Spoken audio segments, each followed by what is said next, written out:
back to the True Seekers live broadcast. I tell you what, it is so good to see you tonight. If you can't tell, this is round 2, night 2, that I have my coffee mug in hand.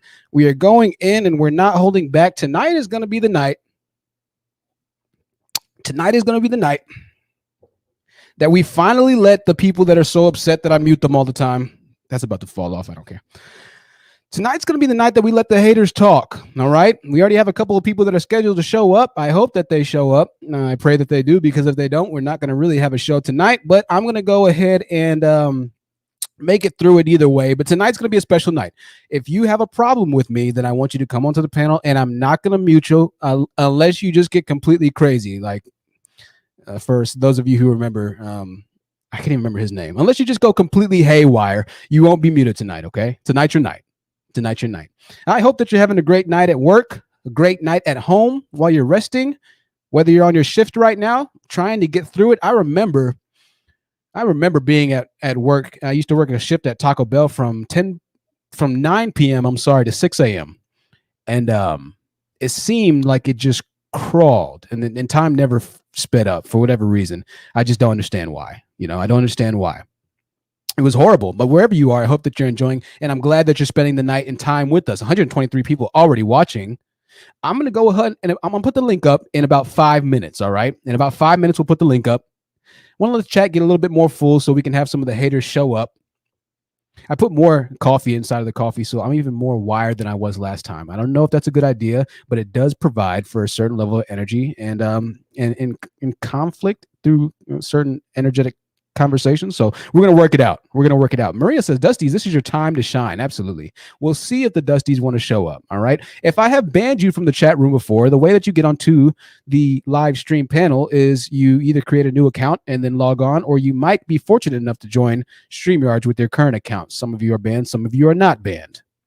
Before we get into everything, I want to cover some news. We have a lot that's going on in the world right now. Let's cover some breaking news. If you're not familiar, or if you're living under a rock, or you just haven't heard, or you just, quite don't really understand what's going on, goodbye transition going on right there. There we go.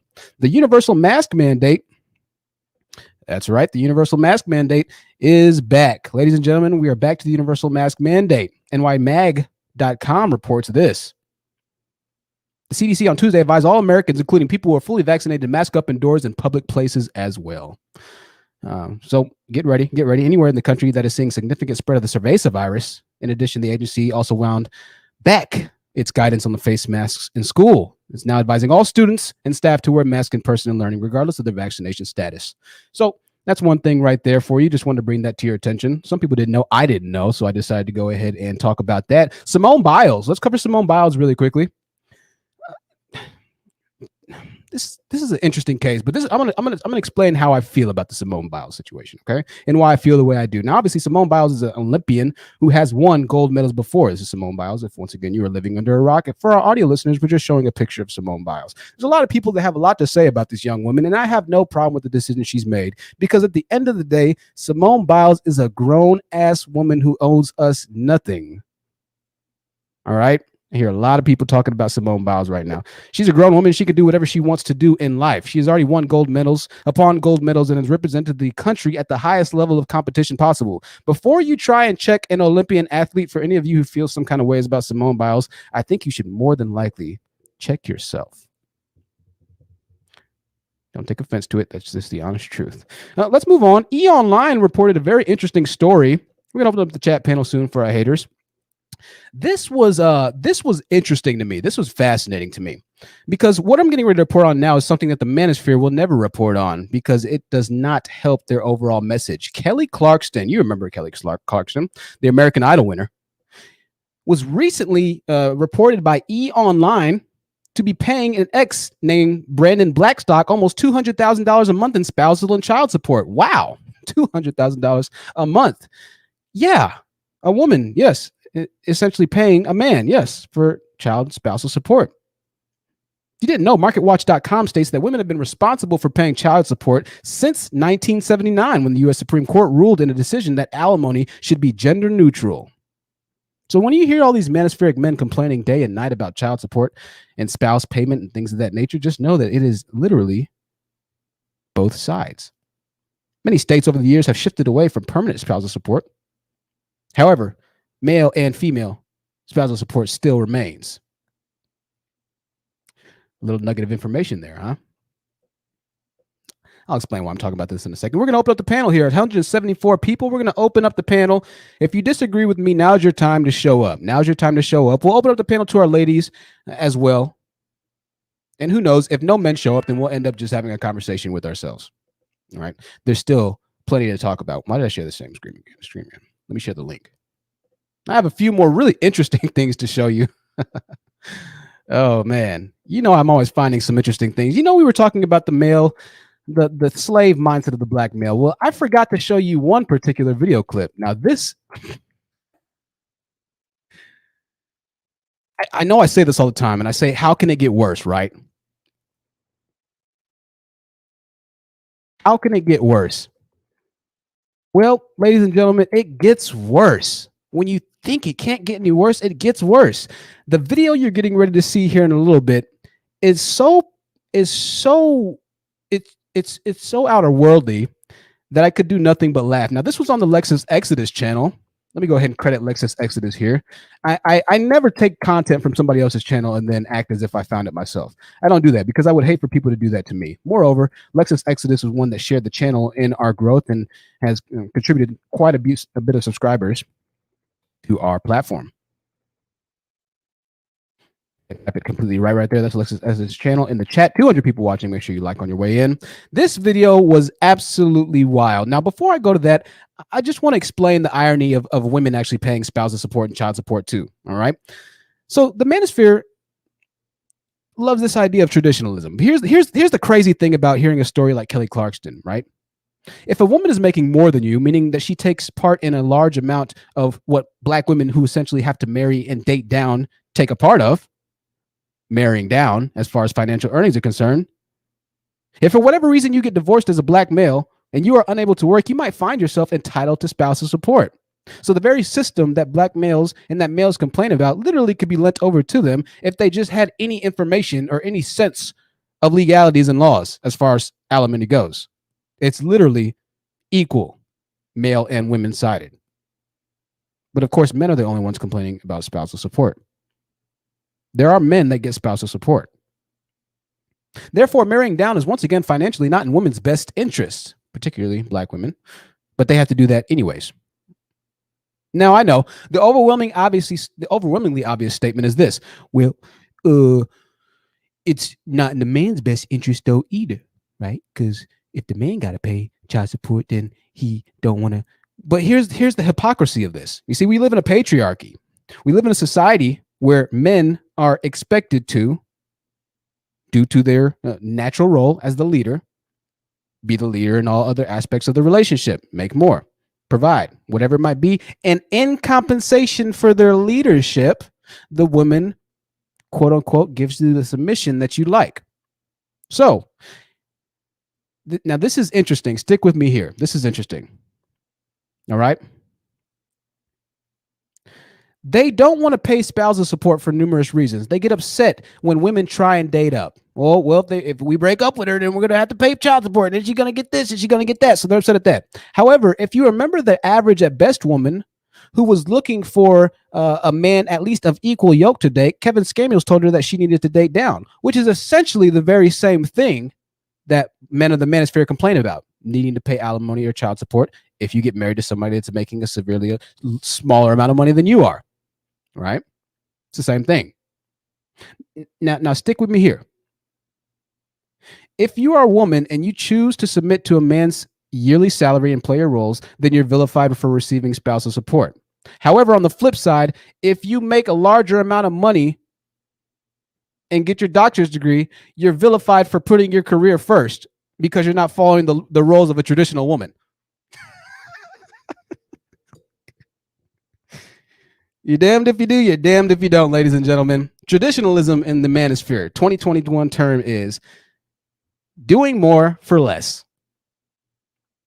You cannot fight for traditional slave submission relationship if you're not fulfilling the traditional roles, men. You cannot tell Miss Average at Best to go to a lower average man and then submit to that lower average man. That's not the way it works.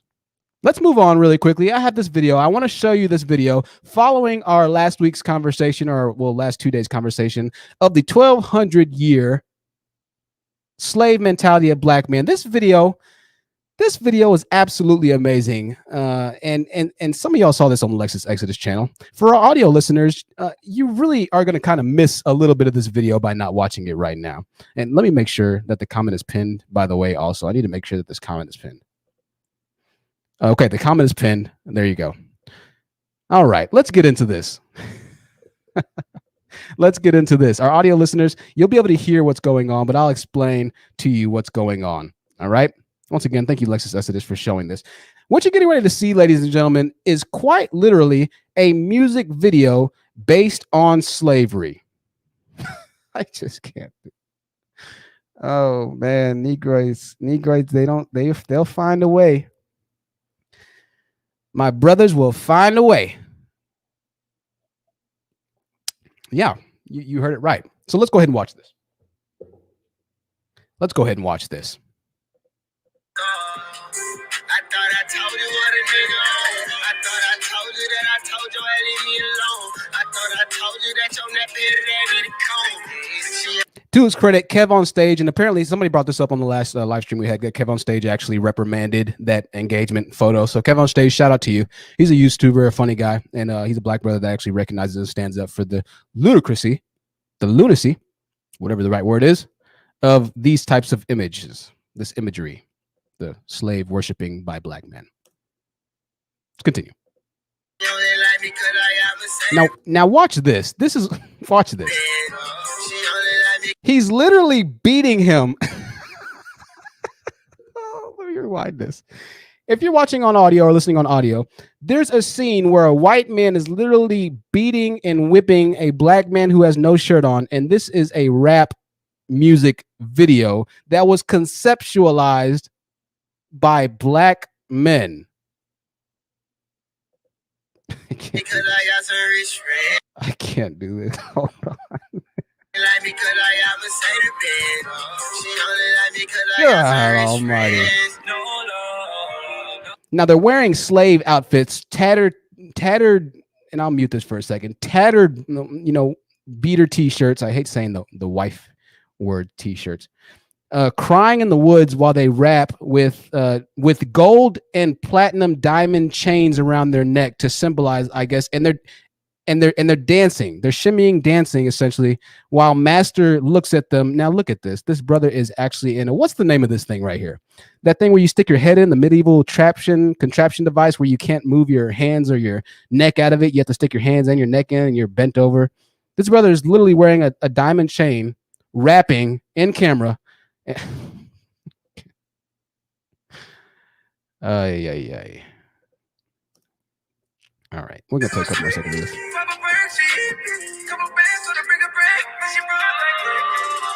Now. Oh man, Kev on stage, shout out to you. Shout out to you, Lexus Exodus. I don't know. The Gallows, they're called Gallows. Thank you so much, Diana. I appreciate that. Gallows is the name of them. Cool Bean said they're putting spells on themselves. Organic Black says, unbelievable. NYC Songman says stocks. Okay, definitely called stocks. I'm not sure, but it's not a guillotine. Guillotine? It's not a guillotine. Stocks or gallows. I like that. Somebody said it's a guillotine. Maybe it is a form of guillotine. I forgot to play that last week, but let's move on. We'll move on a bit. I have some. Oh man, I found some craziness again, y'all. Wait a second. Let's get into it even crazier now. Make sure that you click the link if you want to argue with me. I'm going to let you talk. I'm not going to mute you. Make sure you click the links. I'm waiting on at least Kenyatta to show up. I was hoping Kenyatta would show up. All right. I was. Hopefully we hear from you, Kenyatta. I know you're watching right now. I know you're banned, but I'll welcome you back on and we can talk. I'll let you talk for as long as you like. All right. I know we ended on a bad note, Kenyatta, but you're more than welcome. Now, I was watching and something popped up from the Fresh and Fit podcast, aka the Toxic and Unmasculine podcast, and I figured I'd do some research. I figured, what the heck? Let me go ahead and just mosey on to their channel and see what they've been up to. And what I found was so fascinatingly peculiar. Now, check this out right here. Two different, very fascinating, peculiar incidences that happened on the Fresh and Fit podcast. I'm going to show you a screenshot. Audio listeners, you won't be able to see this right now. I'm going to show you a screenshot. And I want you to find something that's very off or very intriguing about this screenshot. Take your time. I'm going to give you 10 seconds. 10 seconds, okay? Let me zoom in a little bit because you might not be able to see this. 10 seconds. What do you notice about this screenshot? What do you notice about this screenshot here? What's fascinating about this screenshot? Hold on, I gotta mute. My phone is playing something in the background. 2 more seconds. All right, let's read some answers here. Let's see what we see. I don't see any answers here, but let me just point it out to you, okay? You see what's highlighted in blue? The video that's highlighted in blue is their lowest viewed video for the section or timeline, and this was consistent throughout their entire channel, by the way. The video that's highlighted in blue has 17,000 views. The rest of the videos around them have a large amount more of views in comparison. And this is the general theme and consensus. And wouldn't you happen to know that the group that calls themselves the Manosphere, the group that calls and perpetrates the idea that they are really making a channel or a community that bases itself about being better men, had an interview titled Real Estate that puts money in your pockets, and coincidentally, that happens to be the least viewed video on the channel. Well, gosh darn it. Well, where's my coffee? Where's my damn coffee? Where's my transition? I can't show the mug. So wait a second. What are you saying, Truth? The Manosphere has this idea. Whenever I talk about the Manosphere, they always argue with me that, oh, well, we're all about making men better. Oh, it's all about, we talk about crypto and we talk about how to get money and make men better. We don't always talk about women. But somehow the videos that are actually geared towards making men better have no views. Almost as if Kevin Scamulles didn't blow up until he started destroying women. The same conceptual theme that blew up the Fresh and Fit podcast and leads to what you're viewing right now. Videos that have women in the titles or the thumbnails being on average 200 to 300% larger in views than an actual video that they claim is what they dedicate their entire existence to, which is making men better. God almighty. But it doesn't end here, ladies and gentlemen. It doesn't end here. No, it doesn't. It gets even more absurd. Right. I know, right? How can it get more absurd, Truth? How can it get crazier? Well, gosh darn it. I'm glad you asked. I decided to do some further research on the Fresh and Fit podcast, and I found a video. Now, this is crazy. I found a video. The name of this video was, I Guess She Likes Poverty Dudes. Ladies, let me preface this by saying you're damned if you do, you're damned if you don't. I guess she likes poverty dudes. I'm not going to play this video because obviously they're going to be childish and probably try and strike me down or something. But this is the thumbnail. That's the title for you right there. I guess she likes poverty dudes. That's the woman right there. And in this video, this woman went on to explain in the video how she likes men and will date men who make below $25,000. She has no problem doing that. And I saw something that absolutely surprised the living hell out of me. I said, wow, am I seeing the same thing right now? Finally, they claim that the woman that doesn't exist finally pops up and exists. And guess what Myron and whatever the other dude's name is had to say? They pretty much told her, no, you're lying. You're being disingenuous. You're being this. You're being that. You're not telling the truth, yada, yada, yada.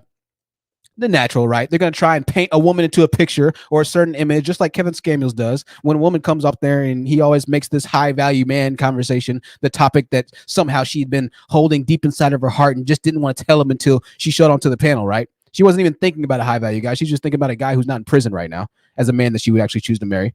But they formalized this identity. Thank you, whoever donated on Cash App. That, oh no, you're lying. You really want a 6-figure high earning guy. You're lying to us right now. But what I saw shocked me even further. Myron and the Fresh and Fit podcast users and commenters actually agreed with the girl. But let me show you the comments. This was crazy. I said, oh my God, what am I reading right now? What's going on? I'll show you. I'll show you why I'm so impressed. I said, wow, maybe there is hope. I don't know if they're black or if they're white. I don't know what they are. But these are the comments that were underneath the video. The top comment I saw was, I have an immense respect for this channel, the comment states. This is in support of the woman. I have an immense respect for this channel. Many things y'all say is on point. However, the only thing I have to critique about this channel, any question y'all present is a lose-lose scenario-wise. What do we always say on this channel? What do I always say with the Manosphere men and these conversations that you have with them? You're damned if you do. You're damned if you don't. You decide to lose weight. You decide to go to the gym. Oh, you're just focusing on your outer layer. You're just focusing on your external. You're not focusing on the inside or making yourself a better person. Oh, you go to Brazil to get a Brazilian butt. Oh, well, you're being fake now. Now you didn't want to work out for it. You didn't want to go to the gym. You go to the gym to work out. Oh, you're wearing tights. The tights are too tight. You're distracting men from the gym now. I hate working out with women in the gym. You can't win. You decide to be comfortable in your natural body. You decide to weigh whatever you want to weigh. Oh, you're overweight. You got too much body fat. You're damned if you do, damned if you don't. And so this comment was so fascinating to me. I said, wow. He goes on to say, if a girl says they want some guy over 100K, then the girls are delusional. But if they say they like guys like under 50K, then it's, oh, you like bums. I'm blown away right now. There might be hope for us, ladies and gentlemen. I'm blown away. Either way, the girls are getting insulted. This is what we always say. They just want blood sport. But apparently a lot of guys, now we'll read some more comments and you'll see the arguments that are starting to turn on each other. A few of the comments underneath this Wilson's Way workout called him a simp, whatever it might be. He goes on to say, just respect the answer. And you guys are validating her by insinuating she wants a guy that makes above 25K, calling 25K guys bums. He says, I don't make 25K. I'm not in this group.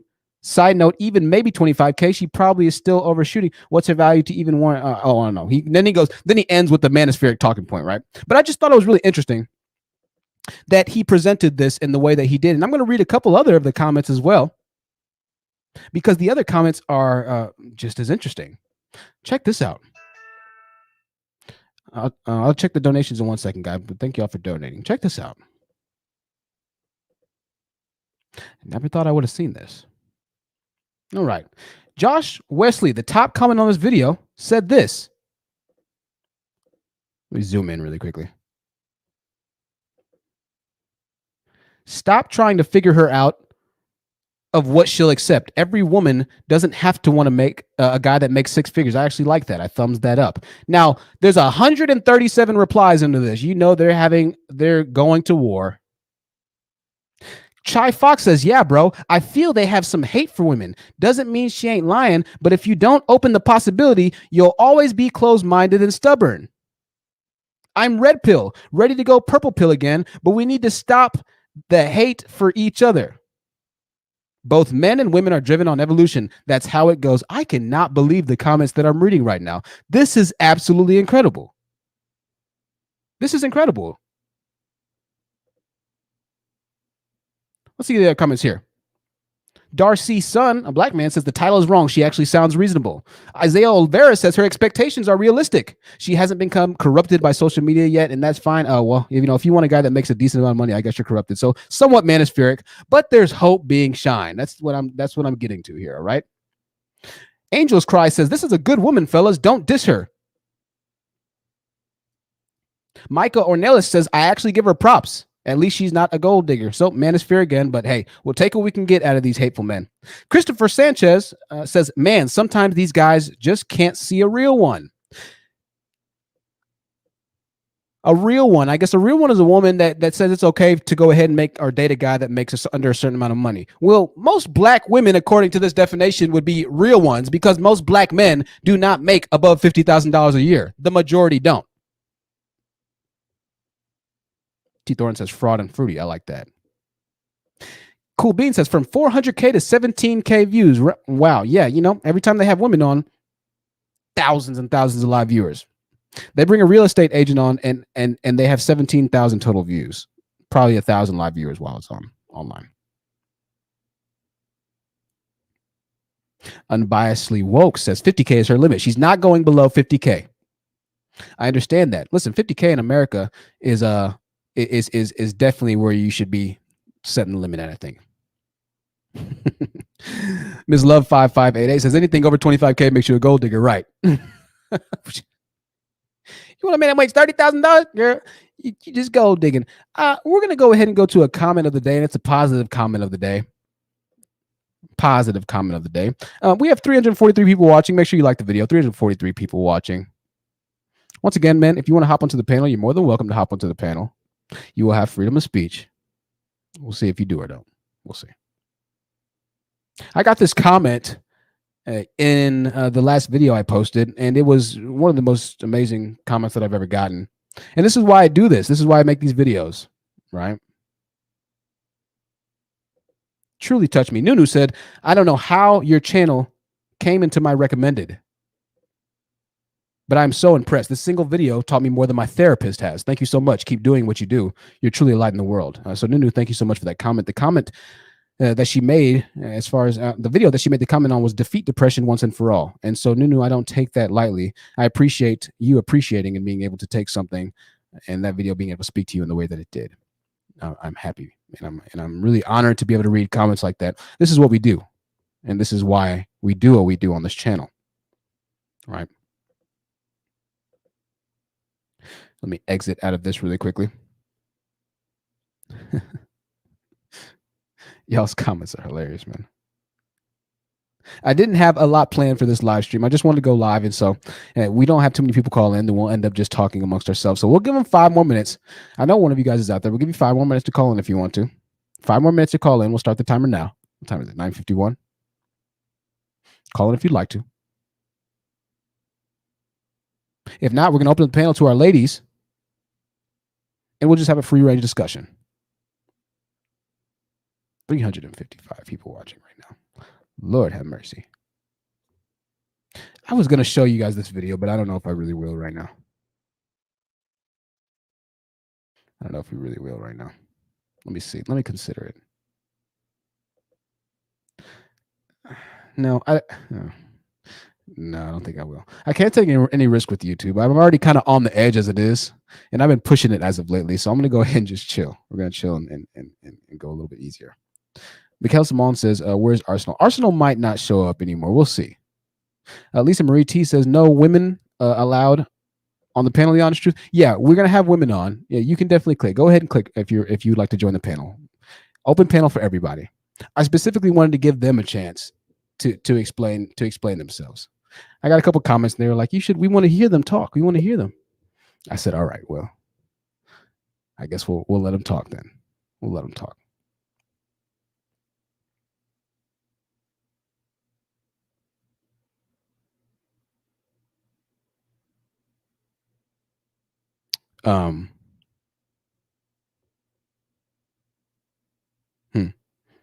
Okay.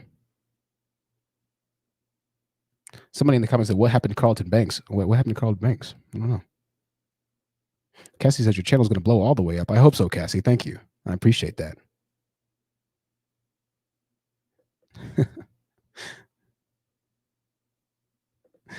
Let's see. YouTube can I'm gonna say that. Red pill, blue pill, black pill, white pill, now purple pill. What's the next? Yellow pill, orange pill. Yeah, well, there actually is a lot of different pills. You know, I guess it's just kind of the name of it right now. Stamp. Where's Stampitis? We're not sure where Stampitis is right now. I just had that conversation with one of our most frequent flyers here. Stampitis might have. Now here's the thing. Apparently a lot of things were being said, and I couldn't see the comments about Stampitis' girlfriend when we were on live. I didn't see the comments, but apparently there was a lot of things that were being said about her. And I had a conversation offline about this with one of our subscribers, and so we're kind of, I just wanted to say this, and I wasn't going to say this until next stream, but I just want to make sure that we're not turning into what we despise so much. I want to make sure that we're not turning into the Manosphere, the group of hateful people that just push out so much hatred that the message ends up getting kind of misconstrued or lost in translation, right? So I understand, obviously, what we say here has a lot of factual, credence to it. There's a lot of weight to the words and the truth that is, retorted on the channel such as this. But just want to make sure, ladies, that we're not and gentlemen, mostly ladies, obviously, that we're not getting too crazy, too out of control, particularly with each other. I've seen a couple scuffles that have been going on in the comments, so let's make sure that we kind of keep it friendly, ladies and gentlemen, and yeah, I just wanted to say that, but we'll see. Who knows? Maybe we scare them off. I'm not sure. MJ says they're not coming. They out scrambling to find dignity because they've been catching L's all month back to back. Possibly. They possibly might not come. We'll see. We shall see.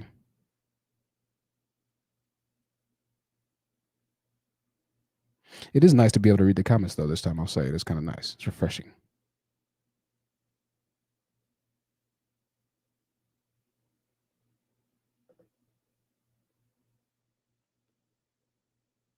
Expose the Manosphere says YouTube can be messy. Yeah, it can, but it's all part of it. It's all part of it. Stallion says, tell us what all the pills mean, THT. Yeah, okay. So, and I've kind of talked about this before, but you have the blue pill, which I would be called a blue pilled man. Technically, a blue pilled man is a word for a simp, or a man that believes that, hey, you know what, if you do good in life, you'll be able to get women, and it's okay to fall in love and all these other different types of things. That's your blue pill man. The red pill man is the complete antithesis of the blue pill man. The red pill man believes that you need to wake up to the true nature and reality of women, that most women are inherently evil, that most women inherently seek to manipulate situations or to put themselves in the best position possible in life, and that they'll do that to your detriment if you are a blue pill man. However, if you're a red pill man who has the all-seeing eye, then you will never be able to be played by a woman. So a red pill man essentially is a man that knows or thinks or goes into each situation with a woman, assuming that the hand that she's going to play, that she's not showing right now, is something that she's holding to be able to conquer him, whether in the beginning parts of the game or the latter. That's the red pill. Somewhat of a cynical or a cynistic, is that the right word to use? A view on relationships. A red pill man doesn't believe in marriage. They believe that the government is out to get them if they get married. They believe that the systems, the courts are out to get them if they get married. The manosphere makes up predominantly red pill men, right? So it can mean a lot of different things. The problem is that the red pill can be on one complete end, which some can argue is more healthy, and then it can be at a completely destructive end, which is leaning towards more of the black pill, in my opinion. The black pill is it's a method of thinking to where no matter what happens, it's over for you. You have no chance in life. Typically, the black pill guys are the ones who end up removing themselves permanently from the planet.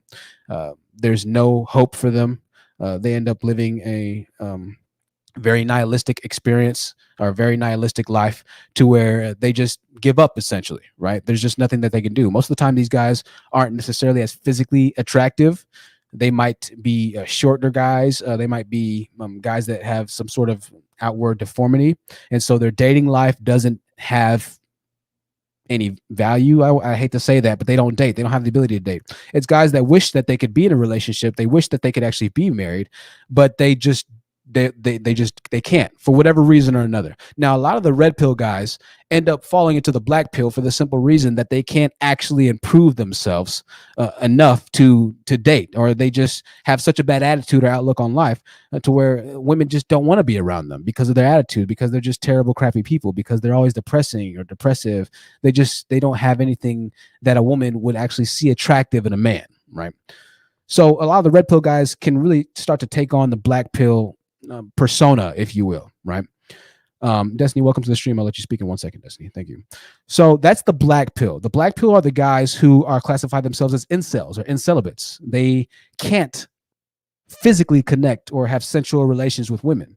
These are the guys that are always on edge because their natural release isn't being able to be had. And so in turn, they go out on mass crusades of hatred. They go to all different online forums and they get lost in their community of other black pill thinking men. This happens in the red pill as well. It's just that the red pill guys don't publicly exude or publicly display ignorance or shame for not being able to connect or have a girlfriend or lay with women. Red pills guys just make it be known that it's not their fault that they can't get with women, but it's women's fault because they all want the best guy. Right. The black pill guy says the same thing, but they also agree or acknowledge that they either don't make any money in life, they're losers, they're depressed, or whatever it might be. They acknowledge and publicly humiliate and shame, and they're honest to, I guess, a certain extent about the identity and the true nature of themselves. That's the black pill. Right. So one and the same, somewhat different, but somewhat the same as well. Apparently there's a gold pill. I don't know what exactly the gold pill is, but I heard somebody talk about the gold pill the other day. And then we know the pink pill, which is the feminine pill, and that's actually a channel, the pink pill, right? And that goes without explaining. You can pretty much assume what that is. I think it has to do with women kind of leveling up or putting themselves in the best position to date the best guy, which coincidentally, out of all the pills that make sense to apply to one's life, applicably, the pink pill is probably the best idea to use, not just for women, but for men.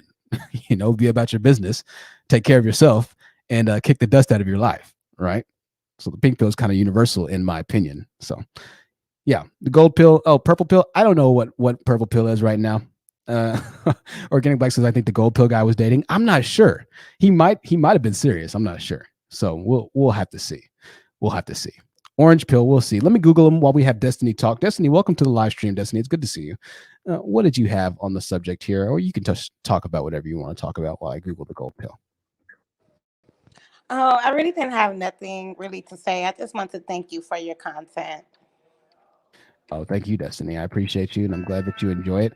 I've been seeing your name pop up a lot, and so I'm happy that. And thank you for that Cash App donation, ladies and gentlemen, whoever donated that. I'll look at the donations right now. Thank you for supporting, and I'm glad that you're enjoying it. We're going to be at 4K soon, 4,000 subscribers, and because of y'all support, it's going to happen, and it's such an honor to be able to do this. P&G News Media in the building. Such an honor to be able to do this, and I'm really excited for where we're going. I think, and I hypothesize, and I feel that by the end of the year we'll be past. 1 second, PMG. There's just a little bit of delay, but hold on 1 second, brother. By the end of the year, we'll be able to pass easy 20,000. I'm going for 25 by the end of the year. So we'll see. And then at that time, and once we start getting that kind of shine, there's going to be a lot of people that start to pick up all these outlets. You're going to start seeing these videos pop up on World Star Hip Hop. You'll start seeing these videos pop up on different news media outlet sites and different Instagram sites and different places on TikTok. Because once you get to a certain level on YouTube does something very interesting. It'll just start putting you everywhere, right? So we'll see. PNG News Media in the house. Good to see you in here, brother. The floor is yours, my man. I appreciate you. PNG News Media, what you're going to have to do really quickly is listen on the StreamYard's server. So turn or pause YouTube because we'll get a delay. Since there's a delay going on, we'll hear an echo or reverb going on. So go ahead and mute YouTube and just listen through StreamYards, and you'll be able to talk.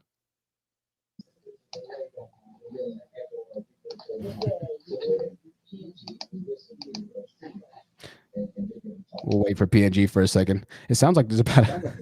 I know it's funny. PNG. Is that better? Yeah.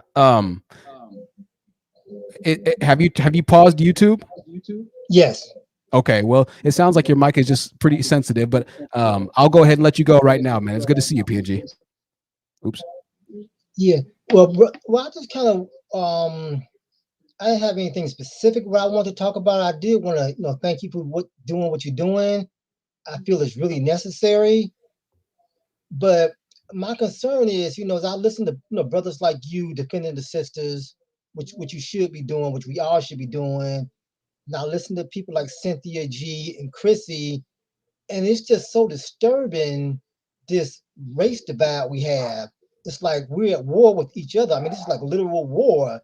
The women are so tired of being dogged out, they're in turn becoming aggressive towards the men. Then the men are reacting instead of listening. They're reacting. It's just like a gender war, and we already got white supremacy to deal with. And it's just like, I just don't know what the future is going to hold for us as a people, because you can't have a society where the men and women don't get along. I mean, you got women saying they're divesting, going to white men, Asian men, or what have you. You got black men saying, "Well, I want white women, Asian women." I mean, what's going to happen to us as a people? I mean, it's like almost depressing. You know what I'm saying? Yeah, absolutely. I completely understand. And, I think that's a reasonable train of thought to have. I'm going to put you on mute for a second. I think what it is, and I want to thank Marissa. Destiny, if you can just keep yourself on mute for a second, Destiny, if possible. I appreciate you. Thank you, Des. I want to thank Narissa for the $10 Cash App donation. Also, Naeem for the $10 Cash App donation. I can't type it in right now, Naeem, but I appreciate you. And I want to thank, let's see, the $40 PayPal donation. I want to thank once again Kier for the $40 PayPal donation. Kier 101 for the $40 PayPal donation. I think what's happening now, and why it's so difficult to really explain to the brothers that hate what we say on this channel. I think what makes it so difficult is their ability to not take a step back and assess the situation from 30,000 to 32,000 feet altitude from a bird's eye view, right? So what you essentially have is just a response. It's a response to what's been happening in the communities, right? The reason why channels like the Pink Pill have started to become popular, why divestment has started to become popular, is at the hands of failed leadership of black men, right? It's a response to what's going on. It's a sign of the times, right? So it's not like black men have just been successful for the past 50 years, and then the woman said, "You know what? F black men. We're tired of the successful black men." That's not what's happening. Now, if you leave it to the manosphere will somehow make it seem like black women have just left black men, the majority or the successful black men, in the dust because they just wanted more dusty men or because they wanted lower earning men, when that's not the case. Majority of black men offered very little to the black community. So I want you to just envision something. And I say this all the time. You can't grow up in a war zone and expect to turn into a well-balanced, emotionally established human being. The majority of women that have grown up in the black community have grown up in a literal war zone. And it wasn't black women who started the violence, right? It was seen, and it was seen by their own two eyes that black men started the violence. Most of the time, if you hear shooting, if you live in the black community, or you hear about robbery or whatever it might be, it's violence at the hands of their own men. And so you have this subtle hint of angst that's been implanted into the hearts of a lot of black women, completely irrelevant if they actually have a personal experience themselves that has led over to the detriment to a situational, outcome that might have been negative as they grew up inside of what is the poorest community in America, right? So it's a lot of different factors that start being contributed when you look at why women are starting to take up divestment. And make no mistake about it, not all women believe in divestment. Actually, a lot of women in our community still want to date black men. They do. The reason that they support the divestment idea nonetheless is because there's still benefits to supporting such a movement as divestment. What it is saying is essentially putting power that they never had, putting the idea of comfortability, the idea of sustainability, it's planting that small seed into their hearts, and it's watering it and saying, you know what, I might not be doing it now. That plant might not be ready now. It might take a long time to water that plant, but I know that if I water this plant for a good amount of time, eventually I'll have a harvest, right? And so they're saying, I'm not there yet. I'm not quite ready yet. But if things keep going the way that they're going, in X amount of years or X amount of days, I think I'm going to go ahead and harvest this plant that's been planted, that's been seeded inside of my heart. So they're saying, I'm waiting right now. I'm waiting for black men to finally understand. I'm waiting for black men to start to see, to start to comprehend the way that I feel, why we feel this way. I'm waiting for them to start fighting and vying for our honor again, and not feeling like we don't have a single group of men that truly have our back. They're waiting. Right. So that's more of what the divestment movement, and I'll let you go in 1 second, PNG. That's more of what that divestment movement is about. Now, men have such a hard time hearing this because essentially what the divestment movement preaches and supports is men that are better than the majority of black men. Moreover, majority of the men being better than majority of the black men, i.e. comparing Chad to Tyrone, or Raphael to Tyrone, or Ahmad to Tyrone, or Linghuan to Taiwan, whatever it might be. And so what it does is it puts them into the competition of competing against other men. But that's what black men have such a hard time doing. They have a hard time competing with other men, if I'm being completely honest with you. Most of the time you see in response to a black woman putting her own black man up to competition or compete against other men, a visceral response from black men saying, no, they're not my competition, you are. More often, we see black men always wanting and always trying to compete with black women. And black women are saying, we're not your competitors. As a matter of fact, we want you to be the best competitors against your actual competition. But black men fail to understand the way that women's minds work. They fail to understand the way that not just black women's minds work, but Asian women and Latino women, Pacific Islanders, all women's minds work the same. They want their group of men to be the best competitors possible. It goes for everything in life. A business wants the best workers possible. A sports team wants the highest athletes possible. The ones who do the best and who perform the best in every aspect of life are fairly compensated. Moreover, outrageously compensated if they're able to deem themselves or show themselves approved or higher competing than the rest of their competition. Competition is a healthy thing. But for whatever reason in the black manosphere, they've somehow got the notion into their minds that competition is a negative thing, that they shouldn't have to compete or be the best man possible, and that a woman should be okay or accepting of the fact wherever they are in life.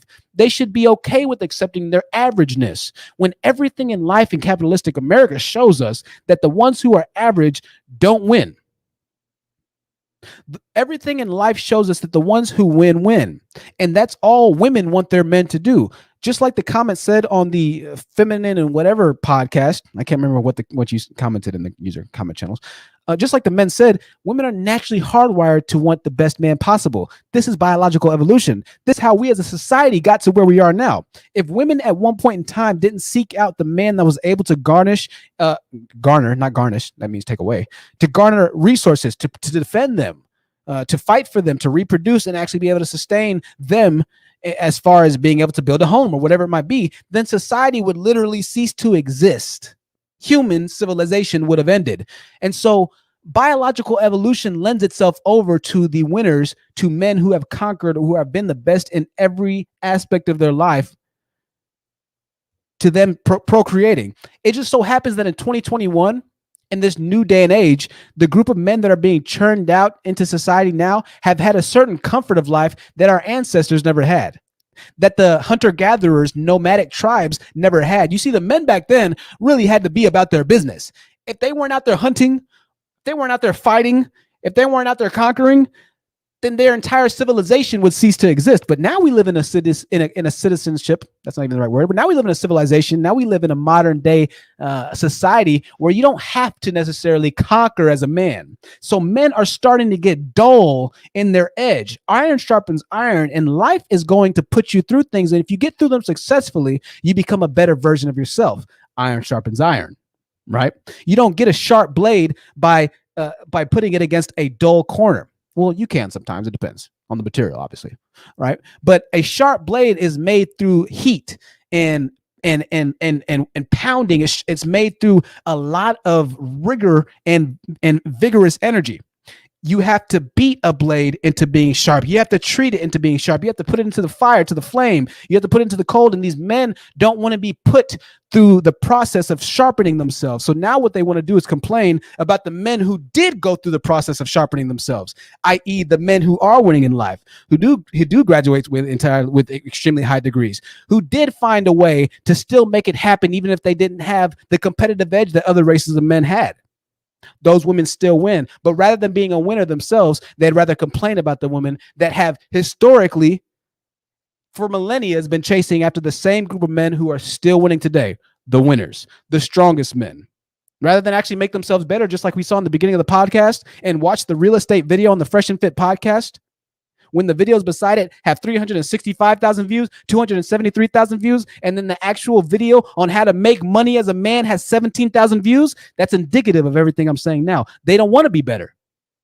And this is why they're terrible with women, hence why they're in the black manosphere. So that's a long answer to your question, and we'll get to some of our other members on the panel. That's a long answer to your question, but that's the answer of the question right there. There's a saying, and I think it's when bad times make good men. and good men make good times. Good times make bad men, and then the process of bad men making bad times recirculates itself. So right now we're in the process of good times making bad men. And you're seeing all these wimps, all these losers, all these men crying about, all the women, they just all want the man, they just waiting for us at the finish line. It's not fair. So you're seeing the best time to live as a human in 2021 when you can walk to a store and find anything you want to eat, when you can make as much money as you want to make, as you're able to make, as you're creatively inclined to make. You can do anything you want being a man in America in 2021, and we have the weakest group of men that have ever existed in the history of mankind. So it's that system, it's that wheel that we described, that good time making bad men, that's getting ready to happen. And so eventually, if we keep going on this crash course that men are going now, and we keep seeing the failures of men that are going now, things are going to start to decline. This is what the Manosphere always talks about. They talk about, the impending doom. Well, women eventually they're going to have to go back to men, because if men stop dating and stop marrying, then the women are going to be by themselves, and if the government cuts off child support, whatever it might be. And you know what? Let's just go ahead and assume that they're right. Let's just say that the times end up going bad.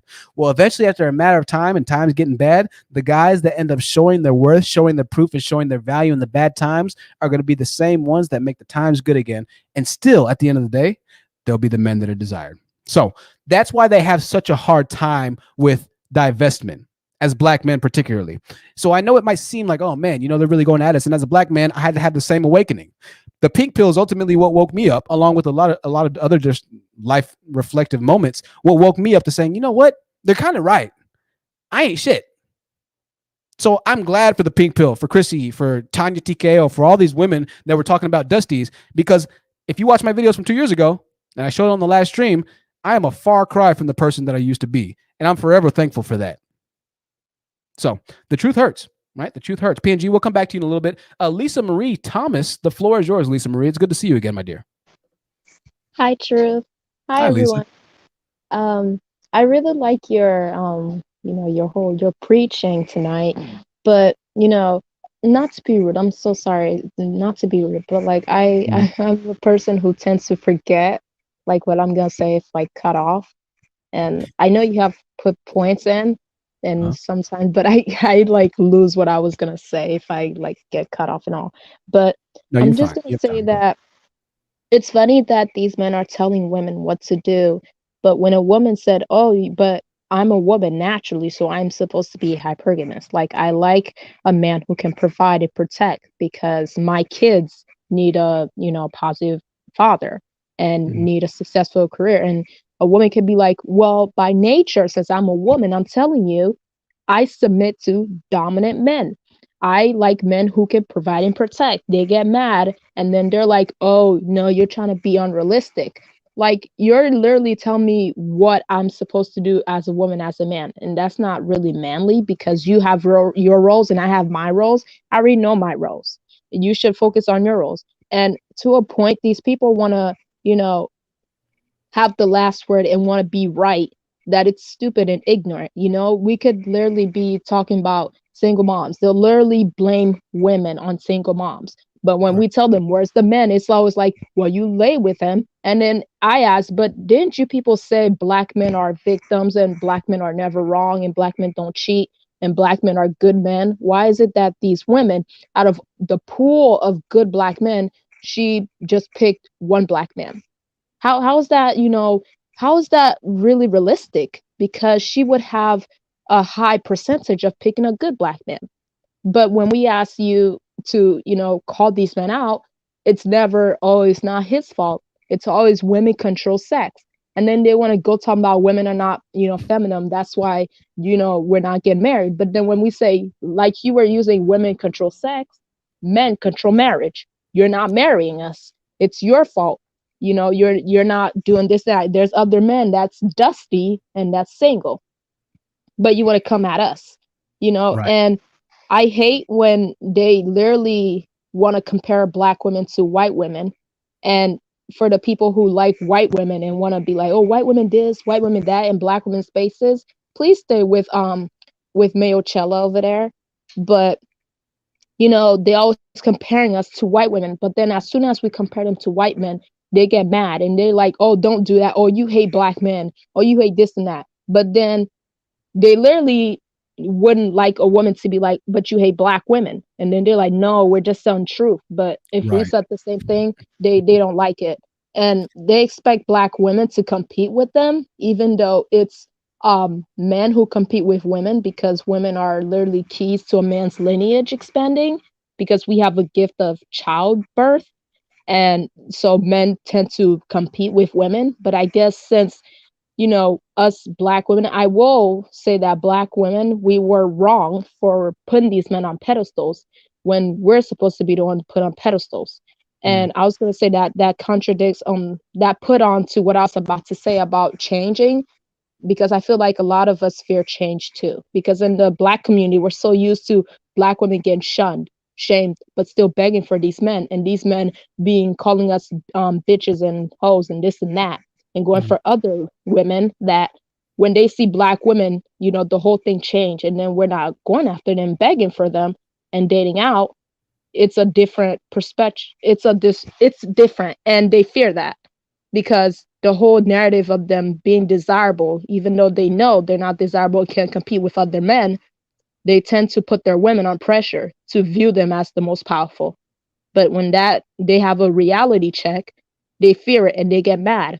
A lot of them are going on Lexus Exodus comments to be saying, oh, no other group of men want you. Black men are the only option you have. And then I tell them, can you not? Like, it seemed like you fear black women dating out. Right. Because Yeah. we're losing you're losing your muling. You know, we've Right. been muling you for so long. If we leave, and then those white women you've been putting up on a pedestal leave you, you won't have anyone to do your work. You always put us as the last option to clean up the mess that, you know, other group of women leave you to clean up, but you put it on us. But you expect us to be submissive and feminine. Their way of being submissive and feminine is shut up, don't say nothing, don't call me out, be able to have sex with me whenever I want, cook for me, clean for me. If I step on your hair, oops, deal with it. You're a woman, you follow what I say because I'm a man, type of stuff. And it's sickening. Yeah, absolutely, Lisa. So well said there. A lot of wisdom said there. Welcome to you to the stream. Welcome to you. We'll let you go in 1 second, dear. So well said, and I really agree with everything that you said there. A really well formulated thought, and I love that. I love that message. So great message there, Lisa. I appreciate that. I got to give a huge shout out to Self Love Heals for the $100 super chat. She says, "We'll watch later." Self Love Heals is in the medical industry, and she is more than likely at work right now. She is one of the women who are and make up the very most vital, some would argue, part of our culture, which are the healthcare industry workers. So shout out to her, and thank you for the $100 donation, Self Love Heals. I appreciate everybody that donates to support the show. I said that we were going to have the camera for this live stream. It's still in the mail, but I wanted to go live earlier. So the next live stream, we're going to have the beautiful camera. I know that this looks great for y'all right now. Wait till you see the new camera. My goodness. It is going to be ridiculously crisp. You trust me, y'all. It's going to be serious. We have a $50 super chat. $50 super chat. I'm trying to find it. Oh, $50 super sticker from MJ. Thank you, MJ, for the $50 super sticker. Y'all are absolutely incredible. Thank you for the support this night. Already 403 people watching. Already 403 people watching. I would have never thought that they would have been like this, to be honest with y'all. 400 people. If we were to put 400 people in a room, that's a lot of people. Someone will shoot this. Shoot, you ain't really shoot. You ain't got this. But you ain't got. Okay, we got 23. No. Yeah, 400 people is a lot of people. 400 people is a lot of people. So I appreciate everybody for joining us right now. We're still waiting on a couple men to join who don't really agree with what I'm saying. And I don't know if they're going to join right now, but if they decide not to join, then hey, why not? You know, I'm going to keep on going because Truth, you know, narcs not gonna, you know, narcs don't like you. You know, you call them out on their bull, and when people call you out, they want to be better. They want to be right all the time. You know, and just ignore them. They spreading dust everywhere they go. The dusty finger strikes once again. Absolutely. The dust mumble, as Kina says. Kina's comments are hilarious. Y'all get some time in the chat.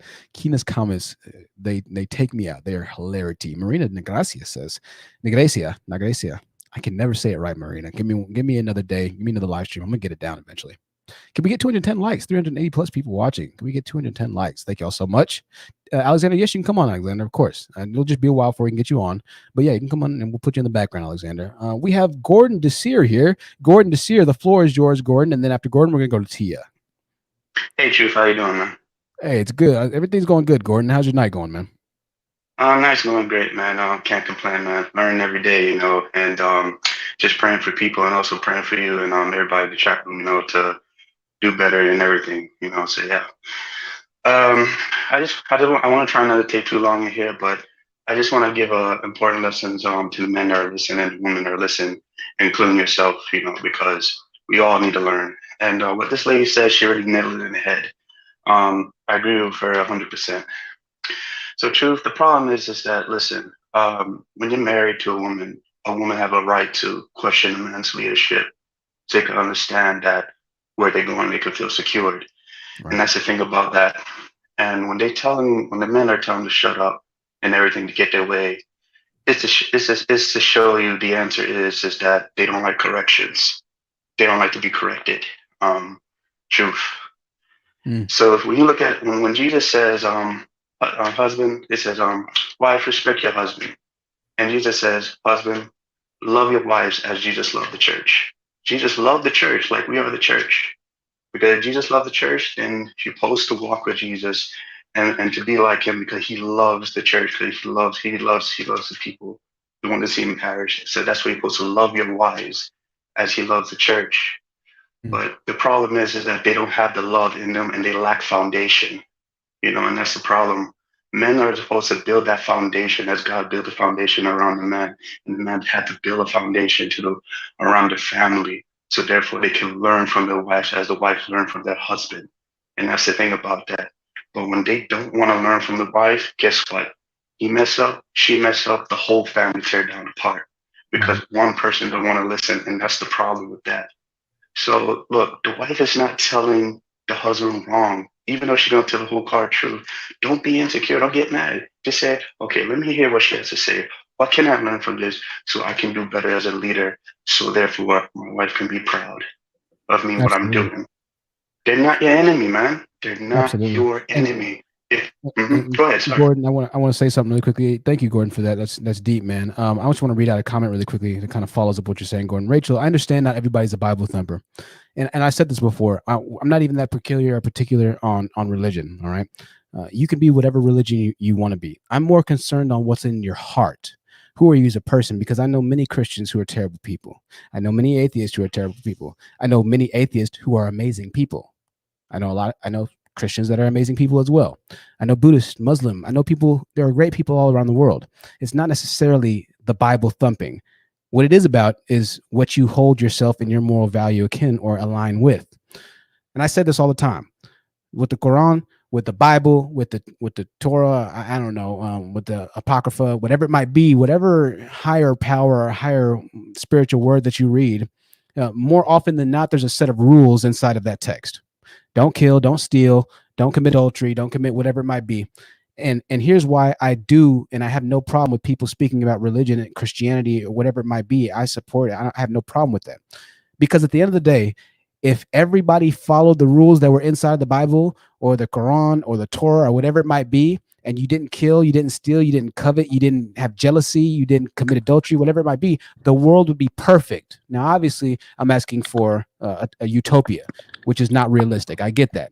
However, I am saying that in a perfect world, if everybody listened or lived their life according to the rules of the Bible, we'd be a perfect world. All right. So I'm not saying you have to be a Bible thumper, but at the same time, for you to meet people who do believe in something outside of your stereotypical norms or your traditional beliefs, that's, I don't want to say it's going in line with a lot of the things that and the people that we talk about, but it's also not falling in line with a lot of the beliefs here on this channel, which is to keep an open mind, which is to, hey, have conversations, be understanding, understand situational nuance, right? I'm no better than the person beside me, right? Unless they're just a horrible person, then I try and be better than them. But just because one person believes one thing that I might not understand or agree with, as long as there's no violence that's coming from it, as long as there's no harm, as long as there's no abuse that's coming from it, I don't have that much of an issue with it, right? I don't have that much of an issue with it. I'm a Christian myself. I believe in God myself. I'm not the best Christian by any means, but if somebody has a business and they believe in tarot cards, that's not going to make me not want to promote their business just because they have a different spiritual belief than I do. No, I'm more concerned of who they are. I can still respect them as a person, as a human being. I want us to be very careful I don't want us to start becoming the very entity that we despise, which is the group of people that if you don't fall right in line with what they believe in, then you're cursed, then you're nothing, then I don't want to hear what you have to say. We have to be very careful to align ourselves with a higher calling, to align ourselves with a higher mental perception, right? We have to be more mature than that. We have to give people a chance. Because what we're facing right now is a very large group of men that if you don't align with everything that they think or believe, then you're swept from the rug, right? So I have to be completely honest there. I gotta be completely honest. People are gonna have people. Everybody believes in something different, man. So who are you? What do you stand for? Right. That's what's more important, in my opinion. So I hear you there. Thank you for the comment. I hear you there. Tia, we're gonna go ahead and go to you, Tia. The floor is yours. Go ahead, Tia. Hi, good evening, Truth. How are you? Can you hear me? Yes, Hello? Tia, I hear you perfectly. How are you doing? Yep. So I just want to commend you on speaking regarding the far as religions. I'm a Buddhist, so I practice Buddhism, and I was once a Christian. And I don't knock anybody else's religion. Religion has its place, and it helps people. It gives them hope and helps them center themselves and get it together. But what I wanted to talk about, what you spoke about a little bit before this, I just also want to commend you, Truth, about. I like the fact that you're capable of self introspection, and I think the issue with black males is that they're not pro black, they're not pro black male, they're pro me, myself, and I, and that's the issue. And I think that's the problem why, like, a lot of them, they resent us because, like, for instance, Goldman Sachs are donating or are investing 10 billion in black women. They wouldn't do it in black males only because what would happen. They wouldn't invest, they wouldn't do it, they wouldn't spend the money appropriately. Right. They'd spend it on superficial things like clothes and cars and strip clubs and stuff like that. But and I'm not here to demean black males. But what I also wanted to talk about, look at all the America has produced more black male millionaires than any other country in the world, and that's including Africa. Why is it?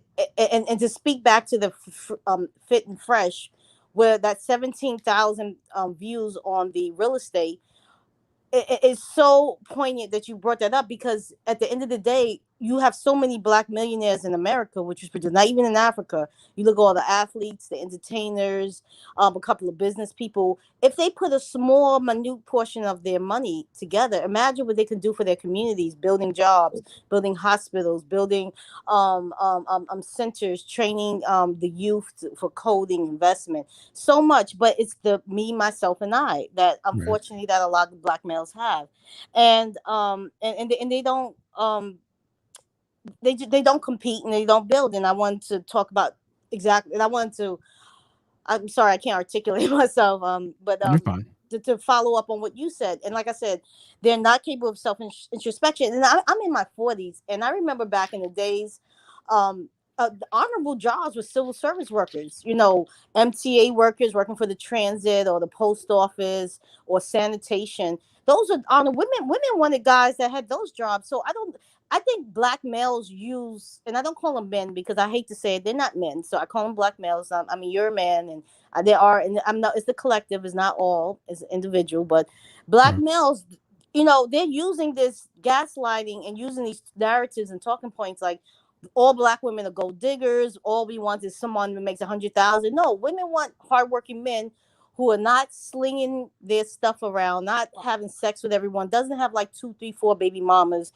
We respected guys that worked for sanitation. We respected the postal worker. We respected the transit worker. So they're you gaslighting us because they want to chase non-black women, and they just don't have the guts to say, I want a woman that doesn't have Afrocentric features. I don't want a woman that have an Afrocentric hair complexion. You tell us we're fat and we're this and that, but you see the majority of the women that they date. You know, some of them are obese. I've been in places where it was like every blonde obese Caucasian woman was with a black man. So my point is, they say these things in this manosphere, and they telling us we need to fix ourselves and be more feminine. And I'm not saying women, black women, we walk in perfection, because we don't. And a lot of us do need to level up emotionally, mentally, physically, financially. There's things that we need to work on ourselves. But for the collective, every action causes a reaction. If we're acting a certain way and we're acting masculine, it's because we're forced to step up to the mantle of manhood.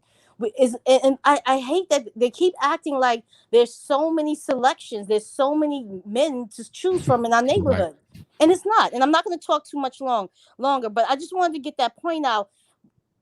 And it's unfortunate. So I know some sisters, we had to go get our education. We had to do it.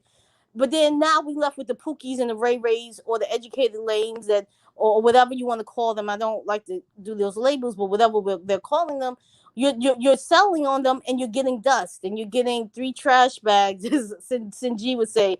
So the behavior and the promiscuity and the oh, you need to let us cheat on you because we have options and all this stuff. And it's like, it's enough is enough. Well, if sisters really had a choice, we wouldn't divest. But you've tied our hands together. You forced our hands, rather. And it's like, again, like I said, you're my natural counterpart. I'm hardwired to care for black males, but you leave us no choice to look outside of our communities and to get jobs and to step up to the mantle of manhood, because we don't have opportunities to rest in our femininity. We don't have opportunities to be a housewife because we don't have providers and protectors. And I understand as generations change and lifestyles and all this stuff change, but it's like, how long? Why can't they explore? Look at the facts. Look at it. Do self introspection. You can't just say, "Oh, it's the single mothers." You're having sex with these single mothers. You leave your you leave your destiny in her hand when you ejaculate in her. Pull out. Use a condom. You don't want children with women you don't want to pay that $25 a week child support. Don't ejaculate in women you don't want to have families with. It's like, why is it so simple? And it's sad, because you sound so intelligent. You sound like you're capable of self-introspection. You're capable of looking within, and they are not. And they won't even say, okay, maybe it is something in our behavior that we need to change. Maybe I need to better myself. And why is it so difficult for them? It's just so difficult, and I just think it's unfortunate. And I don't think it's a war. It's just black women are voicing. We all are putting our notes together, and we realizing we all have the same black man. We all getting the same type of black males, black male behavior, black male pathology, black male degeneracy, and it's unfortunate. And it makes great guys look bad. The great black males look bad. And that's all I have to say. I'm sorry. I went on my rant. No, you're fine, Tia. You're fine. Well eloquated. Thank you. I was trying to get a lot in a short period of time. I know you have other people.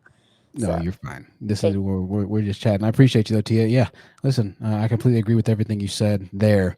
It's once again going back to what PNG News Media said, in that a lot of men see it as the black women are the enemy, when really is nothing but a response, a visceral response, right, to everything that they've been put through.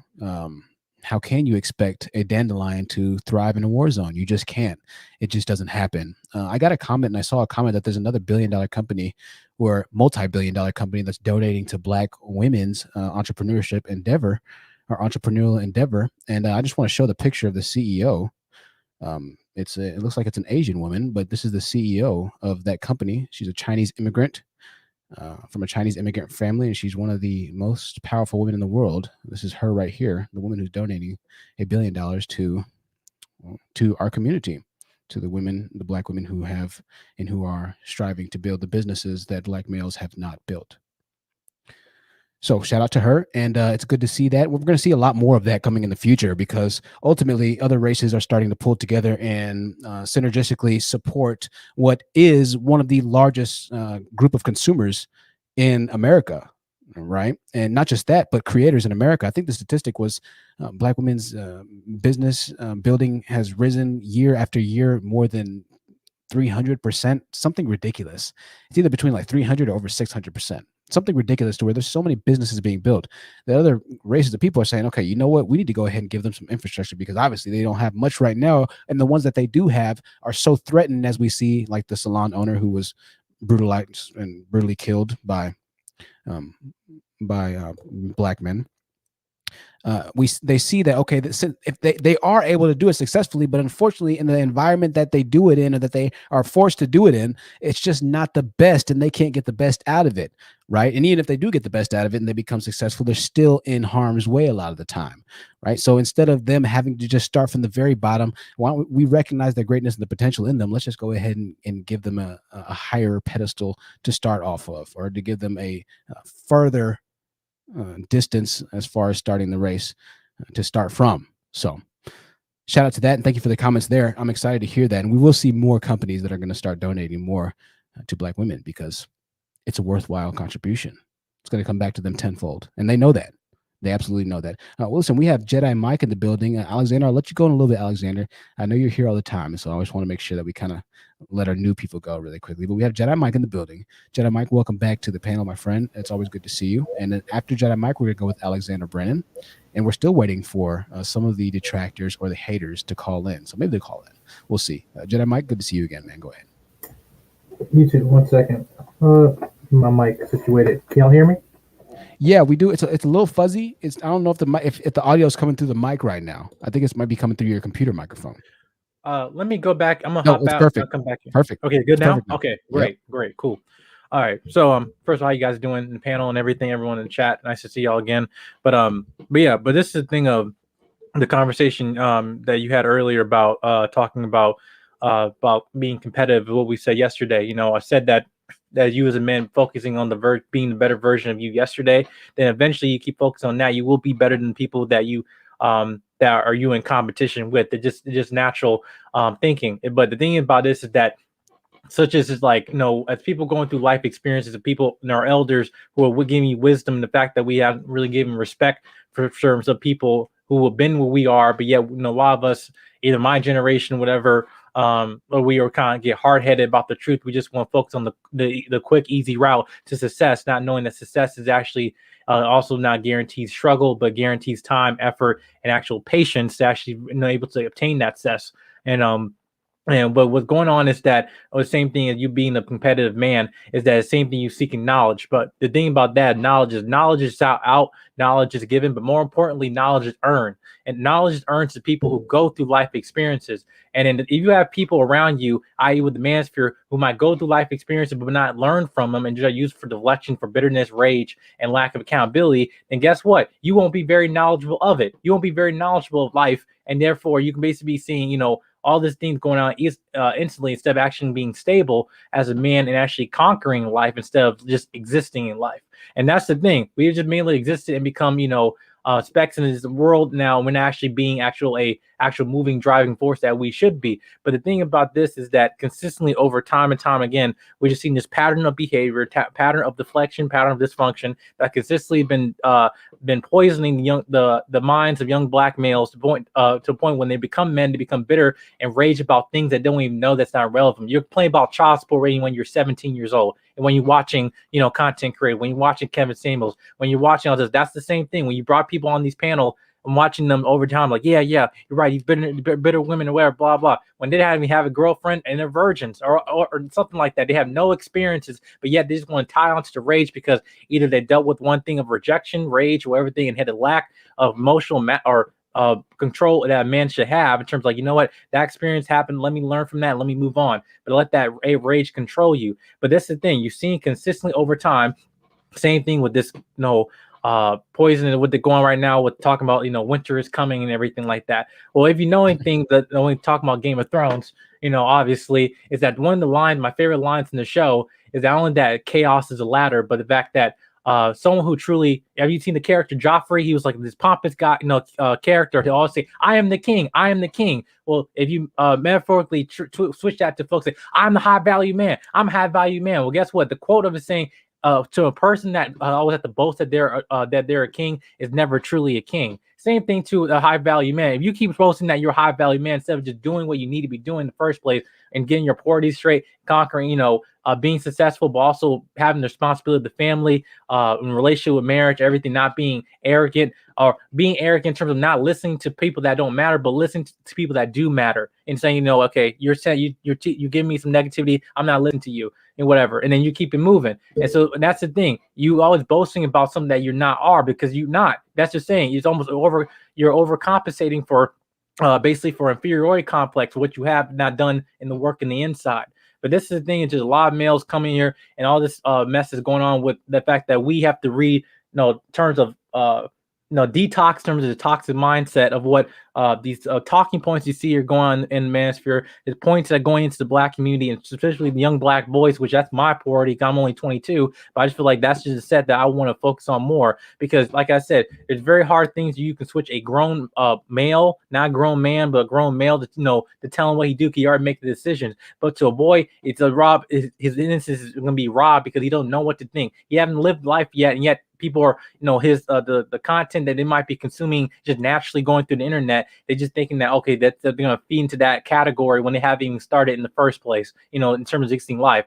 But I'll end off with this saying that to all this BS talking about winter is coming, to all this stuff that that's why you're seeing a bunch of people that not come up here on this live stream because they're cowards. And I'm calling you a straight coward. So the thing is that you come in here saying that winter coming. Well, guess what? I got some dragon glass for your ass and you ain't coming. I got 3 dragons in the back and I'm on it. That's the thing. You're not going to be coming up and basically be coming up here and talking crap on the comment section. But when it's time to pull up, you know where to be found. That's what we call rats and roaches. Once the light is being front to the side, they cower out and go back into the darkness. That's what's going on today.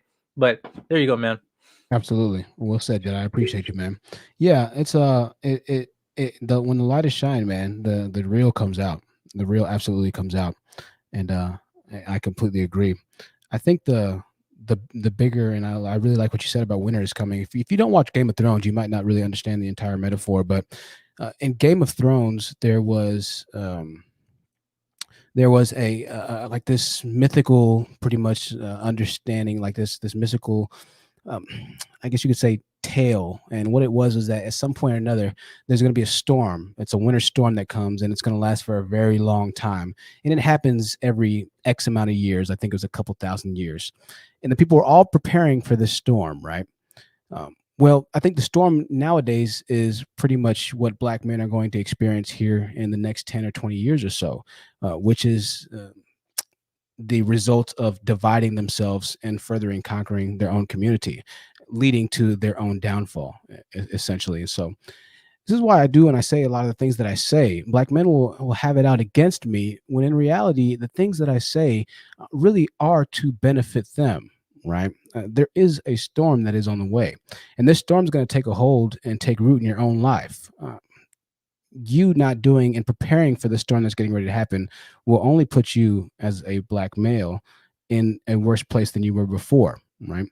So they have the idea of a storm already, but they're not looking at the true nature of the storm. They're seeing the storm being something that they have control of already. The storm that's something that they can weather themselves, but they haven't worked to gain the resources to weather the storm that's on the way. Moreover, the storm that is on the way, they're not quite understanding just how disastrous it can be. I'll just say that, right? They have no idea of the storm that they're creating and that is coming for them rapidly. So I appreciate that, and I like that. Toya and Lisa, welcome back to the live stream. We're going to come to you in 1 second. I want to read a couple comments. Gordon DeSeer says, hey, THT, what's your email address? My email address is in the live chat right now. thehonestTruthYT@gmail.com. thehonestTruthYT@gmail.com. If you want to email me, speak to me, business purposes, whatever it might be. So let's read a couple comments. Let's see. And Gordon DeSeer says they are keyboard warriors. They don't run a real conversation. Yeah, absolutely not. Well, especially now, since we actually gave them the time to speak, right? We give them the time to speak and say, okay, I'm not going to cut you off this time. I'll let you go a little bit. But I think it's pretty much understood that the longer they talk, the less sense that they'll make, right? And so it's kind of giving them the rope that they're going to hang themselves with, essentially, right? Talk as much as you like. I'll let you go for as long as you want today. And once you get to the end of the rope, it's going to get kind of tight. right? So it's kind of that, you know. And I'll be completely honest. Listen, it is a bit of embarrassment as well when you come onto a panel like this, because obviously the way I talk can be hard for a lot of. It can be a bit.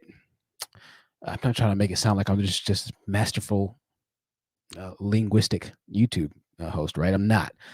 It's just that sometimes the discrepancy can be seen evidently, right, in conversation and level of conversation and level of communication, right?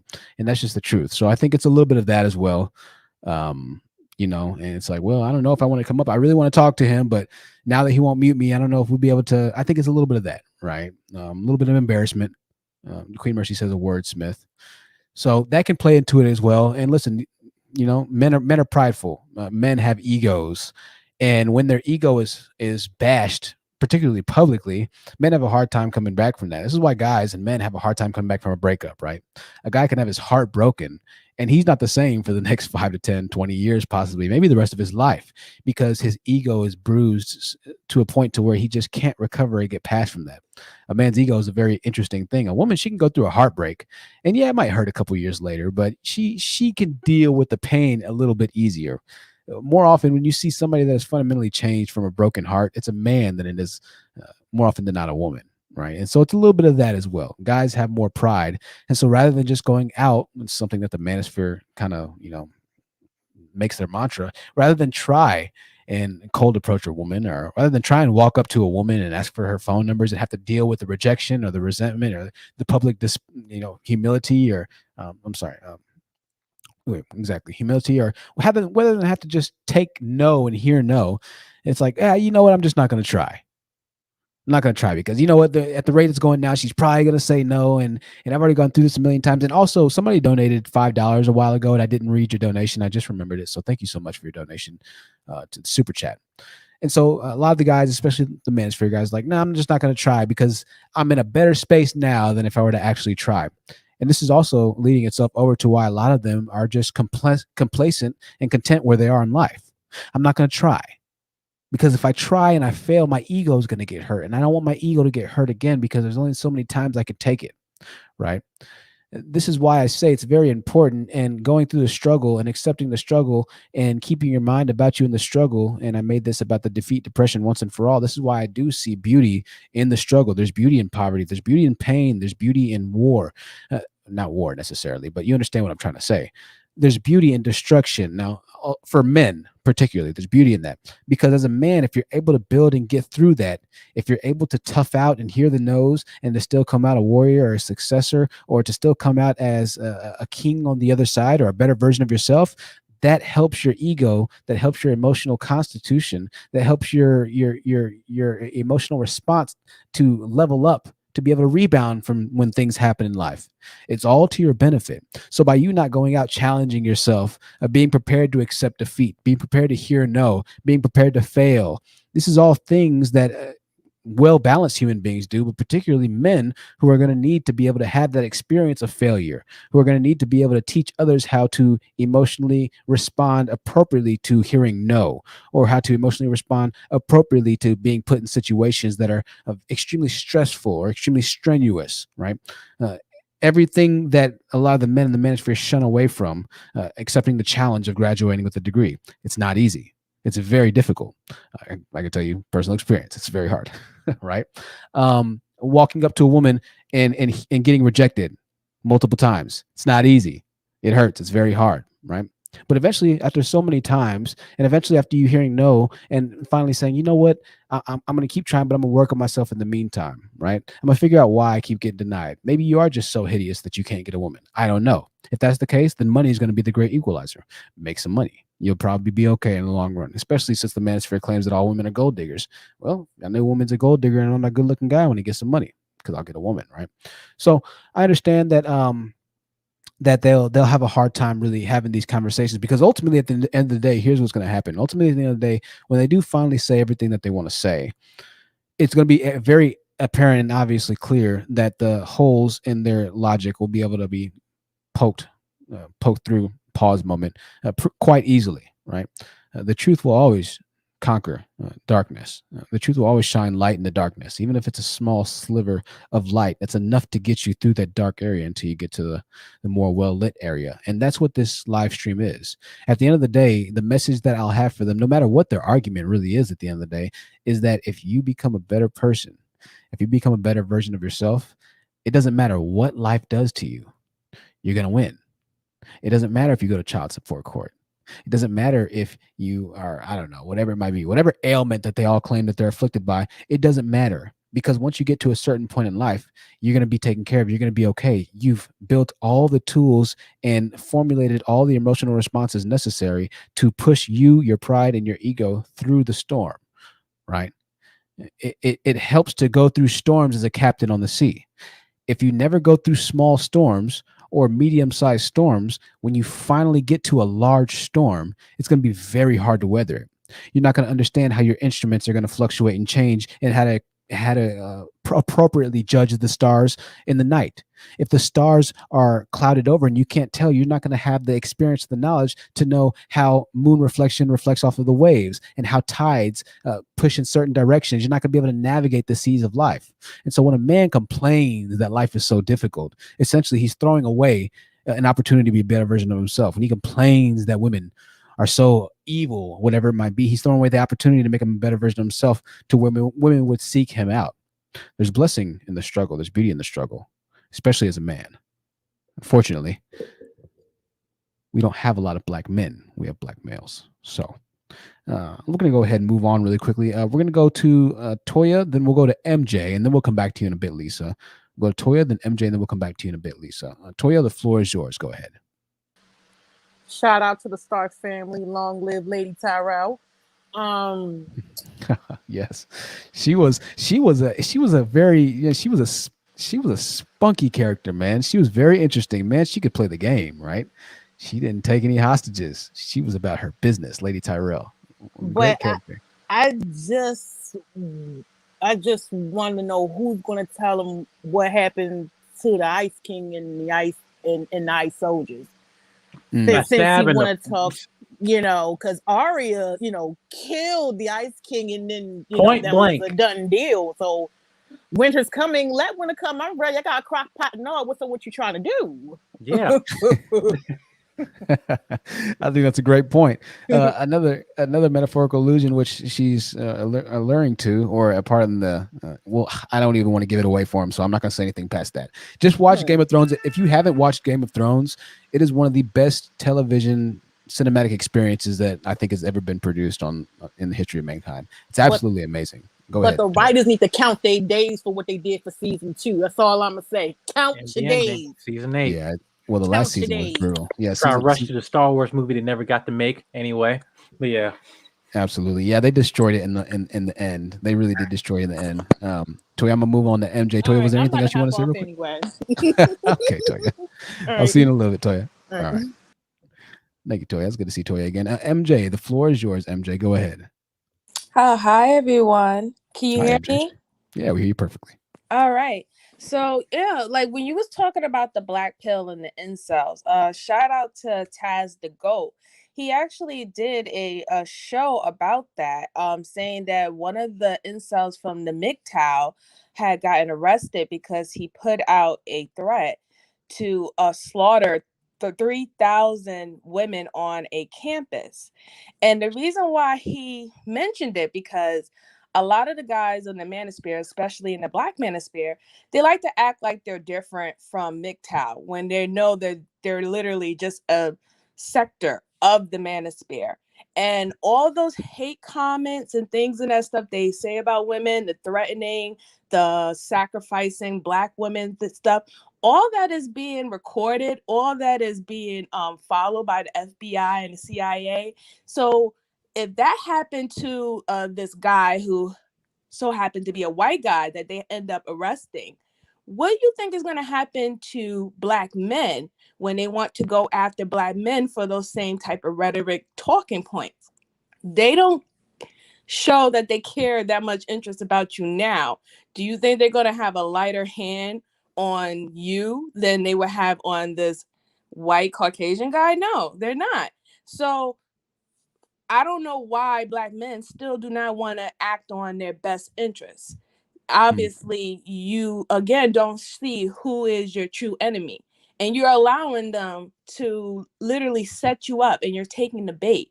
So when I don't know, when is the spark going to click? Like, I'm waiting for that spark to just, like, flare up, and it just doesn't seem like it's going to happen. And it's so sad, because there are so many good and just regular Black men who are not out here doing this, and they're going to get caught in the crossfire when the whole thing goes down.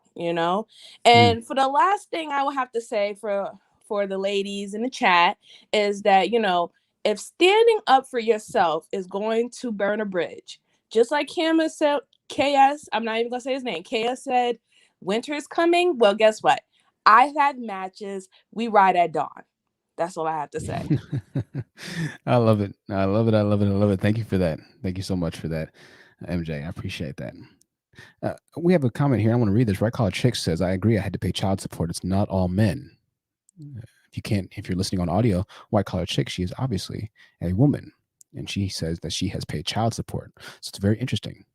Very interesting. And yes, I'm glad that we have some women who can attest, because they'll claim once again that I'm lying. So Nikayla says, congratulations on the success of your channel, Truth. I want to thank y'all and thank Lexus Exodus. Thank Eddie Adheem. Eddie Adheem supported this channel in the very beginning.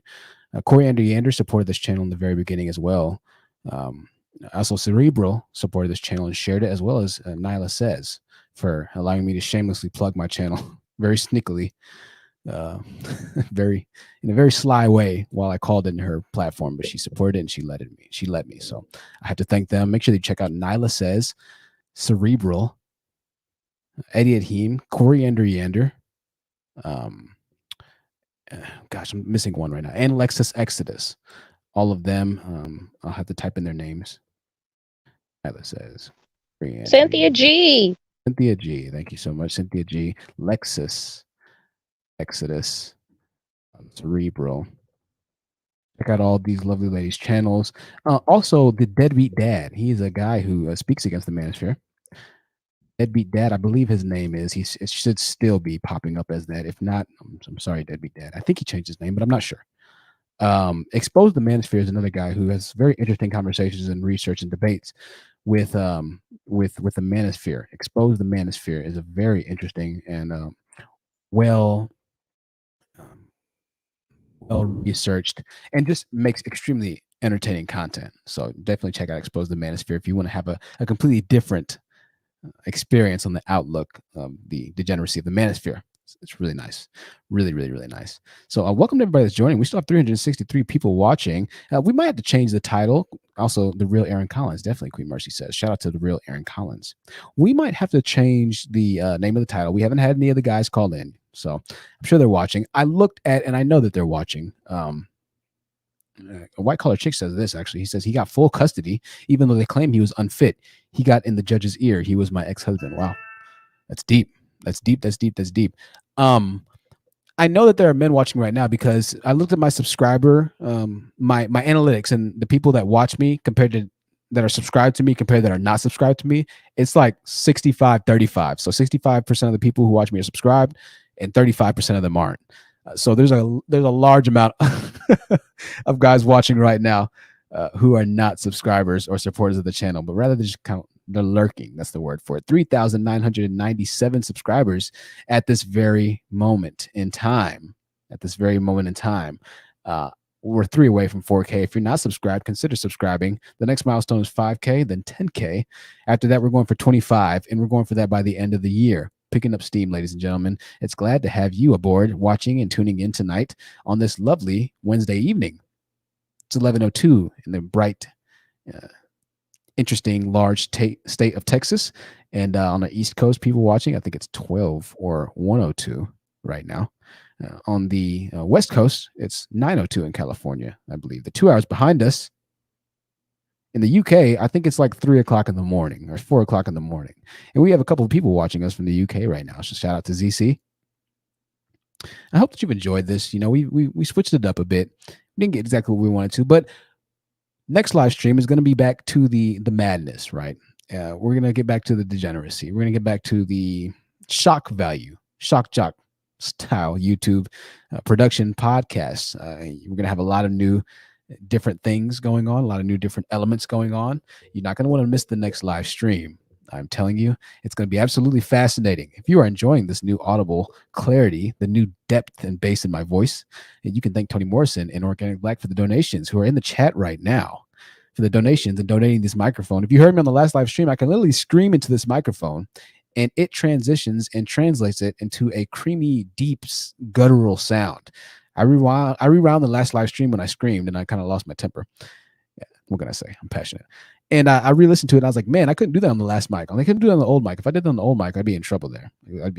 So I really, really, really appreciate everybody who's contributed and supported and donated to the channel. And even today, we haven't talked about that much, but y'all still support, and I appreciate that. From beginning to end, we have loyal listeners all around the world, literally all around the world. For that, I will always thank you for trusting me with your time and with your hard-earned resources. Thank you so much. We're going to go ahead and finish off with our panel members here, and then we'll start to wrap it up. We'll give them a couple more minutes for the Dusties to bring the madness, as Queen says.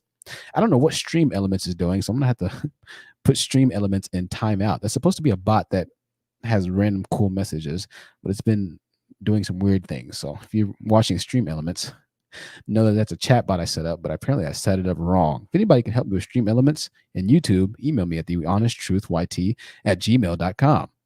Marina says, I remember the first time I heard you. Oh, I appreciate that, Marina. It's thank you for whoever just donated on Cash App. That emoji sad face, it always gets to me. It's such a cute face. Marina, I appreciate it. I remember not too long ago that there was never a time where I thought I'd been able to do this. I'm excited for the future because ultimately I know what's going to happen in the future, and I'm so excited for it. Already so much support. We've gotten a lot of people that have hit me up saying, hey, I'm from TikTok. I got to create an interaction when I get some new equipment here that lets people come into the chat, and there are certain keywords that we'll be able to do in the chat later on. If you put an exclamation mark and then that word, it'll put an animation on the screen, and every word will have a different animation. I have so many things. It's just going to be really fun and interactive. But so many people hit me up on TikTok. It's wild. I was at a restaurant about a week ago talking to well, he's crazy. Yesterday, I was talking to actually a federal agent. He's probably watching right now, actually. And also, shout out to my Uber driver, Daryl, who is watching right now. Daryl invited me out to his family cookout, which is going to happen in a couple of days. So, Daryl, if you're watching right now, shout out to you and your family.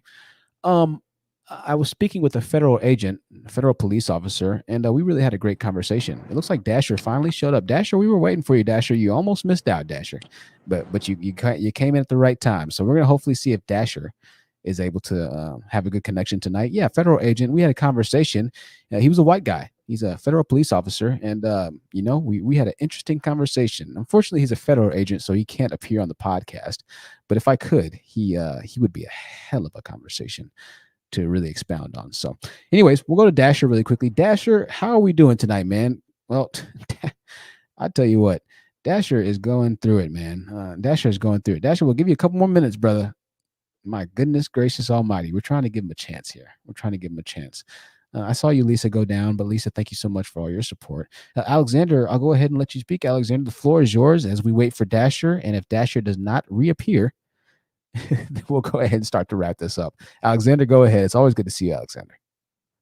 Yeah, Truth, I want to say congratulations. I'm hoping that you get to the 25K at the end of this year. But I want to say what you're saying is right, because I looked at a video from Lexus Exodus today. And believe it or not, the storm is coming for black men because the PPP loans, most black men have PPP loans. And sooner or later, they're going to stop that. And the black men who said they're high value and they're protectors, all they're doing is just manipulating women. That's all they're doing. And here's another thing. The pygmishas who comes after anti-team, the pink pill, the divested zealot, and Lexus Exodus, and I don't know if some of them came after you, but they are trying to stop this divestment movement by spreading lies about all white people are this, all white people are that, and the majority are not. Is the small percentage of it that is. So to the pygmies who want to sell black women a dream about there being a lot of good black men.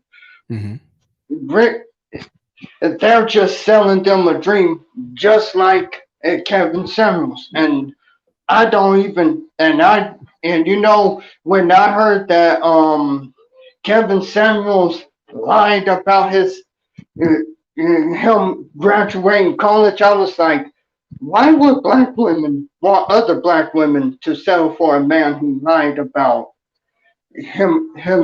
lied about he graduated from college? I don't get it. I really don't. It's true, Alexander. I'm gonna cut you off, Alexander. I'm gonna cut you off. I appreciate you. Alexander is passionate tonight. I feel you, Alexander, and I agree. It doesn't make any sense. Let me follow up on that 1 second, Alexander. Thank you, Laura Garrett, for the $10 super chat. She says radio silence on their end. B clusters do this all the time.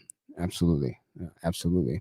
Yeah, it's true, Alexander. I don't know why he really even lied about that, but it says a lot, you know. I don't know, you know, I don't know why he did that, especially if he was just going to come out and admit it himself. I guess he assumed that he knew that eventually he was going to become, or he'd be coming to the point to where people would just look up on public record whether or not he actually had a degree, right? And so I'm not sure why exactly, Alexander, but listen, I appreciate you calling in and always calling in and supporting. It's good to see you, Alexander. We have a couple of new people that are joining right now. Lisa Marie, as well as Roguish Sun is here. Roguish Sun, it's good to see you. I haven't seen you before. Lisa Marie, you've been here, but Roguish Sun hasn't. So we're going to go ahead and let Roguish Sun have the floor really quickly. And as we wait anxiously for Dasher, I don't know if Dasher's coming back, but we'll give him a chance. Dasher, I hope you come back. Roguish Sun, the floor is yours. Go ahead. Hey, peace, man. I'm scanning the YouTube streets and saw you live, and I remember you came on to Black Men Being Brutally Honest a couple of times. And, yeah. So, I didn't really think you had like too much of an opposing view to them, though. Like, so I see what your topic is about today, and the whole aspect of the Kevin Samuel minions. Are you seeking to speak directly to them, or just cats from the Black Manosphere in general? I speak to pretty much against everything that the Black Manosphere and the minions represent. Right. The last time I was on Black Men Being Brutally Honest channel, I was swiftly removed. So. Oh, they yanked you out. Oh, okay. Absolutely. They don't usually do that, though. What the hell was you saying? They don't. Yeah, they don't usually do that. Usually, it's a volley that they permit. So, No, not at all. They're pretty anti me right now on that channel. So, I've spoken about this before, and I'm not sure when exactly were you listening to that. I'm curious. Oh, it was months back. I remember when you came on a couple of times. You've been on there like 3-4 times. Yeah. And you said you didn't think that I was directly opposed to it?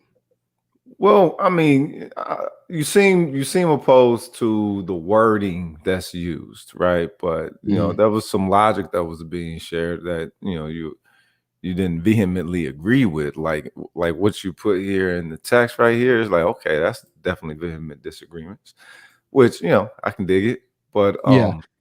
But well, I you know see, when I go over to channels like that, I can't just immediately start going off, because if I do that, it's going to be automatically kaput, right? So I have to be pretty graceful with what I'm trying to say, because if not, I'm going to be kind of the lone wolf, if you will. Yeah, but it's called Black Men Being Brutally Honest. You pretty much can open up with it. You know what I mean?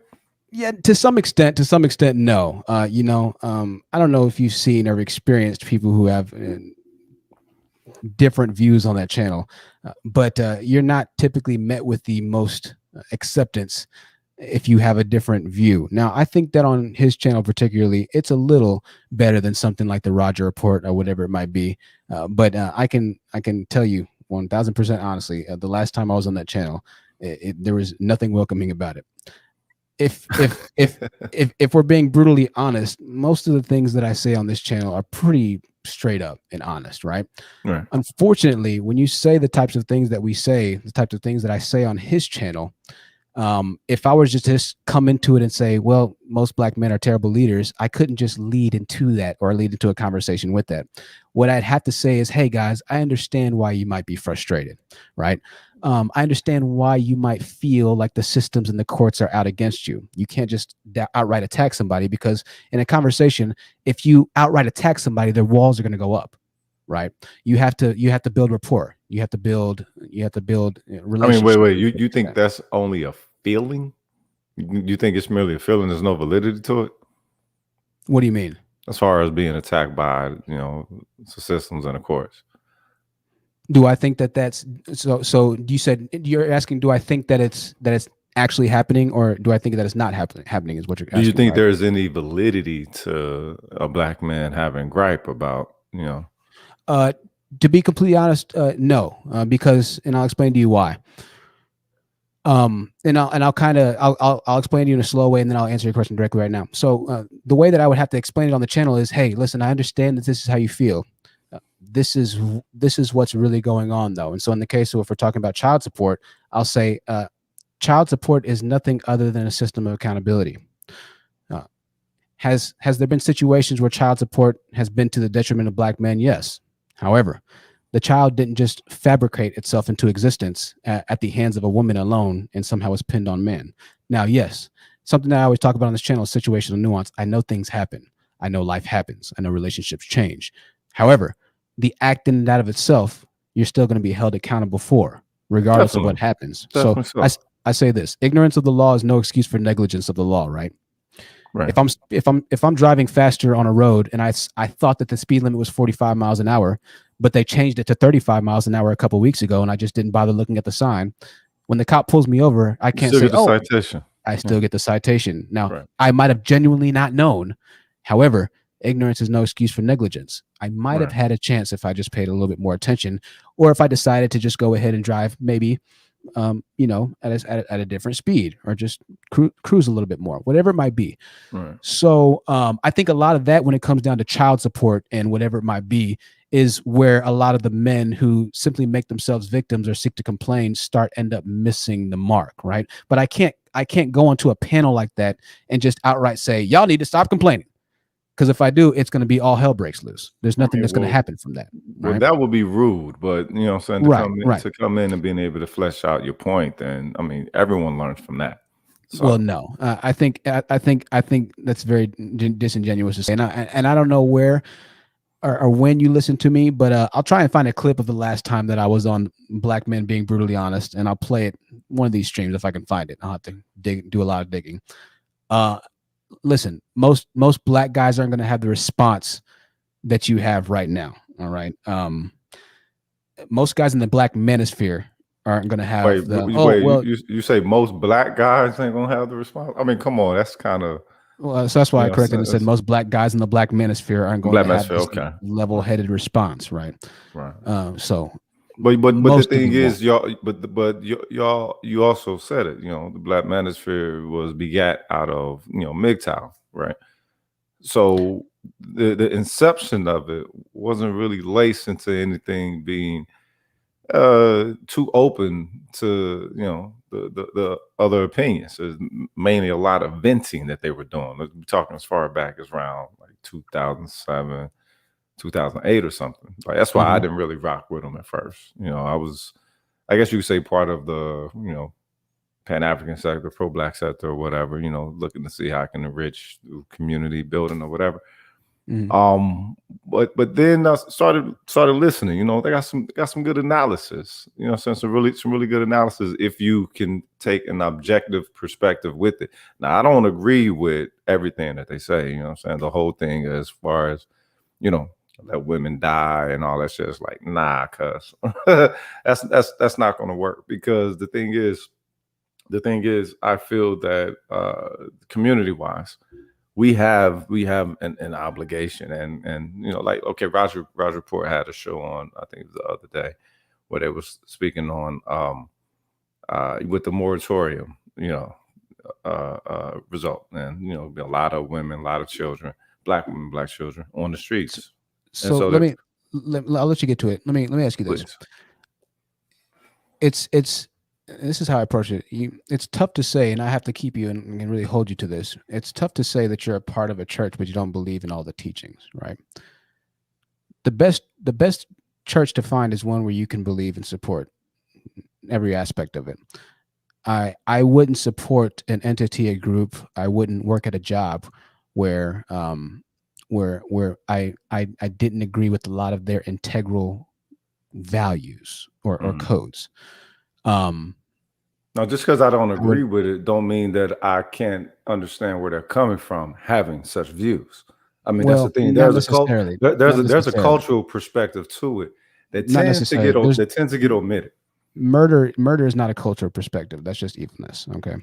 Violence is not a cultural perspective. Violence is violence, and there's no place for it, regardless. Then you say you in Texas, right? Yeah. Okay. You know what's happening on September the 1st in Texas, right? I don't know what's happening. Enlighten me. You know, that's when they enact the law of the constitutional non-licensed firearm carry. Yes. Yeah. I'm already licensed, man. I dig it, but you know, it never really mattered to begin with. You got to protect yourself. But the thing is, from a cultural perspective, how likely do you think it is for, you know, the pilgrims down here to get a little bit out of pocket, start feeling themselves a little bit? For white people to get out of pocket and start feeling themselves a bit? Yeah, out here in Texas, because I'm from Oklahoma. I'm from North Tulsa, and things is a whole lot a bit different than it is out here. Right. Out here, tend to have a little bit of a, you know, nose in the air type of thing. You know, so that whole Southern aristocrat thing. Where I'm from, there's no gray area. It is what it is, and right. And yeah, and leading up to what's occurring out here, you see a lot of cultural perspectives taking place out here. Just as far as with, you know, what was it? They passed the Senate law to where they're going to not teach the, you know, MLK "I Have a Dream" speech. Now, I'm not a proponent of that, no, but the fact that it is associated with our community and the culture of the history of such. The thing is, culture does play a part. There is a cultural perspective. Now, I'm not saying that it's supposed to overrun everyone else's perspective simply because they're not a part of their culture or their opinion of them viewing and observing how we operate. But it is a factor. Okay. All right. So I guess let me try and encapsulate your thoughts here and rebut with a question. So would you say that the overall culture of the Black manosphere, as you've seen, is progressive and fundamentally rooted in damn, they calling a brother a Dusty in the chat, really? Listen, man, I've heard much worse. I've heard much worse spoken about women on Manospheric channels. If I'm being completely honest with you, Dust is an ice cream cone compared to what I've heard. Nah, that's some negative shit that came from Tariq Nasheed. But go ahead, you know what I'm saying? there's always some kind of negative slur that Black people want to throw to each other, which is fucking sick. But go ahead. Yeah, I mean, it's negative. It's negative unless it's true, right? If we're talking about dust in and of itself, and this is something that I said on my channel, as self-deprecating as it might be, I had to admit that I was dusty for a large portion of my young I remember male you did life. mention that. Then you found Right, Cynthia G, and she expanded your mind. Right, exactly. Yeah. Right. At some point or another, you need to accept who you are and what you represent. Now, if you want to talk about a collective train of thought, if you want to talk about a collective idealistic culture or view, or whatever you're kind of alluding to, the culture of the Black community is the worst culture in America as far as every aspect of America. right? It's Agreed. per 1,000 the most violent, per 1,000 the least educated, per 1,000 the least earning, per 1,000 the least business building. So the culture, if culture really matters to you, then I think that it would need to be some serious acceptance that by the leadership of Black males, the culture has been run into the ground, essentially. Where has the leadership come from? The leadership is supposed to come from the leaders, right? But I'm saying, but who are the leaders you're speaking of? Who are the leaders? Who are the leaders that you're speaking of right now? I wasn't speaking of any form of leadership. Do you see yourself as a leader in the Black community? You being a Black man? A leader? Nah, I'm just someone who wants to see it enriched. You just want to see it enriched. Who do you plan on enriching the Black community? Say it again. Who do you plan on enriching the Black community that you want to see within thrive? the Black community? Yes, the children. You want to see the children? Yes, focusing on the youth, because it seems like with this whole gender war thing, a lot of people don't forgot about the future. So let me. I just want to clear and listen. I agree with you there. That the children definitely do matter, but we can't expect children to lead right now. Right now, children are children. No. I'm not saying an aspect of getting children to lead. I'm saying pouring enrichment into the children. So let's speak about enrichment. So go ahead. Let's speak about enrichment. By enrichment, essentially, what we mean is economic infrastructure, right? Correct. Well, that and the relationships that it takes in order to create the social values and the linkings to even want to trade with one another, to even see that a product that your brother or sister can create does have value to it. So before we get into economics, we got to have our social relations repaired. Right. Okay. So we're kind of covering a lot here, but let's kind of try and bring it back to the leaders. Okay. Relationships. Now, the job of a leader is to cultivate the job of a coach, the job of a captain of a ship is to be able to cultivate the job of a boss or a CEO is to be able to cultivate an environment around its workers, around its employees, around its core group of people that he relies on as a leader to help him drive that ship, to help him in that state or Super Bowl game, win the game.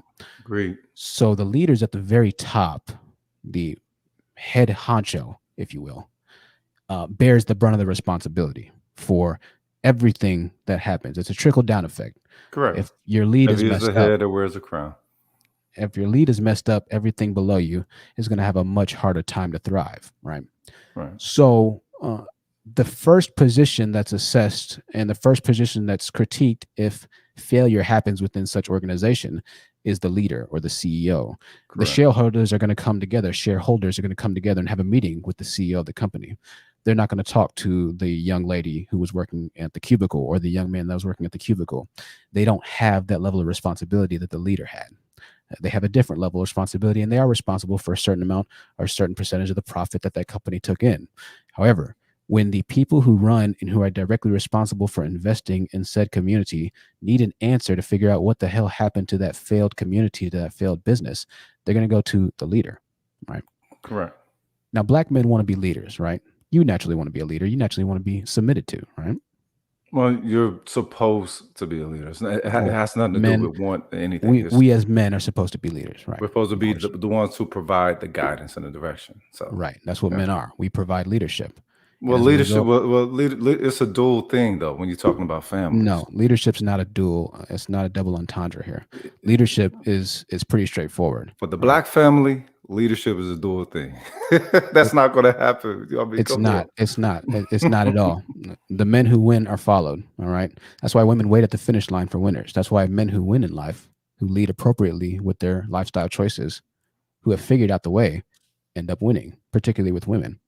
Leadership is not a mystifying spoken ordeal. from an objective perspective. It's like you don't want to put the cultural perspective within it, as if Black people have been existing in some type of social vacuum and none of the history has, formed different characteristics within how we relate to one another or gender roles. Now you said that you were pro Eidos Hotep belief style, or at one point in your life, right? Yeah, yeah. Well, just trying to do who- something. The whole fight for your people thing. Right. Okay. Well, we just got done kind of covering the Hoteps, and we had a good time with that. $20 Yeah. super chat from Brown Bunny. And listen, I appreciate you calling in, Rogish. I do, man. $20 super chat from Brown Bunny says, "Thank you so much for what you do for Black women." Absolutely, not a problem, Brown Bunny. Thank you for the donation and the support. Thank you for still watching and rolling with us. Like, take that for instance. Just the whole aspect of the hotel thing, right? That's now a slur. When people were first students within knowledge self, Pan-Africanism, and you learned that, it was something that was honorable. Now, of course, you did have those who hustled with it. It's not hard to find something to hustle with if you're going for low-hanging fruit or something like that. But you do have those of us who were, like a lot of people who, joined the military, and they say, okay, well, thank you for serving your country, right? You get that a lot of time. Thank you for serving your country. Thank you for serving your country. Mm-hmm. And then overseas, you see certain things occurring, and you're like, okay, well, you know what? These skills that I was taught there, I can use this back home, because I'm looking to see what the condition of my people are.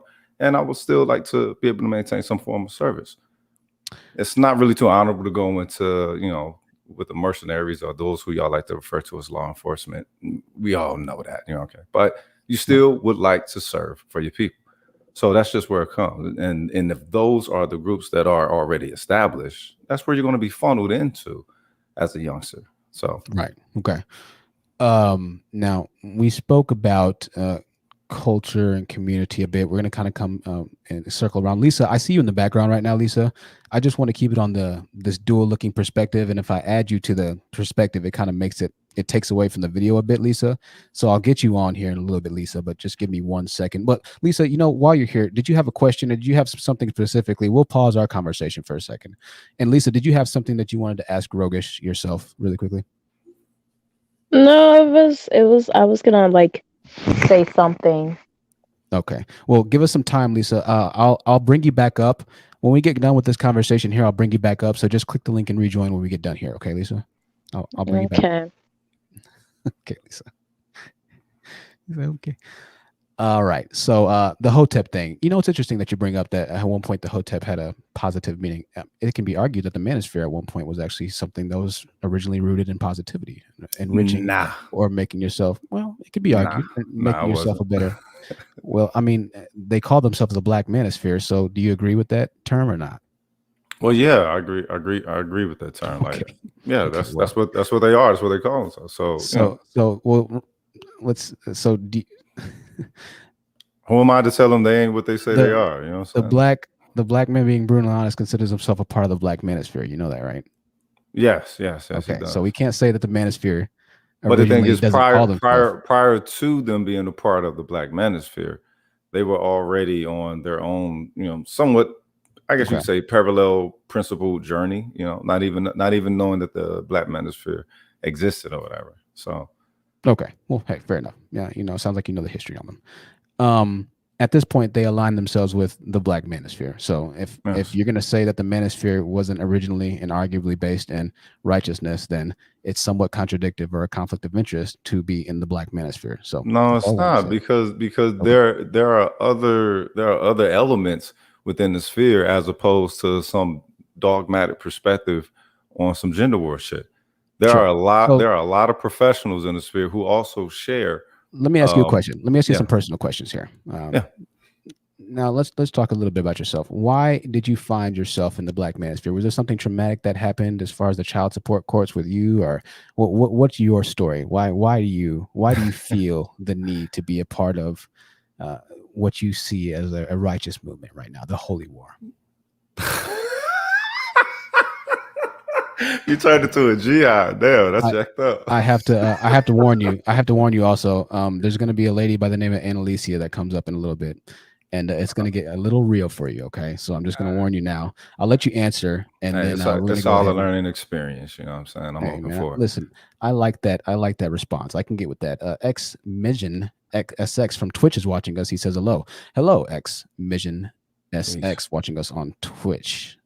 So once again, Alicia, it's going to be rough for you, brother. But what happened exactly? Did you, or do you have, what happened? Did you go through a bad breakup or what? Nah. Actually, I used to shit on them when back in the day. Because I thought they were like crying and shit. Like because my introduction to it was Sergeant Willie P. I don't know if you go back that far. No. So let's kind of keep it quick. So you thought that they were crying at first, and then you realized that they were essentially right. No, not that they were right, but that that very first response that I had, a lot of people had that response. So it's like, oh man, y'all bitch and shut the fuck up. But then if you listen to one objectively, and then you start hearing patterns. So it's like, okay, well, they're not, sharing their experience, but they are having similar experience. So it warrant deeper objective introspection. So that's basically what it was. So we're saying I knew of Manosphere as far back as like 2007. Paid attention to some information here and there. Didn't really start participating though. Okay. Not to cut you off. Okay. Yes. So before we let Alicia on, I just have a couple more questions for you. What do you do for? Well, you don't give it too much away because obviously I'm a rehab therapist. Nice, bro. That's a respectful job, man. That's a respectful job. Now, do you have children right now? Nah. Too many ectopic pregnancies in the last last marriage. Nice. Awesome. Well, that's good and that's respectful as well. I can get with that. Are you single? Well, actually currently dating and like in the system I'm searching for, you know what I'm saying? Does she have any children? She does not. Nice. Well, sounds like you're in an interesting position. I have a few more questions, then I'll let Alicia go. I find it interesting that you started pretty much in the area that I'm in right now, right? Currently, that the Black Manosphere pretty much are perpetual victims who just complain 24/7, which is how I feel and how we feel on this channel. Right. The world has no space for any more victims at this point, particularly the Black community. There's no space for victimhood. It's always something that's trying to attack the Black man. It's always the white man. It's always the courts. It's always something. But the biggest thing that I noticed is when I was on his channel, Black Man Being Brutally Honest, I said, well, guys, okay, here's the problem I have with y'all. If it's such, and I was trying to legitimately help them, I said, if it's such a problem that you have with the courts or with child support, why is it that by and large you choose still not to get educated, get a political science degree, study law, get a Juris Doctorate degree? That's the name of it. I can't remember. And change the laws that so afflict you. Here's the thing, if I was so chastised and persecuted by child support laws or by EXA laws or family courts laws, I would make it my sole mission in life to try and change the laws. All right. I would try and do something or figure out a solution, whether that be temporary or permanent or for the next generation, so they don't have to go through the pains that I feel like I'm going through. Right. And that's my biggest thing. I don't see solutions as much. I just hear a lot of complaining. You speak about the next generation being important, but you also don't acknowledge the fact that Black men only own 2% of businesses, 1% of businesses in the United States of America. That employ people only own that little amount. You don't acknowledge the fact that out of the 3,700 businesses traded on the New York Stock Exchange, 3 of them are owned by Black men. So we can't give back to the next generation by continually complaining about how bad things have been. That's the biggest issue I have with the Manosphere, is that out of all the complaining, when there's a solution, there's still no unification towards the solution. It's very apparent that obviously more money means more power, means more resources, means more things can change. And if you're not striving to build to more power, more money, more resources, like they don't talk about men going to school or investing, whatever it might be. They simply talk about how bad women in the courts are. And I agree with that they get locked onto. It's at a certain point. Absolutely. At a certain point, I'm just going to finish and I'll let you go and then I'll let Annalisa go. At a certain point, it's like, okay, guys, I get it. And then listen, guess what? I'm not even saying that they haven't gone through things that are understandable about why they're upset. I get that. However, we can't just, right? Come on. Right. So what are we going to do now? Right. That's all I'm saying. Let me go ahead and go to Annalisa really quickly. And listen, Roger, she's going to go ahead and give some questions to you. Annalisa, the floor is yours. Thank you for your patience, my dear. And thank you for joining, Annalisa. Go ahead. Oh, and just unmute yourself, Annalisa, assuming that she's here. I can't unmute you. She might have taken a step away. We'll see. Annalisa, if you can hear me right now. Oh, okay, there she is. Go ahead, Annalisa. Can you hear me? Yeah, I hear you perfectly. Hey. Okay, perfect. Okay, hi, how are you? I'm good. How are you tonight? Peace. I'm good. I had a question, something that he said confused me, and I'm just trying to understand. So you sort of said that we have to work on, it sounds like you're saying work on repairing the dynamic between Black men and Black women. Earlier, you said something to that effect, something to the effect that, well, in the Black community, or in the Black family, women just don't let men lead. And, we kind of have to acknowledge that this is a part of the culture. Is that something that you said? Is that fair to say that that's sort of an analysis you made earlier? No, I've never in an aspect of women don't let men lead. Never that, because I feel that the Black community operate in a total different dynamic than what everyone receives as traditional or foundational. I think there's actually is supposed to be like dual leadership. Like there is a comedian by the name of Jeff Brown, and he says, my wife's word weighs the heaviest, but my word weighs final. And right, so there sounds like there's one leader ultimately, but that's not even the point. The point that I'm trying to make is, even in the Black community, because you're saying it's not functioning the way that other communities should be functioning, or it's not traditional. Historically, it's not traditional. I don't think it's able to operate traditional.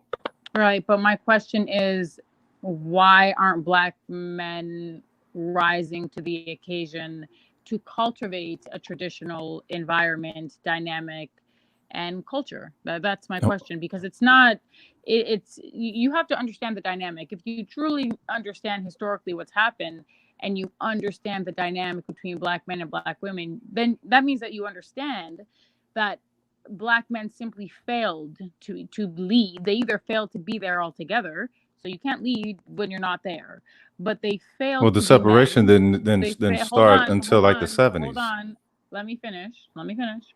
No, men were leaving before that, but let me finish. If women are superimposed into the position of a man, i.e., she's having to build for her family, i.e., she's having to protect her family, she's having to provide for her family exclusively, her being superimposed into that position, who's the catalyst? Whose fault do you think that is? Whose fault do I think that is? There's many faults involved with this. Okay. No. I don't need. It's not just the Black family involved in the dynamic of how the Black family has developed within the United States. Sir, I don't need the other. I don't need external variables. It's a man and a woman that create the family. That ultimately, men set the culture. Women, we carry the culture on. I'm asking you, in that dynamic, I don't care about externals. I don't care about external variables. We can talk about that later. Okay. I'm asking you, in that dynamic, who's at fault? They're both at fault. What you mean? Women. Who's at fault? They're both at fault. Right. So wait a minute. No, wait a minute. Let me go through it. Since it's on the man to set the dynamic, then that means that his word must receive receptivity. Now, what has been the track record of the social dynamic of Black women being open to and receptive, harmoniously to the Black man's word? That's the track record of Black men's. Our word hasn't had value. Our word hasn't had value in our family for a long time. Let's not ask. Let's not, Rogus and Annalisa, I'll let you go. Let's not act like Black men didn't lead Black women into slavery for hundreds of years, bro. All right. There's only so much power that Black men.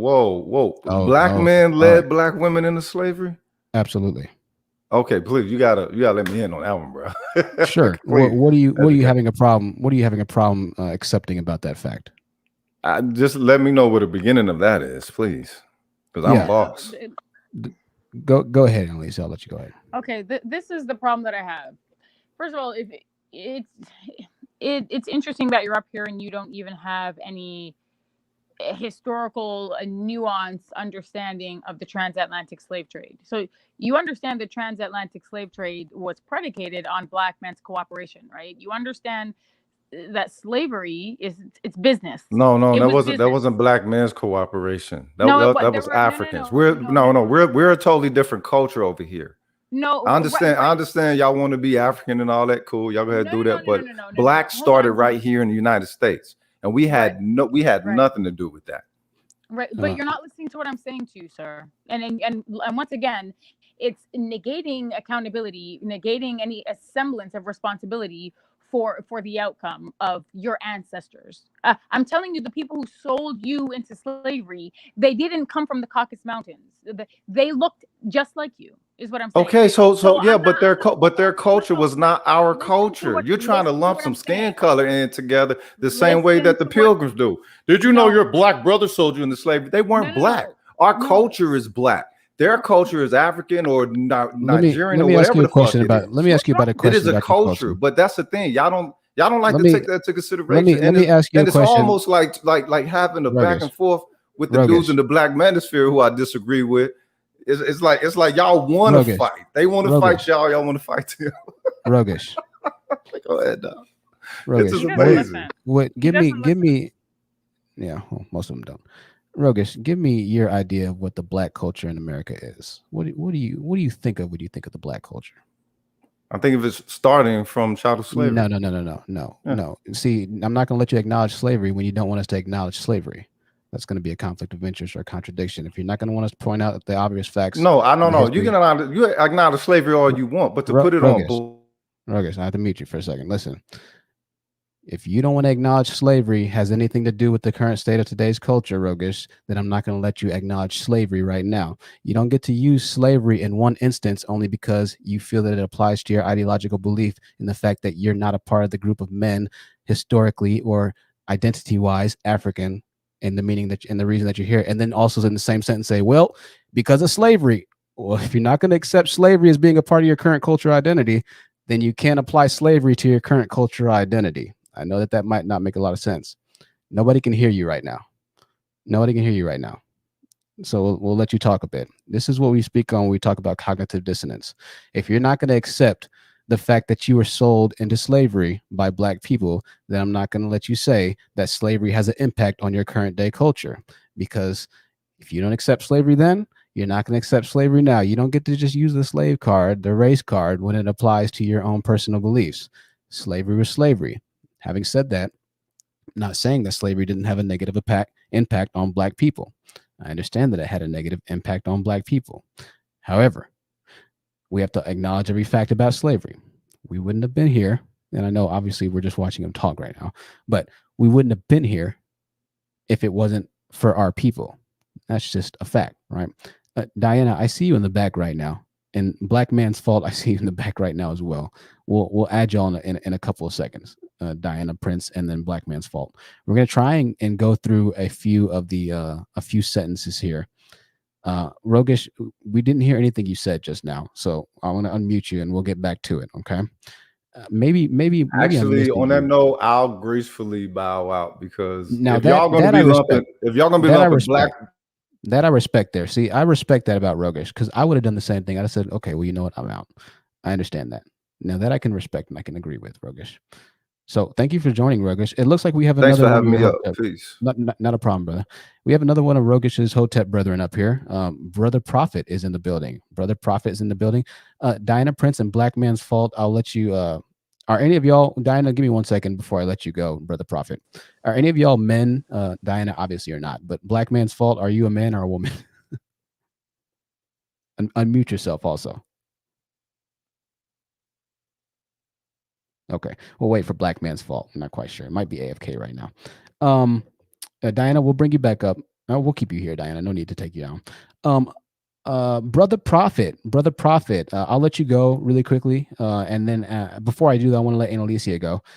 Annalicia, it's a futile argument at this point. You know, it's picking and choosing based off of what he feels is appropriate.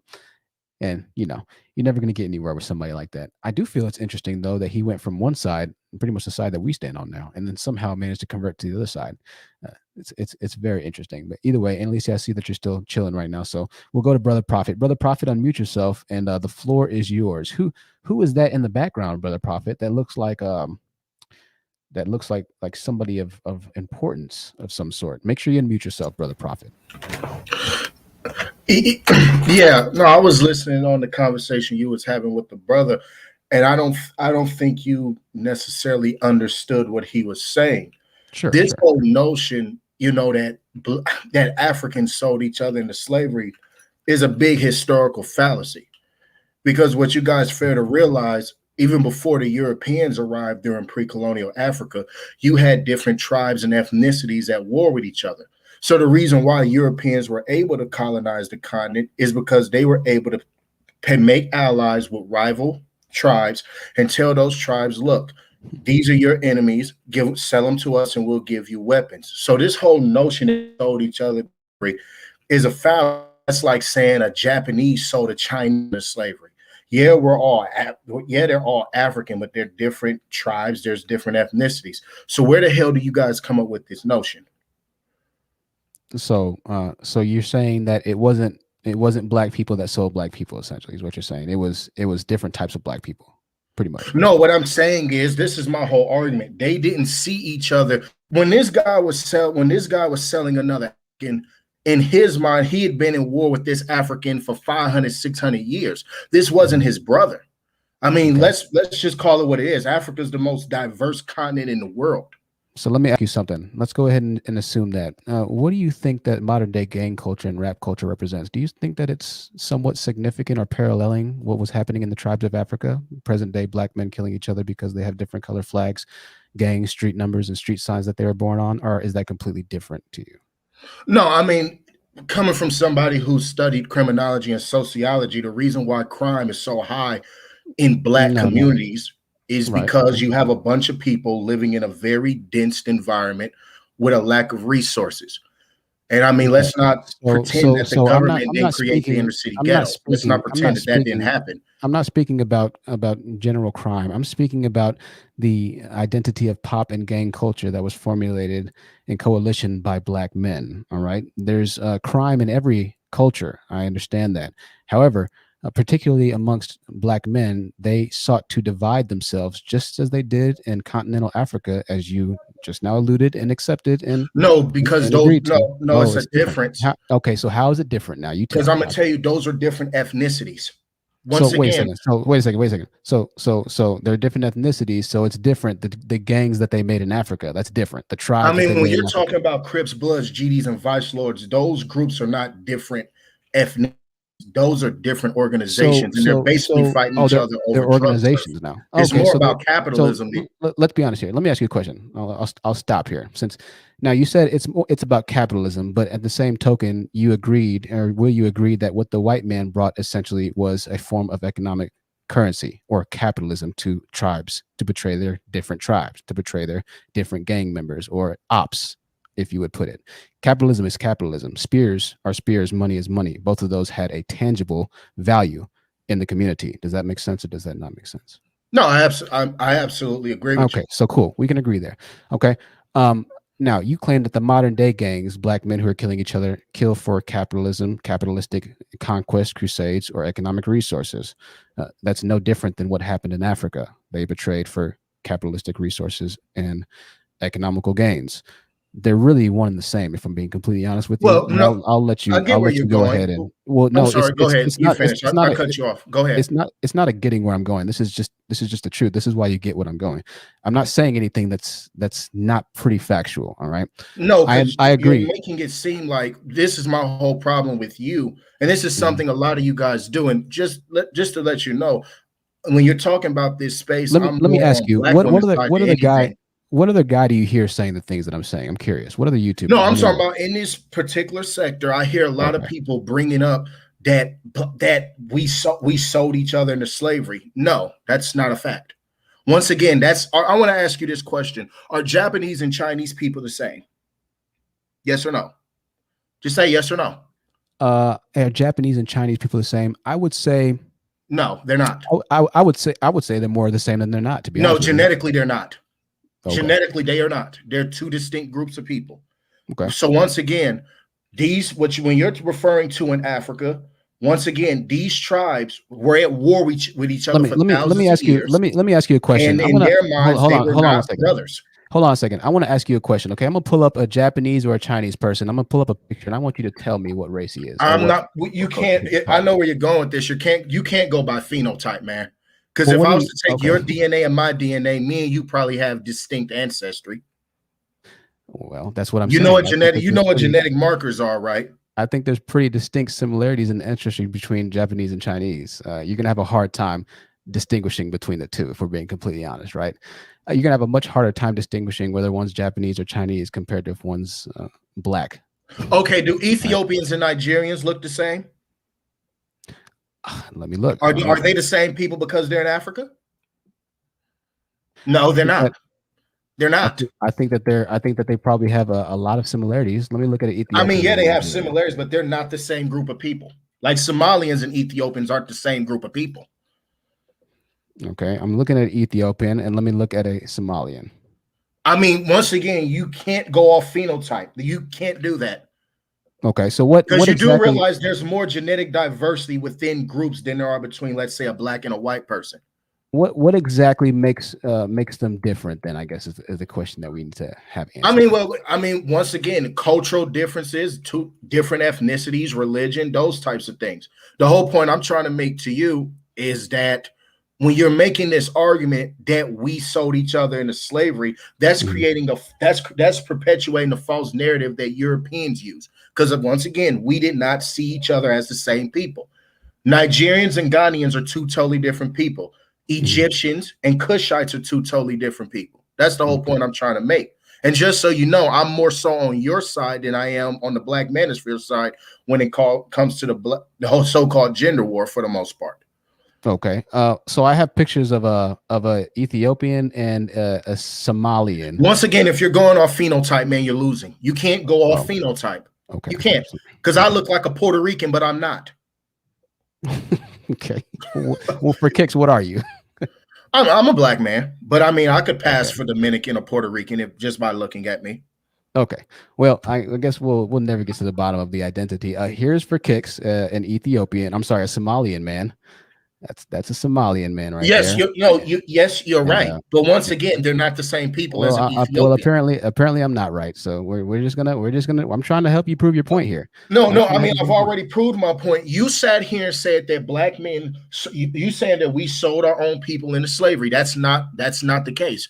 Once again, here's the Ethiopian. Okay. I don't know if you could tell. Well, for one, let me ask you a question, bro. Can I ask you a question? Be honest. Sure. Have you ever studied pre-colonial Africa? Yeah, I have. Okay, do you realize that during pre-colonial Africa, you had different tribes, ethnicities, and cultures and religions at war with each other, just like you had it over in Europe? Okay, so once again, you've been at war with this man for thousands of years. This is before you've ever seen a white man. And then a white man comes and say, hey, this is your enemy. You've been at war with these people. Here, you capture them, you sell them to us, we'll give you whatever. Technically speaking, you didn't sell your own people because that was a totally different tribe. Even though race is a social construct, which I bet you don't even understand that, huh? I may not. I don't know. I may not. Okay. It sounds like I don't, right? Well, I'm just saying, that's a false narrative. And I keep hearing that false narrative perpetuated with the divestment community. I hear on your side, and I'm gonna be honest, I actually like your show because I consider you to be you're non-biased. I'll give you that. But this whole bullshit about black men being responsible for black women being sold in slavery and all this type of shit is bullshit. Okay.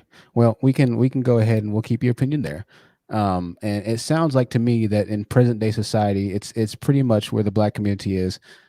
It's no responsibility because of the black man. Would you want to know what the problem is, though? I mean, okay, yeah. I want to ask you, what do you think the main problem is?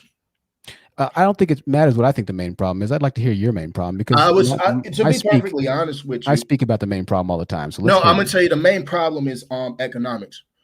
I mean, when you live in a community where you don't own and control anything, and you're dependent upon one group of people to dominate society, you're going to have things like crime, out of wedlock birth. You're going to have high mass incarceration because the courts and the system is going to target you because you're a powerless people.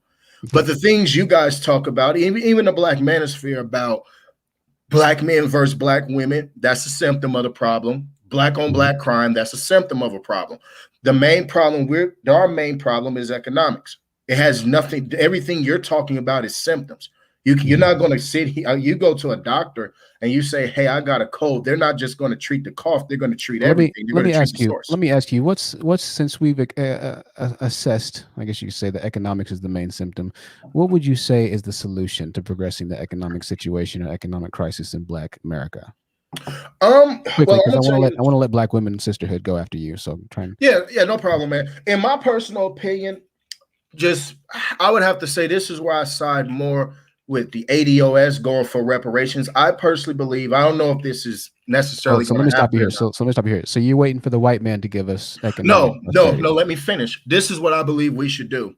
Okay. Since we live in a society where politicians are bought by private entities, I believe that throughout all the major cities in the United States, Black people should put some money together, buy their local politicians and tell them, look, we're donating such and such amount to you.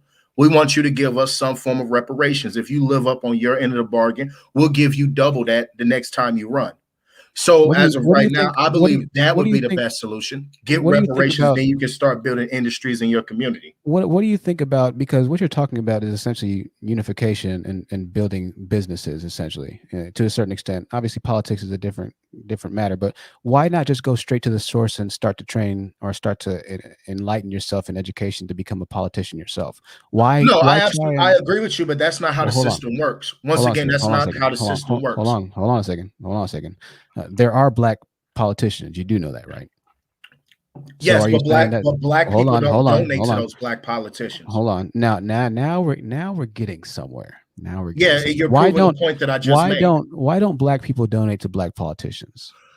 Well, to be perfect, I would actually have to say this. A lot of us are very politically ignorant to the way the system works. In my personal opinion. So you think that they don't donate to Black politicians because you think that they're ignorant of the way that the system works within politics? No, because a lot of Black people feel that, hey, if I vote, this guy's going to do something for me. No, that's not how the game works. So my question is this. So you would prefer that we put our money behind white politicians other than Black politicians? No, I'm not saying that. I'm saying whichever, whether it's Black, white, Asian, Republican, or Democrat. So let me ask you this then. If you want, so if we don't put money behind the Black politicians, and that's our problem because we're not politically enlightened, like you say, what is going to change essentially by us putting money behind a politician if we're not enlightened on what politics is all about? You understand what I'm saying?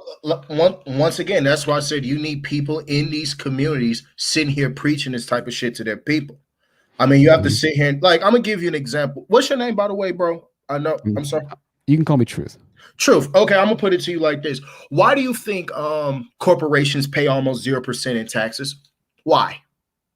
I don't know. I'm not going to talk about that right now. I'd rather let's just. It proves my point. It's because those people have bought these politicians and have put laws on the books to benefit themselves. So let me ask you then: if we have Black politicians, then why are we not buying Black politicians, like you're saying? Once again, because like I said, a lot of these people don't really know how the political system works. So it sounds like to me then, not buying politicians isn't the problem, because if we don't know about politics, once again, I told you our main problem is economics.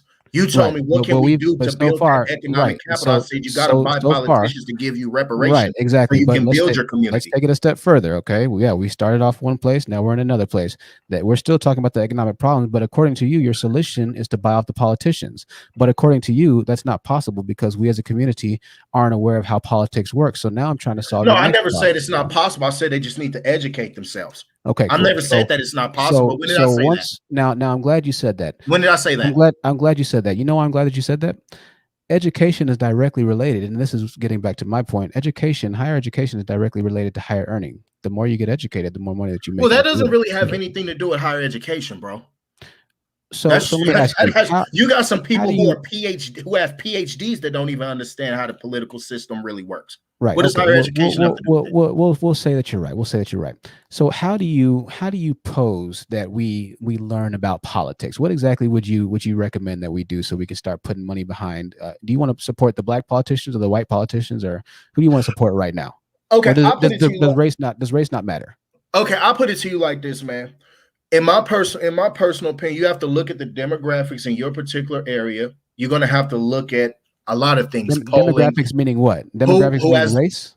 No, I'm just saying that which politician, what demographics are they appeasing to, and how is that going to translate into how many? So let me ask you a question. Let me finish. Let me finish. I'll let you finish in a second. You can answer the question first, though. So if you're looking for if you're in the black community, and you're probably looking for a politician that has to appease the black community, right? Black people.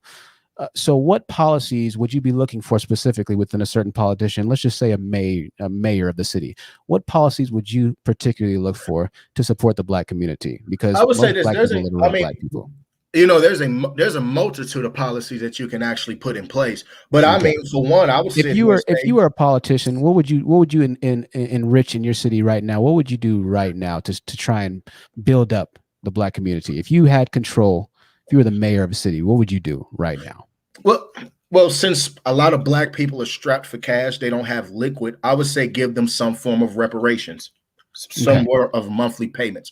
Well, like, I don't know, you could range it's about $800 to $2,000. If people are working their jobs and they have that money, they can put that money together and build some type of industries in their community. Right. Okay. So reparations. That's what I would personally think. So essentially what you're waiting on, or what you think that the politicians should do is give people money, essentially, right? To fix everything. Have you heard the saying? Well, money rules the world. You do realize the Native Americans just received half of the state of Oklahoma because they knew that they had the lobby to get it, right? You do realize that, right? Why were the Native Americans able to do that, but we can't do that? I mean, because once again, out of every other group, they understand that they have to have a political agenda and they have to lobby to get what they want to. Just sitting here voting for a person and telling them to do something for you just isn't going to work. That's why. Okay. And that ain't got nothing to do with black men or black women, by the way, if that's where you're trying to go, because it don't. So black men or black women, particularly black men, have nothing to do with their own political lobbying. Okay, cool. I never said that. I said that has nothing to do with a gender war. Let me go ahead and progress this a little bit. Let's go ahead and progress this a little bit, because if we're using your methodology of thinking, then the Native Americans have nothing to do with their own political lobbying themselves. Apparently, it's just no, they do. I mean, read it up. They just received half of the state of Oklahoma. Right. Awesome. That's great. Because of lobbying. So going back to it, essentially, we're agreeing that money makes a difference right now, and education helps to make more money. Coincidentally, right? There's a correlation between the two. There's been multiple studies, thousands of studies that show that the more educated people tend to make more money. Now, I go back to my original statement, right? And this is the difference between you and I. I don't believe in reparations because I don't believe in anybody giving me anything. All right. I mean, I'm not going to wait. I mean, no disrespect, bro. Hold on. I don't mean to be nasty, but truth. You're just going to have to sit silent for now, man. I'm not going to wait for anybody to give me anything. I'm definitely not going to wait for niggas like you to give me something, because if you had it your way, we would be sitting here until kingdom come. We would still be wasting away hundreds of years later. All right. Listen, I hate to break it to you, brother prophet. The reparations aren't coming, man. All right. They're not coming, and they're not going to come. You're not going to get reparations. The best reparations that you can reparate yourself with is putting yourself in position, in those political power positions, those political power player positions, to change things that you want changed. Nothing's going to give you anything, man. All right. So you can cry reparations until pigs come home, bro. You're going to keep crying until the last day for you on this earth. Nothing's going to change. And that's the problem I have with people like y'all. Reparations, the slavery, we weren't sold into. The last caller, the guy before you, who reminded me of the type of person you are, the Hotep guy. Oh, well, it's not the slavery, it's not slavery's fault, but it's slavery's fault. And the reparations. Listen, man, it's 2021, bro. It's time is up. Okay, so we're gonna go ahead and move on here. This conversation is going absolutely nowhere. So Black Woman Sisterhood, welcome to the panel, and then we're gonna add our other ladies that have been waiting for so long on the panel as well. Black Woman Sisterhood, the floor is yours. Hi, Truth. I have three things. I always try to keep it short, but I just kind of have to point out something. So, we all need to take a look at his picture that he has up. So I find it funny that anytime black men we talk about how they sold us into slavery, they always like to come and say, "Oh, well, that was a different culture. That was someone else from a different culture. That wasn't us." But they could also relate themselves to kings and emperors from a long time ago that was could be from a totally different culture. So how is it that anytime we want to say, well, you guys had something to do with us getting into slavery, they're like, oh, well, that was different people. But yet you can put up a king on your profile picture and call yourself a black king, but you have no idea what genetic pool you belong to, who your ancestor was, and stuff like that. So this king could be from a whole different culture, but yet you kind of see yourself in this king. Do you see what I'm saying? Like how that doesn't make sense? Like you can't have both. You can't say that you're a king from Africa, but then also say, oh, well, we wasn't a part of the African people that sold us into slavery. When did I say I was a king, ma'am? I'm sorry. Oh, I'm sorry. Who do you have up on your profile picture? Is that not an emperor or a king or some sort? You know, it is. I mean, okay. Truth. I want to say this. You just committed. No, we're gonna let her finish for now. You can speak after she's done. You've had enough time right now. That was and Black Women Sisterhood, thank you. I just want to say thank you, Keena, for the $10 super chat. Keena says, and I forgive me. It disappeared, Keena. Thank you for the $10 super chat. I'm going to read it on my YouTube. Go ahead, Black Women Sisterhood. Okay, so that was the first point. The second point is that it is highly likable that we actually were sold by people who were in our tribes as well, because during that time, it's not as if it was just like the Ethiopians versus such and such. There were plenty of tribes that were selling people and even selling people within their own tribes into slavery. So for instance, like most black people, it's not like they're just one African culture. Like when I checked my genealogy, I was Mali, Somalian, Congo, and things like that. So it's not as if like you can just specifically say, oh, well, this tribe didn't sell this tribe. It was a lot of tribes selling tribes. But I just want to know, how is it that it's so easy for them who look like each other? I know you said we shouldn't go by phenotype, but you people can look like each other on the whole continent, but yet you'll let white people come who's a totally different culture and a totally different phenotype come and tell you who your enemy is. That makes no sense. That's stupid. That's retarded. No, not right now. She's not done yet, but you can after she's done. Okay. And then the last thing is yeah, well, you can't have it both ways. You can't relate to a king without you knowing what culture that king came from and everything else. But then also say, hey, you can't blame us on these kings, well, on these people who sold us into slavery. So that was my point I want to make. Thank you. That's a great point. That's a great point. No, not just yet. We're gonna let a couple other ladies. I mean, you go. said I could go after her. I know. I wanted 1 point. I just wanted to make 1 point, and that's it. All right, go ahead. Well, once again, with all due respect, ma'am, you must have misheard what I was saying. It's not that the white people came over there and literally said, hey, these are your enemies. What they did is they basically created alliances with certain groups. And that's what basically ignited the transatlantic slave trade from there. Because once again, these ethnicities and these tribes, they had been at war with each other way before the white man even arrived. Right. But hold on.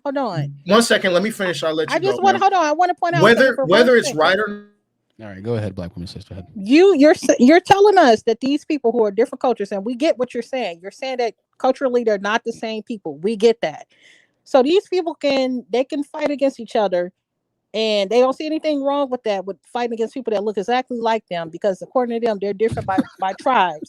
But yet people can come that's from a different tribe and also a different race, a different tone, and they don't see anything suspicious about that. Well, of course not. Can I respond, please? If you can, yeah, sure. Well, no, I mean, once again, and this is one of the main reasons why, in my personal opinion, it's so hard for a lot of the African countries to develop. It's because, once again, those leaders that are at the top, they are part of a totally different ethnicity, and they don't see everybody in the country as being their brother. So it's not that hard for somebody to come over there and play economic hitman and say, hey, look, all right. So pretty much black men have always been throwing out their own people for the most part, right? And the white man was able. No, you once again, with all due respect, Truth, you keep once again. All right. All due respect, you're committing a straw man. We're gonna a straw man. I know. Okay, so Is It Just Me podcast, and thank you for the $5 super chat from Deluxe. Really quickly, we're going to read Deluxe. Reparations would be nice, but it wouldn't solve anything for the black community. The majority of black men's mindset says Dusty, hence rappers, athletes. Yeah, you give a man a fish, he eats for a day. You teach a man to fish, he eats for a lifetime, right? Reparations will only go so far. That at a certain point in You didn't time, you need to understand have anything I said economic earlier. infrastructure.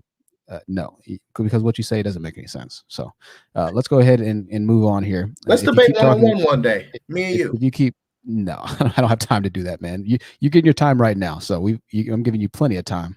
This will probably be the last time you have, so I advise you to use it wisely. I want to read this comment from the Is It Just Me podcast. She said, black men in Nigeria were selling slaves from the 16th to the 19th century. Black men were middlemen, facilitators, and negotiators who negotiated prices between white traders. Moreover, this is the thing about, and I like how he kind of speaks about, well, all tribes are different and things of that nature. It's in most cases, it would have been very tough for a white man to come to a tribe and get one tribe to go to another tribe and then conquer them to sell slaves back to them.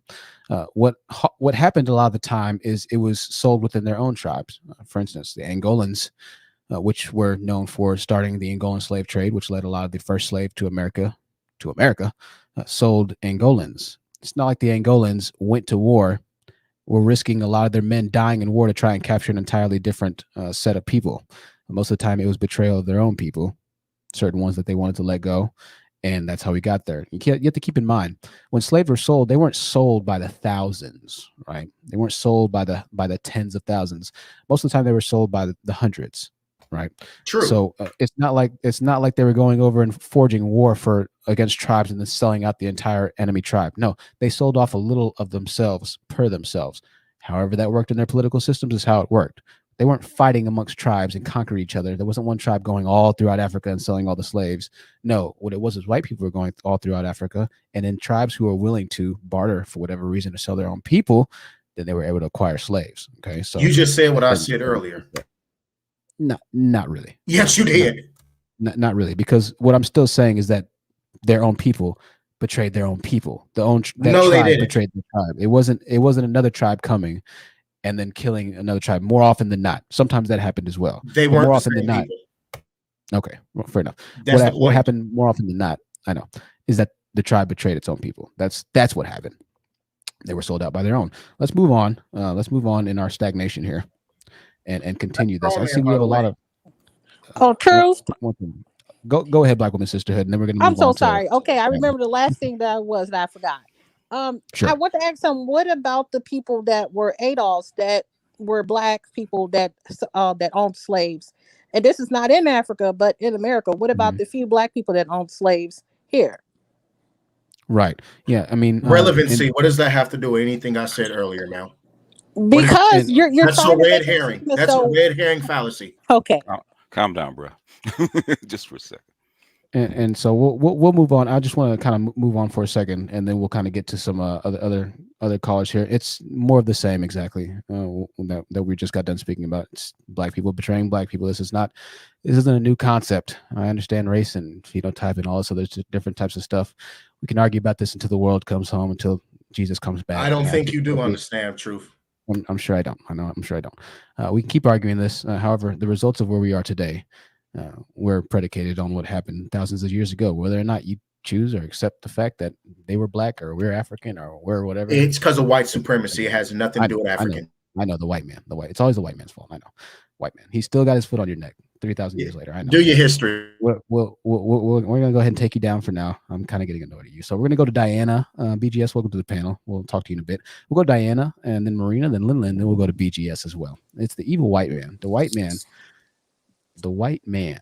Hi, Honest Truth. I've been waiting for like so long.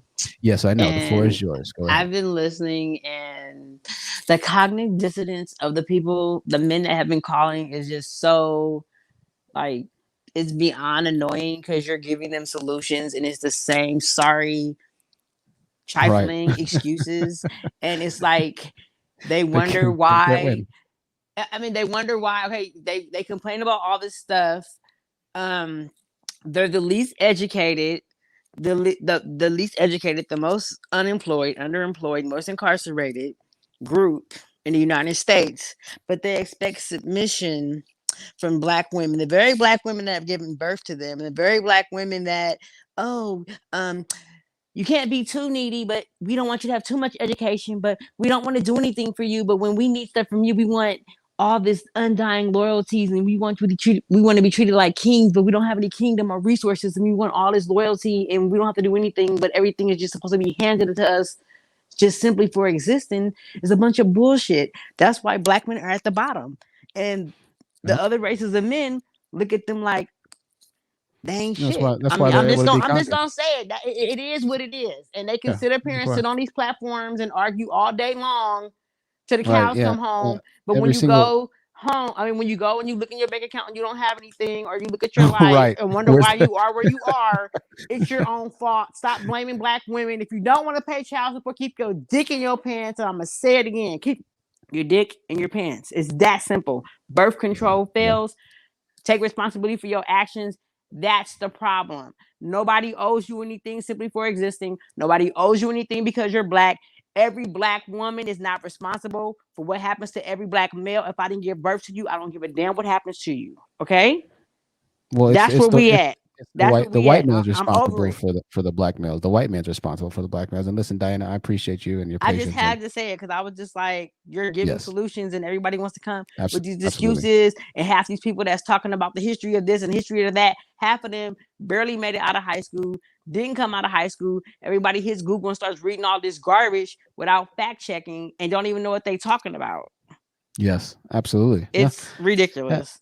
At the But end of the I day, just there's had to always say and let you know that you keep doing what you're doing. They need to have more brothers like you out here educating and undoing all this damage that young Black males are getting from all these dusties online. Because if these dusties keep listening to all these other dusties, y'all gonna end up by yourselves, old and absolutely. alone in nursing homes in shitty diapers. I'm just being honest. Cause women ain't with it no more. They divesting and they moving on to men that can be providers and protectors, and they're not looking at skin color no more. If they gonna give me the Absolutely. relationship I want, I'm going over there with that person. I'm not finna be waiting on Black men to get it together because we've been waiting 500 years. Ain't nobody got time to be waiting 5,000 years. or whatever. How many years it is? Ain't Shoot, nobody I don't know. waiting no 5 million more. years. You're gonna Yeah, ain't and nobody they waiting want no you more. to wait I another mean, 5 million. So yeah, just keep on nobody's doing just it no hold on more. because the white man he still got our foot on the neck. So we just The gotta white wait for man these ain't got nothing to do with reparations. this no more. That's a old that Once we excuse get is the tired. once we get the reparations, it's gonna alleviate the foot that the white man has on her neck. Once we get the reparations, then everything's gonna be okay. That he didn't get the man that gave stimulus checks and all this other stuff, and it's still the same excuses. People getting ready to go to jail behind them PPO checks and fraud and all that stuff, and they still Yeah, they got did. You excuses. know, you want to know the crazy People thing that about the PPP? The PPP thing is that listen, that was your chance to legitimately pool together a lot of money. Because listen, if you built a business and you were able to pay that PPP loan back, they don't care if whether or not you actually fraudulated those employees that you had or fraudulently claimed employees. If you were to pay that loan back, the feds would have left you alone. Niggas can't exactly, pay but that shit guess back. what? Y'all have built a business. Y'all have People been aren't good. that smart. People aren't that smart though. People went out and bought Bentleys and gold chains and Now, Jordans Diana, and all I, that I, stupid stuff. So I appreciate you, Diana. We're gonna move on here, but listen, that was thank a great you. word there. Thank you, Diana. I appreciate that. $5 super chat from Sherelle. She says, "I want all this energy Black men have on YouTube to get invested into Black communities, something tangible." Yeah, well, that would take unification, something that the Black community lacks the most in compared to every other community in America. Right? The Black community is known for broken families, and here we have men who are getting ready to speak that want to put all the responsibility on the community on the women, right? They want to wait for the reparations, wait for the solution, but in the meantime, it's up to you as a woman to fix the community, right? You don't have time to wait. However, they're still waiting. Marina, the floor is yours, Marina. Then Linlin. Then we'll go to BGS, ladies. Let's try and keep it a little bit quicker if we can, so we can get a lot of people in on the panel. We have a lot of people here, but Marina, it's always good to see you, my dear. The floor is yours. Hi, Truth. I want to congratulate you for your 4K subscribers. Marina, I appreciate that. And I want to say that I don't think the problem with Black men was slavery, or we have problem with our community, because we cannot pretend that we are the only community that was enslaved at some point. When I went here to live in Greece, I figured out that the Greeks, they were under slavery for 400 years under the Arabs. 400 years. you know. Mm. And what's interesting is that they keep their culture, and instead of they adopt the culture of the dominant culture, the culture that was here, the Arabs, they took their food, they took their even their religion. And what is funny is that now that I see that the other, for example, now China is with this problem between the Western countries about power, and I see the majority of the European countries, or predominantly white countries, they are aligned with the Western, the US, for example. You know, they are not aligned to the ones that are not look like them. They can maybe lose, but they won't give the power to someone that don't look like them. This is different from the black men, because their first enemy was themselves, and still until today their own enemy are themselves, because before was tribes, now are gangs, in the future will be something else. They hate themselves so much, they hate their women so much, they don't take care of their kids. So I think we have to stop using these cues about slavery. We are not the only ones that went through this, and so much others nationalities or ethnicities went through slavery, but we are the only ones that could not get past this. Yep. So I think we have to stop using these cues. You know, it's very old. Absolutely. Yeah. Yep. That's gonna take accountability. That's something that we're trying to get them to understand. But just like Brother Prophet said, it's the white man's fault. It's forever been the white man's fault. Still a victim, 2021, and still in slavery and mental chains. Great word, Marina. I appreciate you, and I appreciate that. We have Linlin, and we have BGS. Some of you might know BGS. Linlin, the floor is yours, my dear. I appreciate you. Hi, Truth. Hi, Linlin. I'm very confused because I heard people talking about things like the 1800s, but my calendar was saying 2021. So I was just very confused about what was going on. I was very confused. I'm curious to know if that guy knows the year that slavery ended without having to Google it, because he seems to know a lot. So I'm just curious. I mean, he seems very focused on things that happened in the 1800s. So I'm just curious to know what, like, if he let's knows see. the year slavery ended. Brother Prophet, what year was the Emancipation Proclamation? You have an idea? He might be AFK for a while, away from keyboard for my non. I'm sorry, what's up? What I think he year was was Googling. What year was the Emancipation Proclamation passed? I can't just, I don't personally know. I'm sorry. I could Google it, but why? You tell me. Was it passed already? I'm just wondering. Well, yeah, but I mean, I don't understand what that has to do with. All right, cool. We're just making sure that we're not enslaved anymore. Linlin, continue your point, then we'll go ahead and move on. Yeah, because I could have sworn that was the 13th Amendment. I think that the amendment that abolished slavery. I thought it passed in the 1800s. So we're talking about over 100 years later. We're talking about over a century later. We're talking about over a century later of no progress, of nothing happening, of people still being subjugated. I was just very confused about why. Maybe it didn't pass. I'm thinking about it now. I don't know. You know what? I don't know. Go ahead, Linlin. I'm sorry. I'm starting to reconsider. Yeah. I'm just trying to question. understand. Like, I'm just trying to clarify for myself, because maybe I'm confused. Maybe I woke up in a different timeline. I don't know. But I was also wondering, because he seems to think that people are not educated about politics. He seems to think that people lack education. But I noticed his solution was money and not education. I was just very confused by that too. I just didn't understand how you give money to the uneducated, supposedly, and that's the going to most make things uneducated better. group of people in America, might I add. Yeah. So they could just go buy more Jordans, right? Instead of teaching them about investments and teaching them about business, or even giving them some education on politics. No, just giving them money, right? Okay. Right.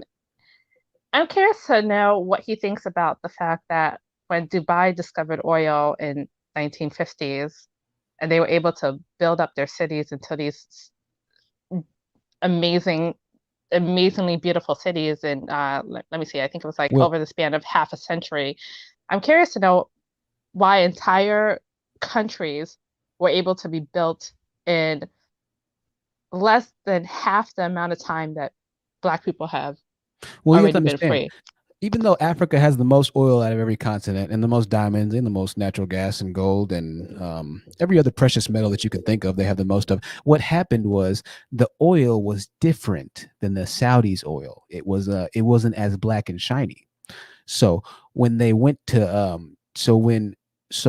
what happened was the diamonds and the oil weren't as it wasn't as you see, what happened with the oil in Africa is that they couldn't take that oil and well, what happened? I don't know what really happened, to be honest with you. You know what? I don't have a good answer for you, Lin. I think that's a great question. I'm not exactly sure. I actually have no idea what I'm talking about. I don't know, Lin. That's a great question. Why was every other country able to come to Africa and plunder all the resources and to somehow economically progress, sustain their own people with the resources that the black man originally, who was first on the earth, possessed, and somehow inadequately managed to use to their own benefit, moreover to their detriment? Lin, that's a great thought. I'm gonna have to come back with you. I'm gonna have to come back to you on that one. You're gonna have to give me about a year to think about that one. I'll have to. I think I'll probably give you another century, since that's how long it takes people to figure some stuff out. Now we're speaking the same language. Thank you, Lin, for understanding me. Yeah, I have one other point before I hop off, because this guy seems to think that knowledge is power. And in the wise words of Cersei Lannister, when Littlefinger attempted to school her, talking about knowledge is power, and she told the Kingsguard to grab this mother sucker up and behead him. Power is power. Because she understood, just as she told him, that power is power. We're gonna bring he seems to be sitting here with all this knowledge, thinking that the knowledge is the power, when other groups understand that power is power. So get the power. Okay? Absolutely. We're going to go ahead and bring that scene up. I'm going to get copyrighted for this, but this scene that she's speaking about, if you haven't watched Game of Thrones, is incredible. This pretty much synapses or summarizes all of these black Negroid hoteps that feel like they just have the entire world figured out.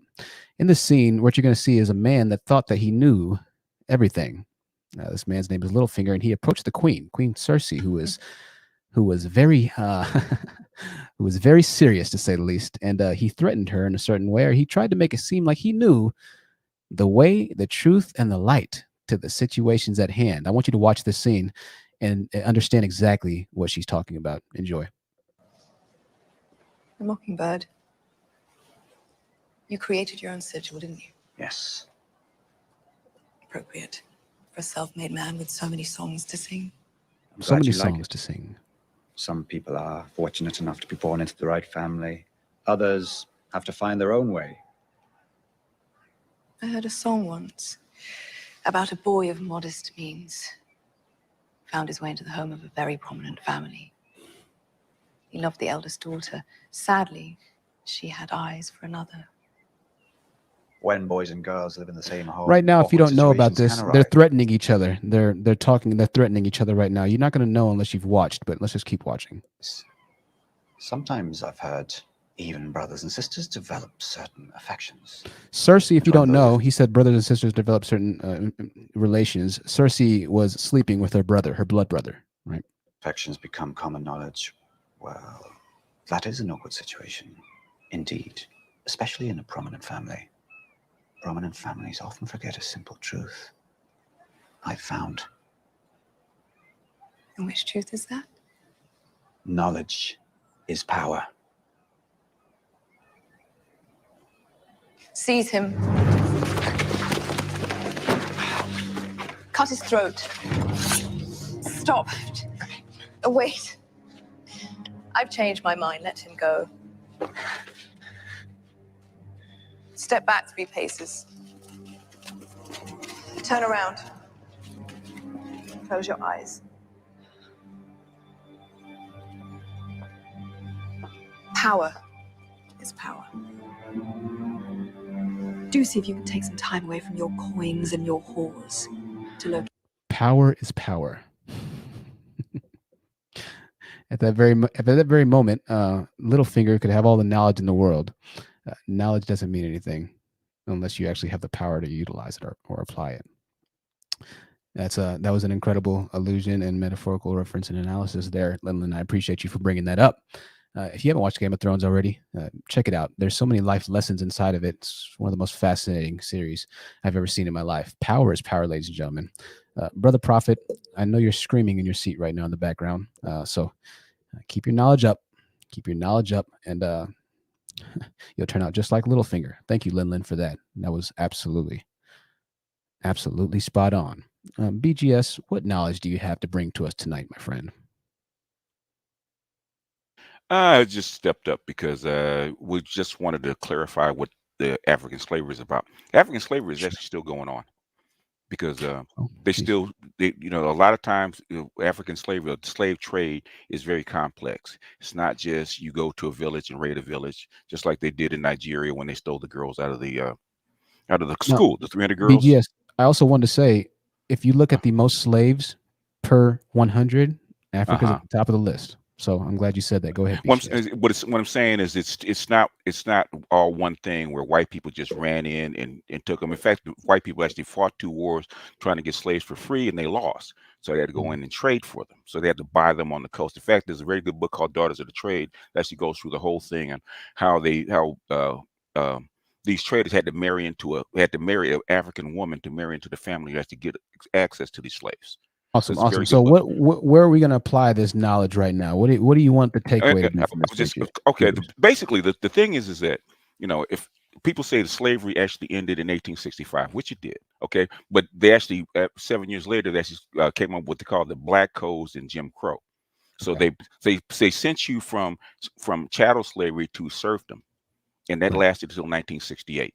Okay. So basically, if you add semi-slavery to slavery, you just started to come out of this. And basically, and in fact, as an African told me, he said, no minority. I'm gonna stop you right here and just read something because this is gonna apply directly. And listen, thank you for your time, BGS. You have a couple people that recognize you.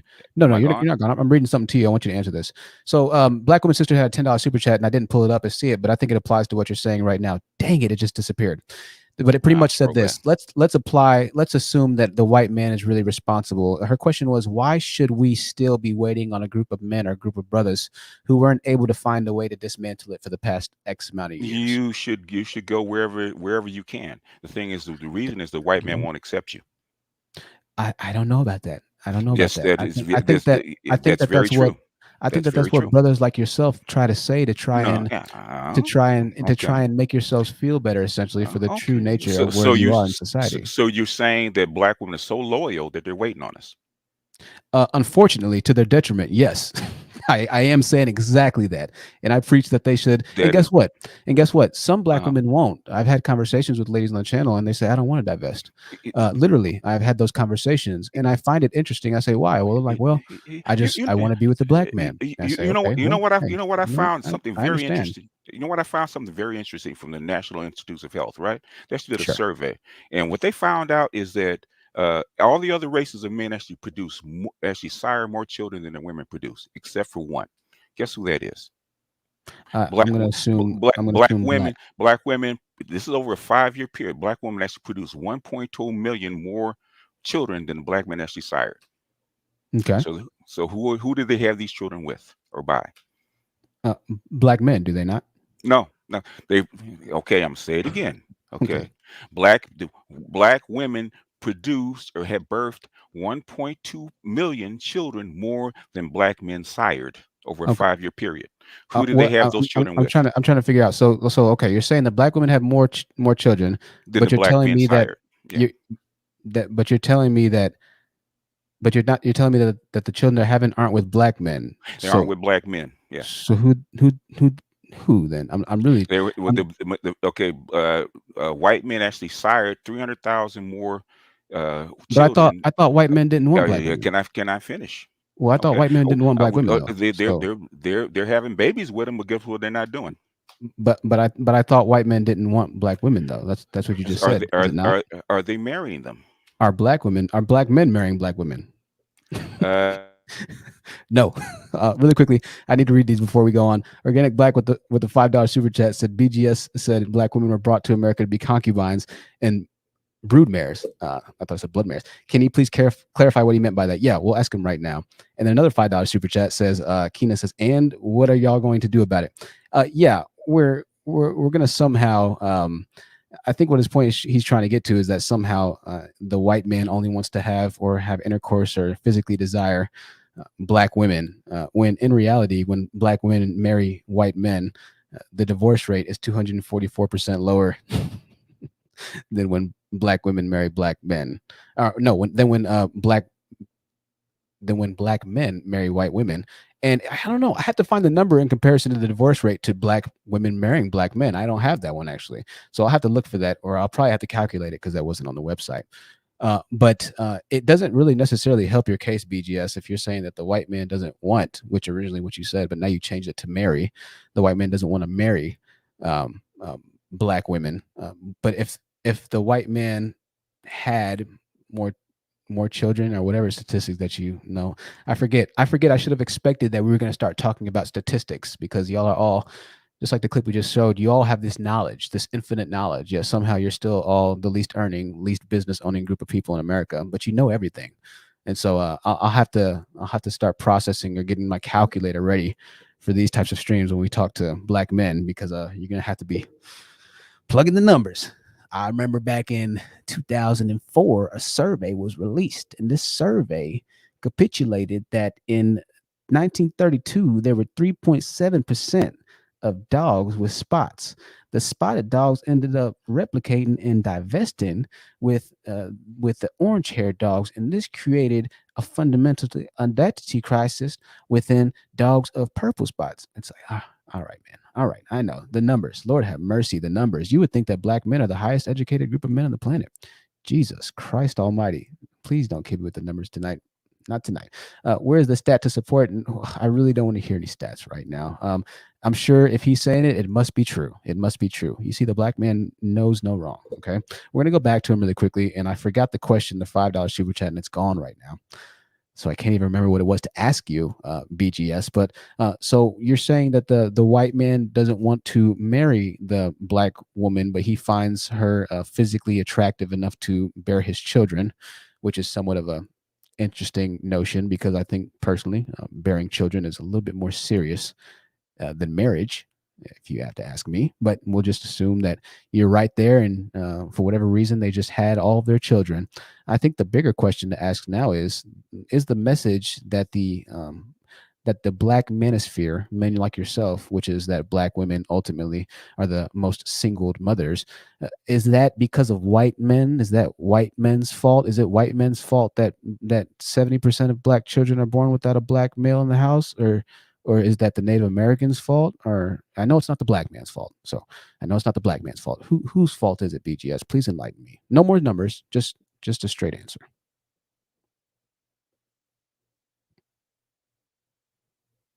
Do you want? Sorry. Since Yeah, you muted me, so you should unmute me when you want me to talk. My bad. I'll unmute you next time when I want you to talk. Thank you. My bad. Thank you. If you want me to talk, unmute me next time, okay? I just said I'll unmute you next time. BGS. Oh, thank you. My apologies. Thank you. You're very welcome. Thank you. So whose fault is it? It's structural. It's actually a Western. It's actually an industrial Western. Oh my gosh. Okay. All right, man. All right, man. If you don't want to hear it, then I want to answer it. Okay. Just answer. If you don't want to hear it. Whose fault is it? If you want me, do you want me to answer it? Okay. It's actually a structural problem. It's because the highest out of wedlock birth rate is actually in Colombia, which is 85%. It's a structural thing. Believe. Okay. All right, man. Okay. So are we talking about Colombians now? Tell me about Colombia. I'm interested. Have you been there? I know Black men love going to Colombia. So, well, here's the thing. I thought Colombian women were who y'all love. Don't y'all like Colombian women? Wait a second. What's wrong with the Colombian women, BGS? Do you want to know? What's wrong with the Colombian women? Do you want to know or not? Yeah, I want to know what's wrong with the Colombian women. If you don't want me to answer the question, I want to answer the question. That's I thought all you have to say is Colombian I don't want to know. All you have to say is I don't want to know. I thought y'all like Colombian women. All you want to have to say is I don't want to know. I'm legitimately curious. I want to know. All you want to say is I don't know. If that's the case, then don't ask me, okay? And what's wrong with the Colombian women, BGS? There's nothing wrong with Colombian women. That's not the point. Well, you brought it up. I don't know what the point is. The point is, I said it was structural. You started laughing. I said it's an industrial thing. In fact, it's spreading. I thought we were talking about black women. It doesn't matter. Are black women women? Okay. Are black women women? Are they black first or women first? I'm asking. You tell me. I'm interested. No. I'm asking you. I asked you. You tell me. I asked the question. Are black women black or are they women first? Are they women first? That's a very interestingly worded question. I'm asking. Let me think about this. Let me read the super chat. Black woman sister with $5 says he's using half truths. The statistic doesn't consider that a large portion of black men don't sign birth certificates, die before the baby is born. Well, that's the white woman's. That's the white man's fault or the Colombian woman's fault right now. So they arbitrarily just assign black men that don't buy birth certificates to white men. So what they do? I'm not sure. I don't know how you feel about that situation. I'm blaming the white man because I assume that it's going to be the infrastructure or the westernizations, whatever you're talking about's fault. Which is when I think of Western, I think of white. Am I wrong? Is Western civilization black? No, it's actually the whole globe is Western. And the whole globe is Western civilization. Yes, All right. because the patterns and the structures are all Western. Well, Kevin Samuel's Defense Force is here to back you up. We'll get to Kevin Samuel's Defense Force. It's been a while. Network 44 is in the building as well. I have it misconstrued. I thought that y'all loved going to the Dominican Republic and loved going to Colombia and these other Southern American countries for cheap sex. Women like to go to Jamaica and the Dominican Republic and other places south and Brazil to get sex too. So what? I don't know. I don't know about that many women going to Jamaica. Still got a groove back, right? No, I don't know about that, man. I think that women in 2021. I think that women in 2021 have a dating market that is wide open no matter where they are, bro. I don't think that women are holding the line. Thank you, Kevin Samuel's Defense Force. We'll get to you in 1 second, Kevin Samuel's Defense Force. I think that women have much more options than men do, particularly. Not really. So I don't think women are traveling to Jamaica for sex. They don't have to travel that far, bro. Women don't travel well. Some might, but they don't have to travel that far. Women don't travel. Women have way more options. They always have. Now let me get back to, before we move on, let me get back to the Colombian women. Are the Colombian women not more submissive, or what? Why are they doing so much worse? Because according to your brethren, it's the Colombian women and the Dominican women and all the other Southern American country women who are the ones that we need to model our women after, right? What is the Latino out of birth rate, sir? I'm not sure. You tell me. You're the number master. What is it? It's 58%. Why is it so high? 58%. Yes, and climbing. So are we going to talk about Latinos or are we going to talk about black people? No, well, the thing is, we talk about women, period, right now. Okay, well, I'm talking about black women in the black community. Maybe we can have this conversation some other time. It's structural. No, not really. It's okay. Structural. So, I know you got to entertain, man. So you know what? No, I'm not trying to entertain. I'm literally trying to figure out what structural means. No, you're not. What does structural mean? Look it up in the dictionary, sir. You're an educated man. In this context, what does the word structural mean? In other words, structural means how something is built. In other words, it's built into the fiber of whatever the structure is. That's structural. So what is responsible for building into the non, I guess you could say, productive structural entity of the black community? Who's responsible for that? The white man, right? Of course. Okay. Well, because the white man, once again, ladies and gentlemen, that's 2 for the white man, 0 for the black man. So far, our brother Prophet, who's still waiting here, brother Prophet, we'll come back to you. The white man is holding us back, ladies and gentlemen. The forever victims, the forever failed leaders of the black community. You're seeing it play out right in front of you. It's all the white man's fault. It's all the white man's fault. You Negroids continue white supremacy more than the white man ever could. He sits back and he laughs at you. The white man. You see, when the white man came over here, don't you? See, you not listening, though. You would think the white man is out here murdering 1,000 black men a day. If you were from another country and you were to listen to this live stream right now, you would think that white people are like patrolling the street, dragging Negroids out of their house for no reason, and then just shooting them in the head. Oh boy. BGS, I appreciate you. We'll come back to you in a little bit, man. I know. I just want to hear what the problem was, and we got the problem. The problem is white men. BGS has left the building. Okay, he said what he needed to say, and it's the white man's problem. So, Let's move on. Let's move on here. We have a couple of ladies, so we're gonna let the ladies go. I'm gonna go with Julie B, then Black Woman Sisterhood. Then we'll hear some of BGS's friends, Network 44 and Kevin Samuels Defense Force. Will give us some entertainment to follow up with. Kevin Samuels, just put it on hold for a second, and we can put the sound effects coming in a little bit. It looks like Brother Shaba Umadatra left as well in the background. All right, he went to go find his next his next live stream to be a victim on. All right, Julie B, thank you for joining us tonight. Julie, the floor is yours. Hey, how are you? Hey, Julie, I'm doing well. How are you tonight? I'm pretty good. I'm not, Julie. The white man is he's I feel him inside a pause moment for my people in New York. The white man right now, he's not here, but I still feel him. I He's feel his holding you presence back. everywhere I Is that look. what he's Yeah, he's doing? right now. Yeah, exactly. Thank you, Julie. You understand. Okay. Well, so much has happened since I really wanted to say what I wanted to say. I just had to answer a question that was asked earlier, but I forgot because of all the hubbub that just occurred and everything. It was a lot.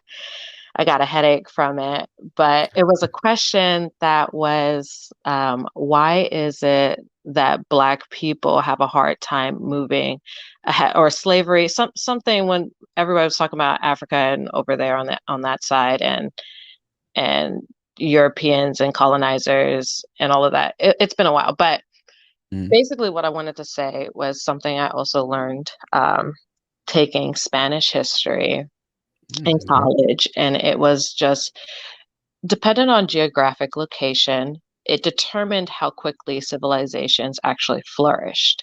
So, depending on where people lived and where they were, it determined how well they were able to move up in society.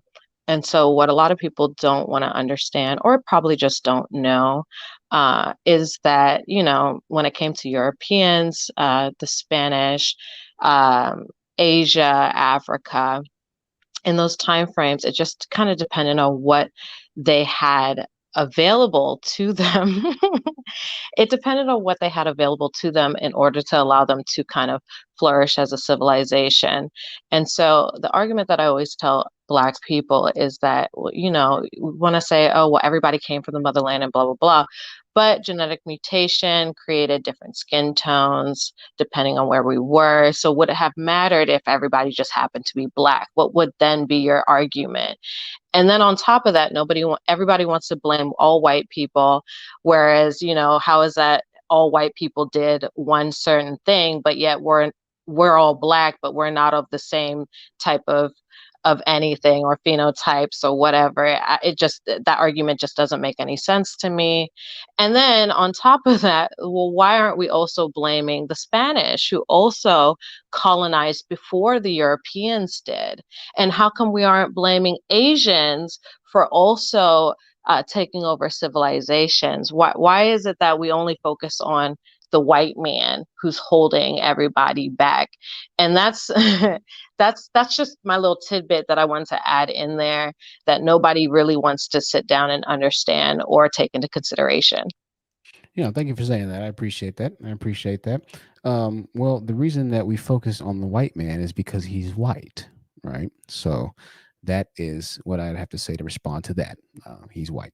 $10 super chat from Lin Lin. And sorry, guys, if I missed your super chats, I apologize. I know I missed a couple to bring on. I'm not just trying to limit it to a certain dollar amount, but listen, I appreciate everybody that's donated and is still listening from the very beginning of this podcast. We're pushing 4 hours. We have another long one. I want to appreciate all the Dusties that joined us today, particularly one Dusty that has a pretty substantial YouTube following, somewhat substantial, more substantial than I have. So credit where credit is due. Lin said for $10, this is pathetic. The length that these dust mites will go to absolve themselves of any responsibility. Have they no shame? No. Shame would require accountability. Accountability requires admittance. Admittance requires responsibility, both mentally and emotionally. If you have none of those characteristics, then you'll never make it to the part of shame, because shame is a coalition or a making up of every one of those steps until you get to that point. So no, there is no shame, because there's no accountability or responsible that they have to be shamed for. It's not their fault. It's Brian's fault. It's Brian's fault, right? Did they take the PPP loans? Of course they did. They took the white man's money. Of course, they took the white man's money. You better not take Goldman Sachs money, though. You better not go to the white man's college institutions. If you are, we're going to shame you for it, because you should be worshiping us as we worship the white man that conquered us and blame him for all of our woes and troubles. Follow me as I continue to fail. Follow me, the black man that continues to be weak and conquered by another race of people.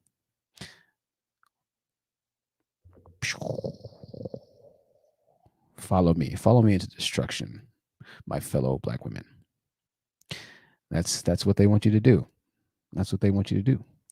The white man. Let's go on to Black Women's Sisterhood. Then we're going to go to Network 44, then Kevin Samuel's Defense Force. Black Women's Sisterhood, the floor is yours. Go ahead.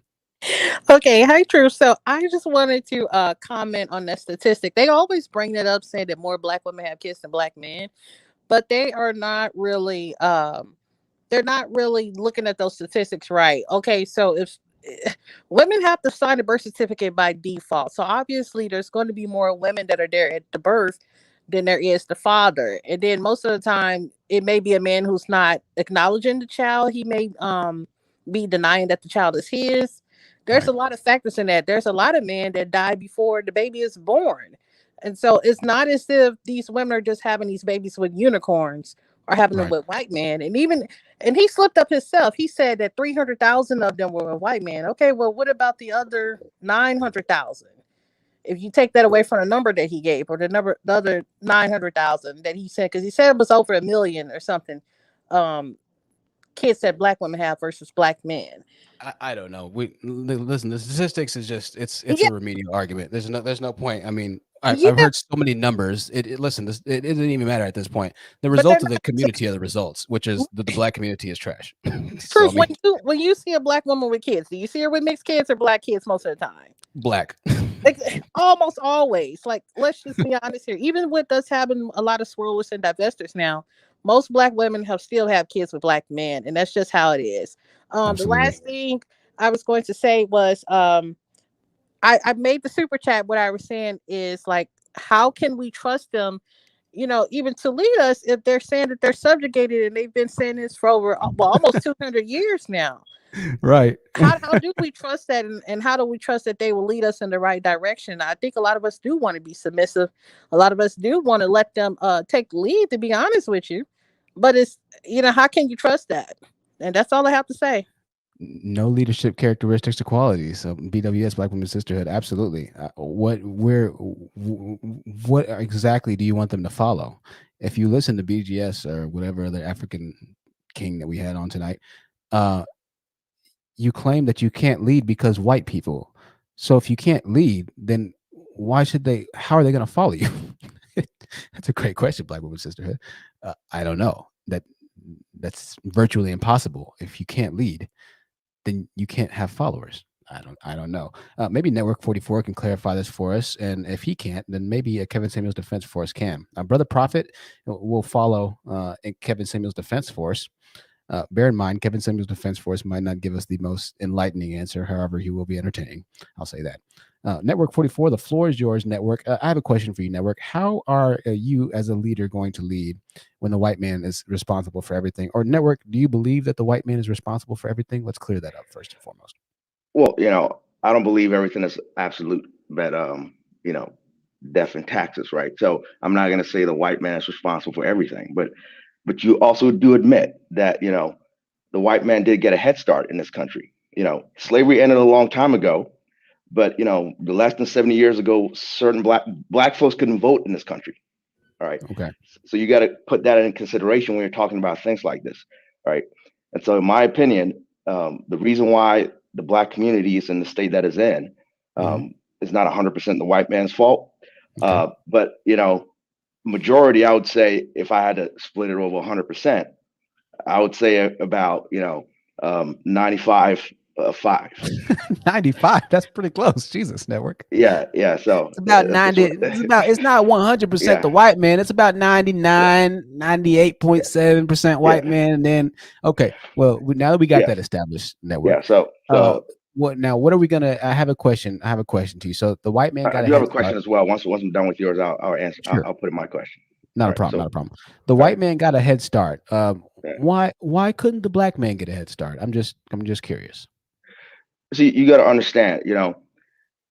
We live in a lot. Let's take America for example, right? We live in a society, right? Yeah, let's take America for example. Well, we're in America, so I think that's a good example. Yeah, because I heard you guys talking about Africa, and I understand. Well, but let's just take America. America About everything. Colombia. We've been talking about America, Egypt. so I don't know. We're talking about the world right now. Let's use America. So you have people that were taken from their homeland into a foreign land, right? And they were enslaved, and then we have a situation that we're in right now. So in my opinion, we can still go ahead and be successful, but there's going to have to be certain things that have to be put in place, right? We're going to have to look at racism. I mean, you're talking about a lot of things, and you kind of blur over the underlying issues that are in this country. That's what I see here. You just talk about black men have to do this, black men have to, I'm doing well for myself. I'm college educated. I'm doing well for myself, but at the same time, we have to understand that not everybody is privileged to be in this position, right? Did you who put you through college? Was it your parents, man? My parents, yeah. Nice. So you were able to get into college because of your parents. Are your parents still married right now? Yeah, my dad passed away a few years ago. I'm sorry, man. I'm sorry, but my mom is still around. Awesome, bro. Listen, my condolences, and I appreciate that. All right, I appreciate your honesty and you sharing your story, network. Okay. Yeah. I think that, and kudos to your parents, man. Sounds like they're hell of amazing people, bro. But you have to understand when you talk about issues about black men not succeeding in this country, or black men not doing well in America, you leave out an important aspect, which is the white supremacy. It is an important aspect. You kind of gloss over it every time you talk about it. Let me ask you, okay? I know the white man. It's 3 points for the white man. We've heard the white man tonight, okay? So I understand. that that's what you'll believe in. So I'll go ahead and play into the argument for a second, okay? I know the white man. All right. What exactly stopped the white? What exactly made you be able to go to college? I mean, the white man didn't stop you, did he? Well, you have to understand, right? So, no, answer my question. The white man didn't stop you, did he? I succeeded in the face of racism. That's what I'm going to say. But did you succeed?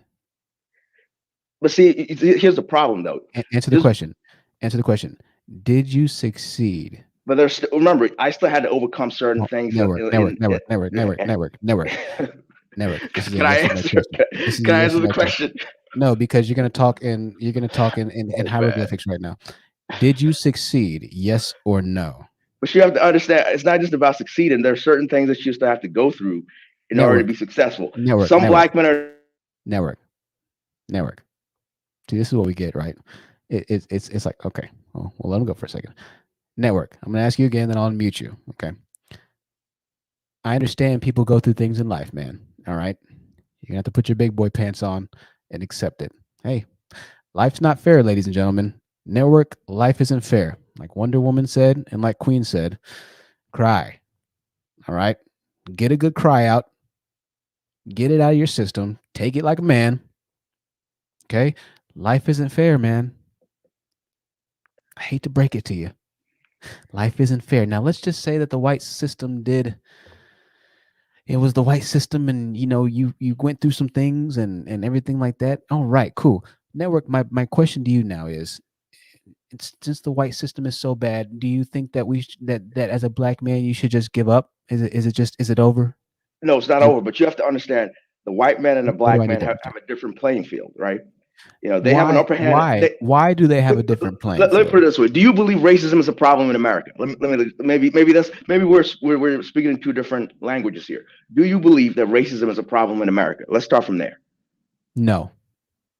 Wow. Okay, that's okay. Let's end that conversation because I don't think we're gonna make any progress. Let me ask you a question, Network. When's the last time that you saw a black man hanging from a tree? See, answer the question. Racism is not overt. Answer the question, Network. Right now, we have institutional racism. We don't have. All right, so we're gonna keep talking in these hieroglyphics, right? We're gonna keep talking.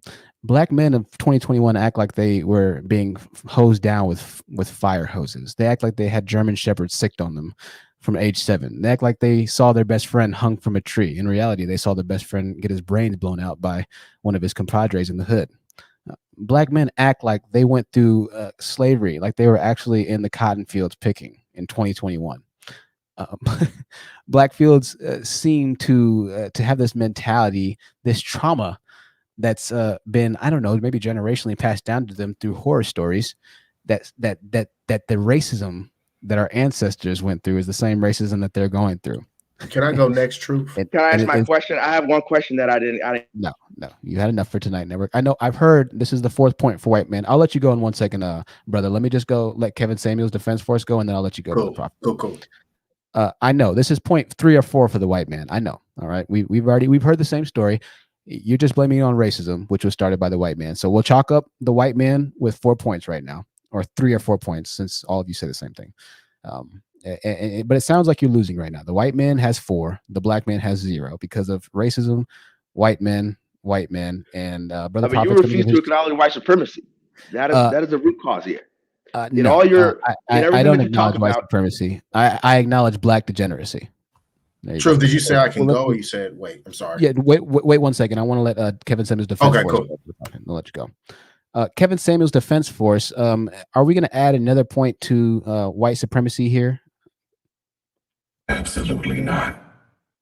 Wow. Well, Kevin Samuels Defense Force. I'm curious to hear how you view the plight of the modern day Negroid. Simply put, the plight of the modern day Negro is because they haven't achieved to become a high value man. The modern day Negro will suffer until he achieves and become a high value man. How unfortunate it is to suffer listening to the honest grifter when you should be preparing women for the winter that is ahead. Salute. Salute to you, Kevin Samuels Defense Force. Very well said. Always on a somebody said, what a child. Negarator. Yeah, Kevin Samuels Defense Force, he definitely brings the entertainment, and he'll cut in every once in a while and add some brevity to the situation. So it's nice to have a switch. Some of y'all enjoy it. Don't take it too seriously. Don't take offense to it. I know it is funny. The first time it came on, it was pretty funny, and we've had a good time with him. So I see him in a lot of spaces. It's good to see him again. Listen, hey, we turned out. We had the crowd that we were looking for, and we were going for. So, Brother Prophet, I'm gonna let you go next. Then I want to let some of the ladies go. Dasher, hold on, Brother Prophet. Let me let Dasher go really quickly. Dasher's been waiting and trying to get on, and it's That's just cool, impossible bro. to get this guy on. And then I'll let you go, Brother Prophet. I'm sorry, man. Dasher, how's everything going, man? Go ahead. I'll let you go. Yeah, what's up? Good, Dasher. You're gonna have to make it quick, man. What's contributing to the Negroid's downfall? Is it white men or is it white men? No, it's not the white man. It's hip hop culture, rap music, fornication. Dasher, how dare you accuse black men for leading the black community into failure, Dasher? You should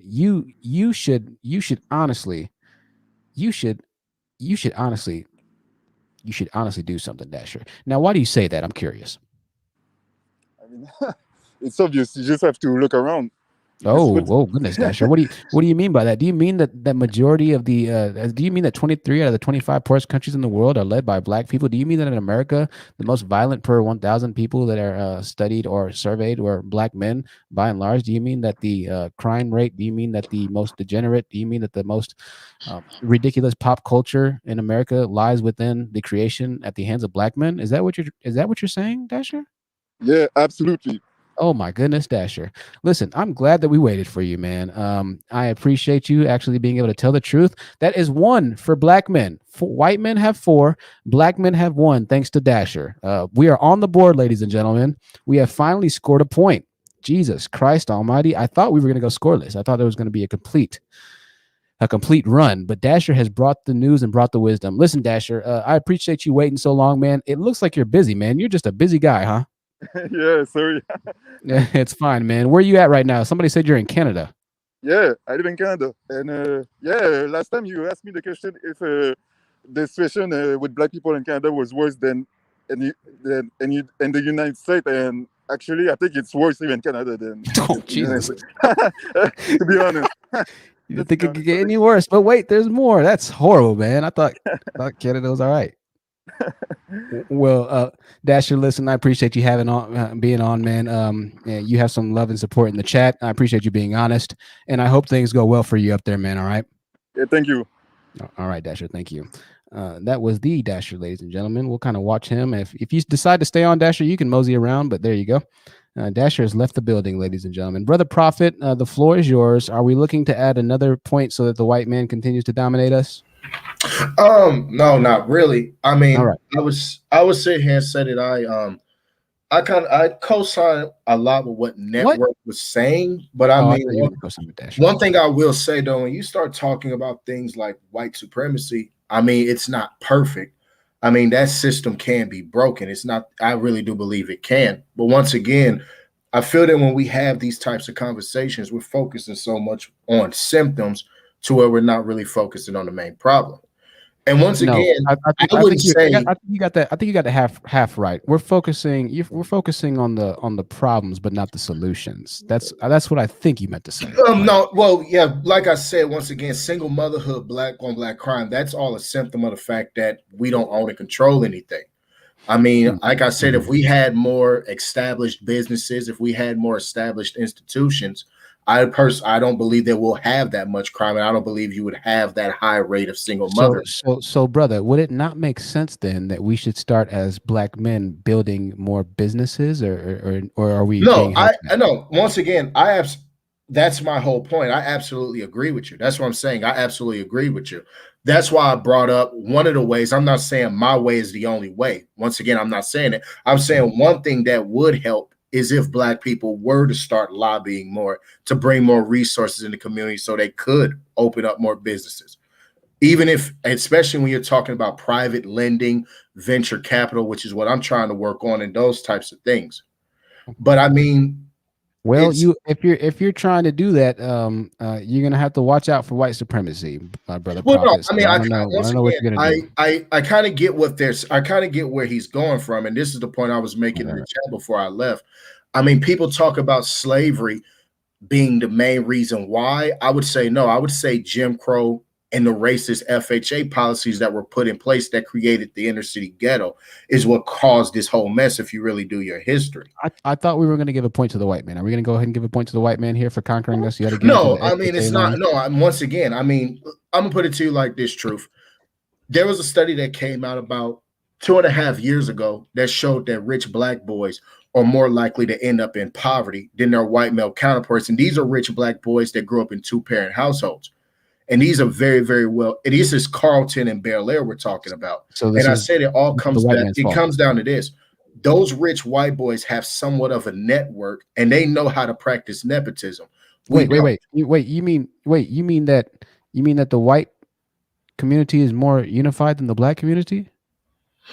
You know, I'll put it to you like this: if we'll give you some time to think about that, brother Prophet. I think brother Prophet means no. I would say yes. I would say yes. Hold on one second, brother Prophet. Hold on one second, brother Prophet. We want to get a question over to you. We want to ask a question over to you. I have brother a lot Prophet, of questions to ask. Yes, one second, Lisa. Well, we'll let you go right now. Brother Prophet wants to give black men a point, but he just can't quite get there right now. He might give us a point here in a little bit, but the white man is holding brother Prophet back right now. No, I never said that, Truth. I never said that. I'm sorry, brother Prophet. I don't mean to put words, or I don't mean to put. No, I swear. Hold on. I'm not saying that. I agreed with you. What I'm saying is this. Well, I appreciate it.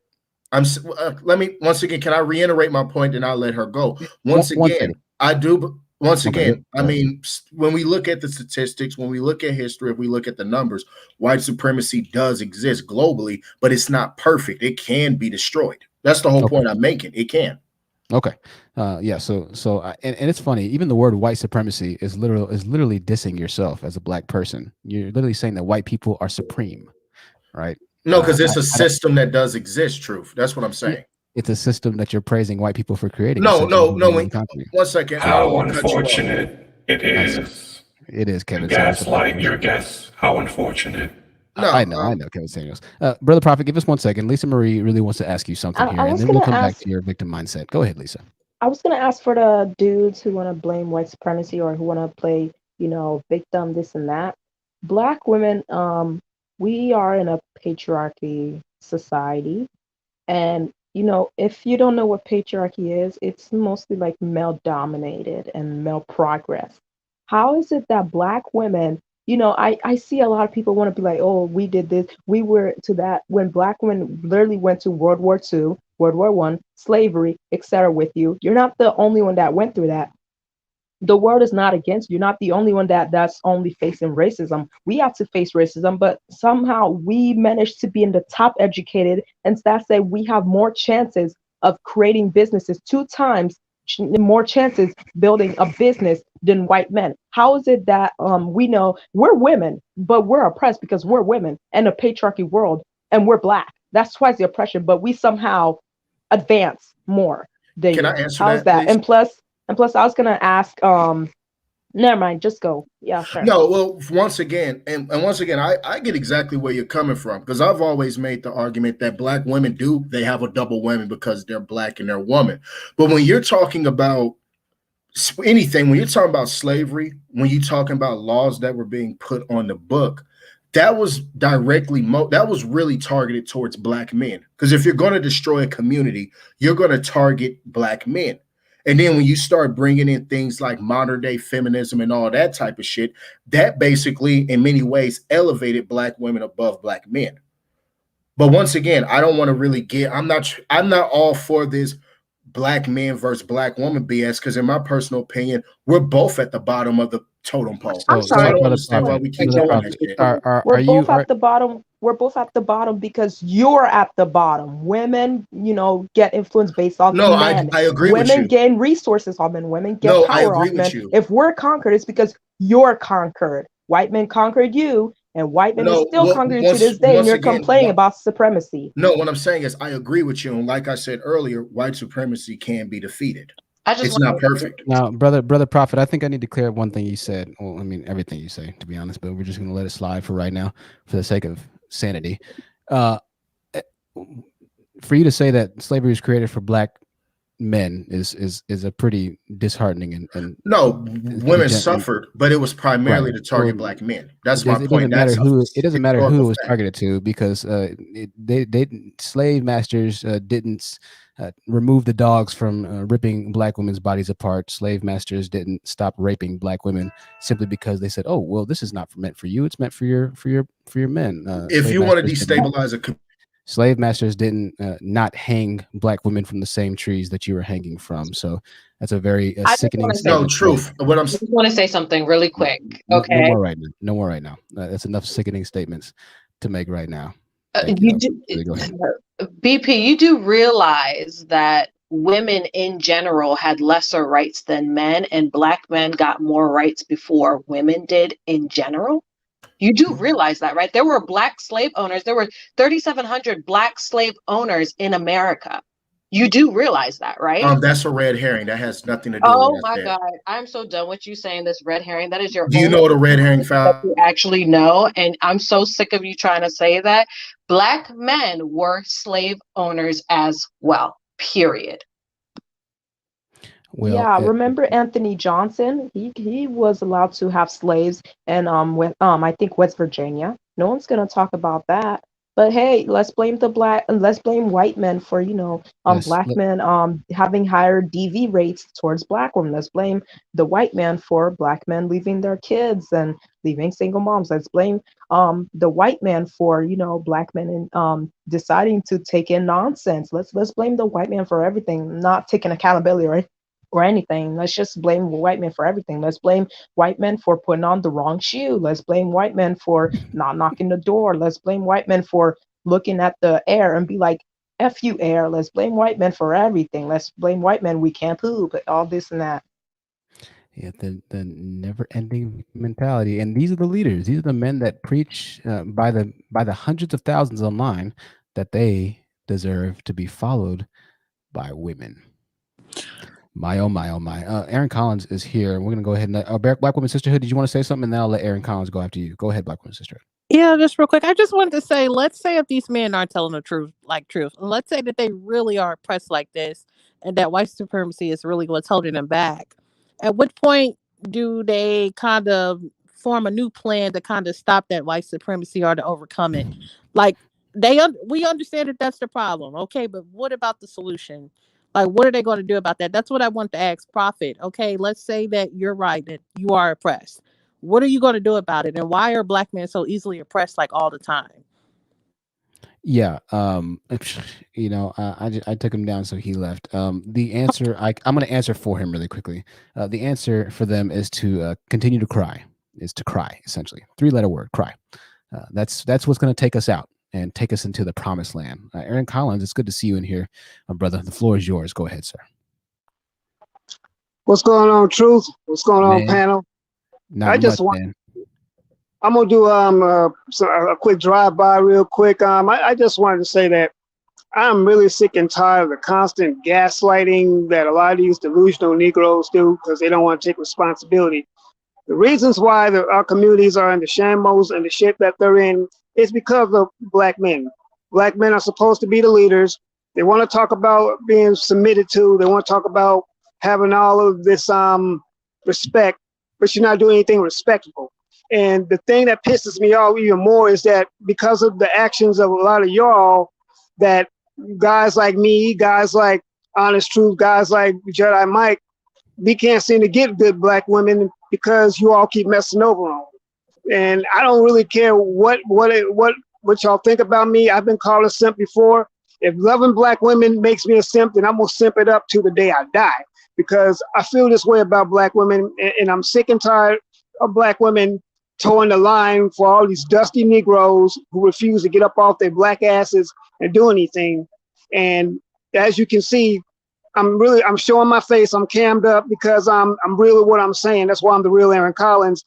And I'm not going to back down from what I say. If you got smoke for me, I'm not hard to find. I'm right here.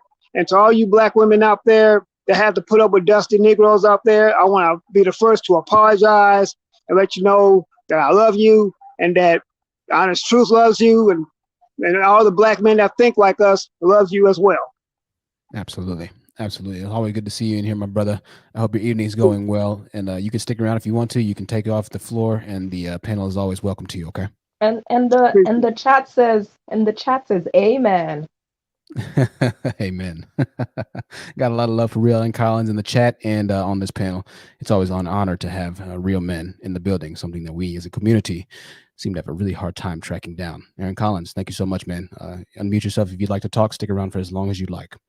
Yes, sir. I'll probably come back up on my work. I'll probably come back. No doubt, brother. No doubt. Safety to you, my friend. Talk soon. All right, Aaron. That's the Aaron Collins, ladies and gentlemen. I took him down. He's going to head to work right now. He's always welcome up here. Shifreen has a message for you.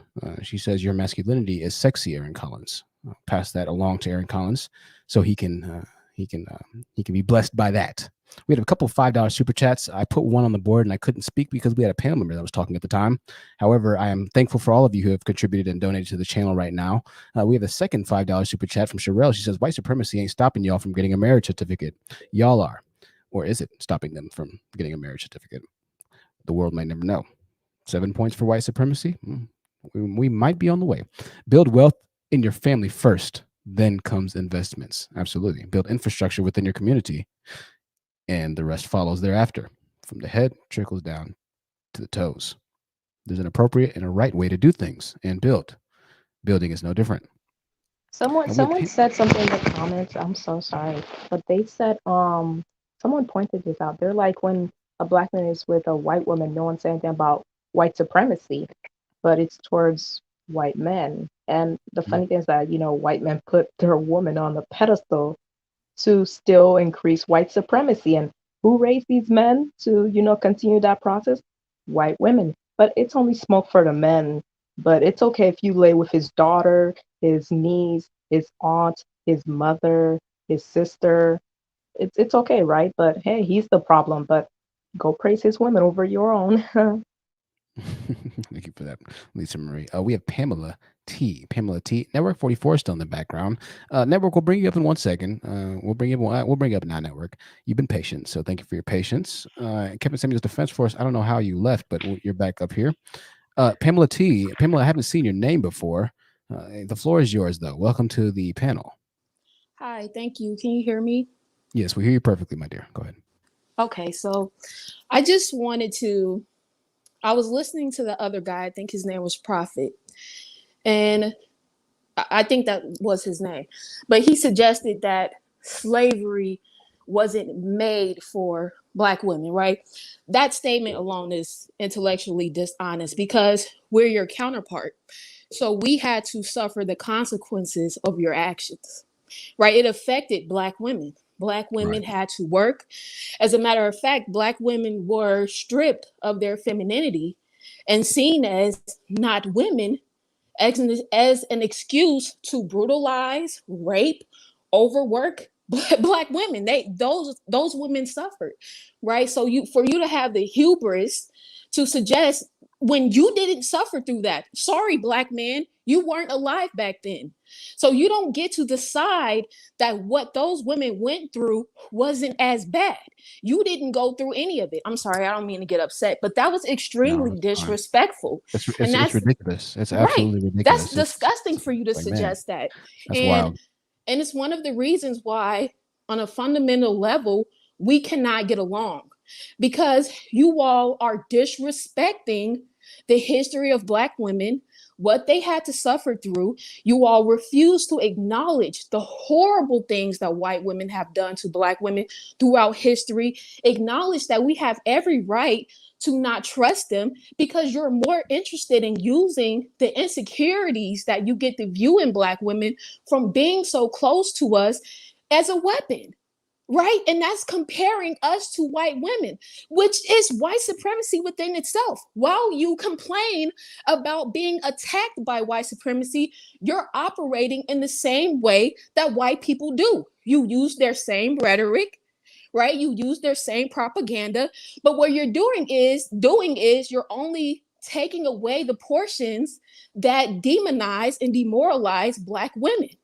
Please understand, when you're talking about single mothers, you're still talking about the minority of Black women. Most of us don't have children. Most of us are unmarried and don't have children. We're not single mothers. The single mother rate has gone down for the last 10 years. You all are hyper focusing on something that is correcting itself. You want to know what hasn't gone down? Incarceration rates. Talk about that.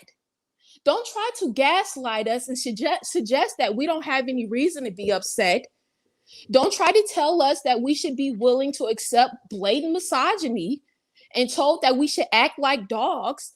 Don't bring white women and Latinas in our faces and then say, oh, you're so insecure and jealous, when you're comparing us to the women who have oppressed us. How fucking dare you? That's treacherous, it's disloyal, but you want us to respect you enough to follow you? You're a piece of shit.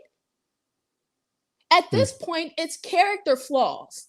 At this point, it's blatant idiocy. At this point, I'm questioning your IQ.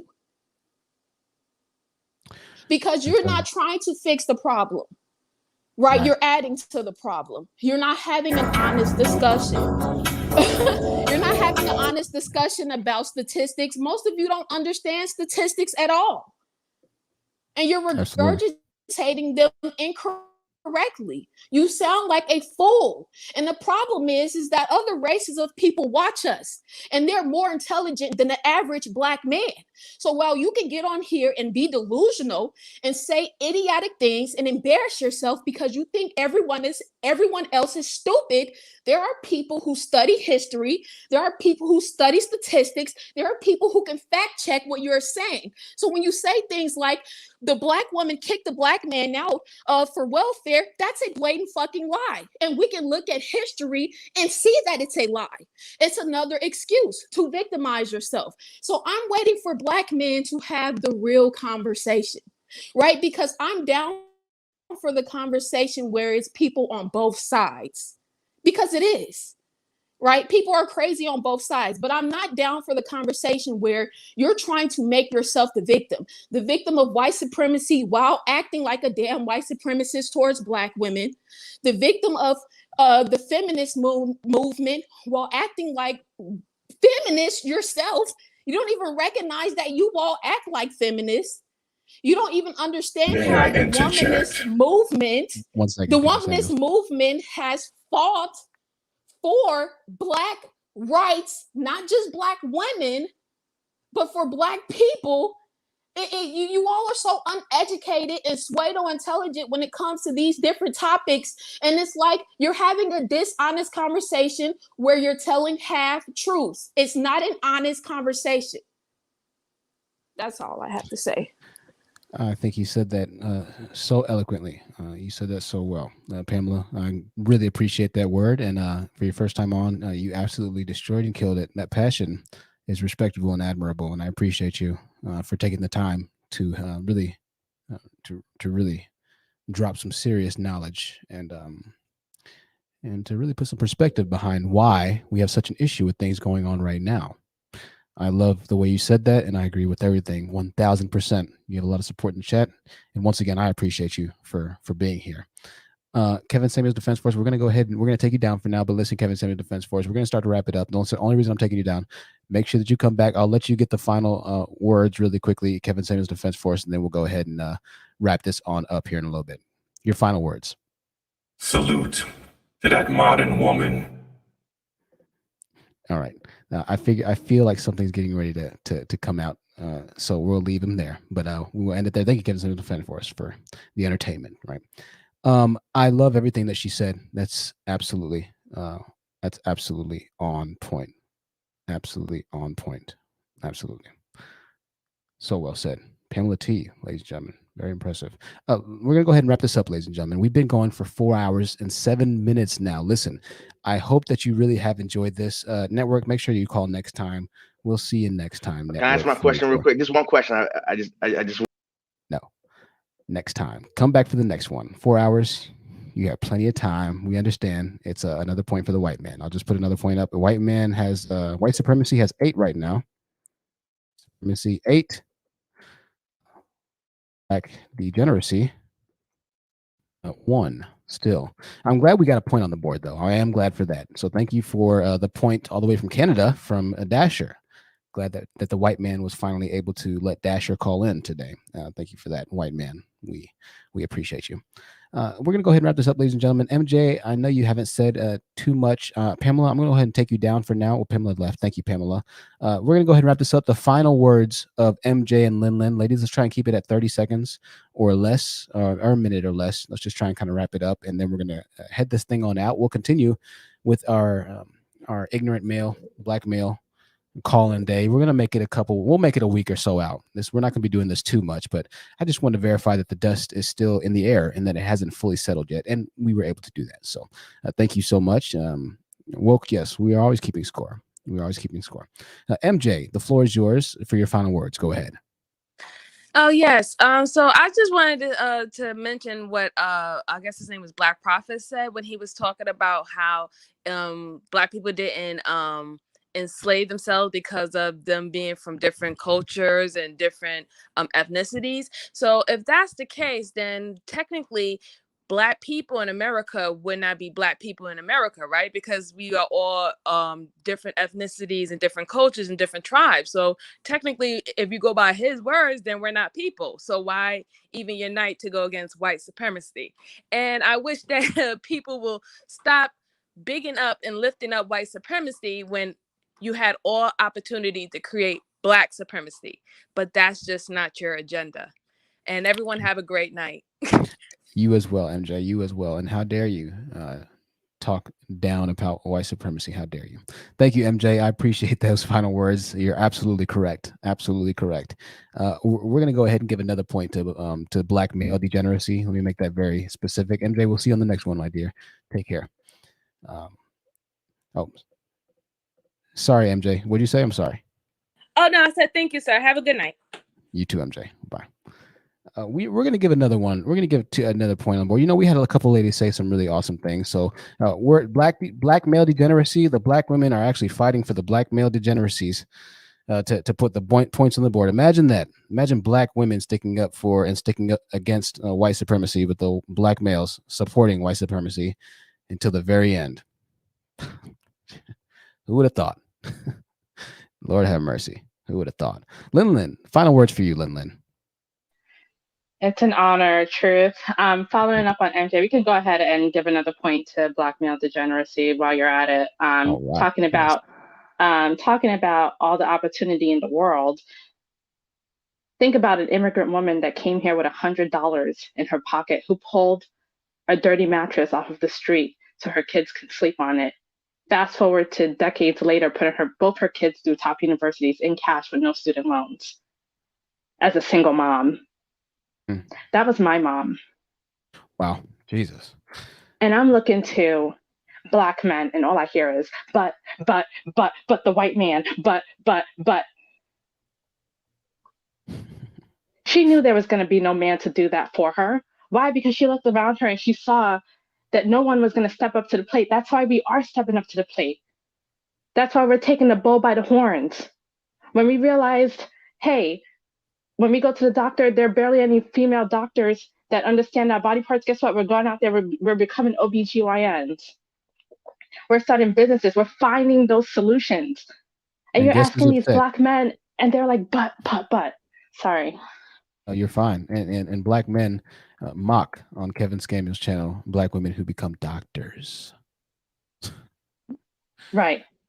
And when we go to the white women doctors who dismiss our problems, who don't take our pains and our concerns seriously, and we become those doctors so that we can take care of ourselves better, we get mocked.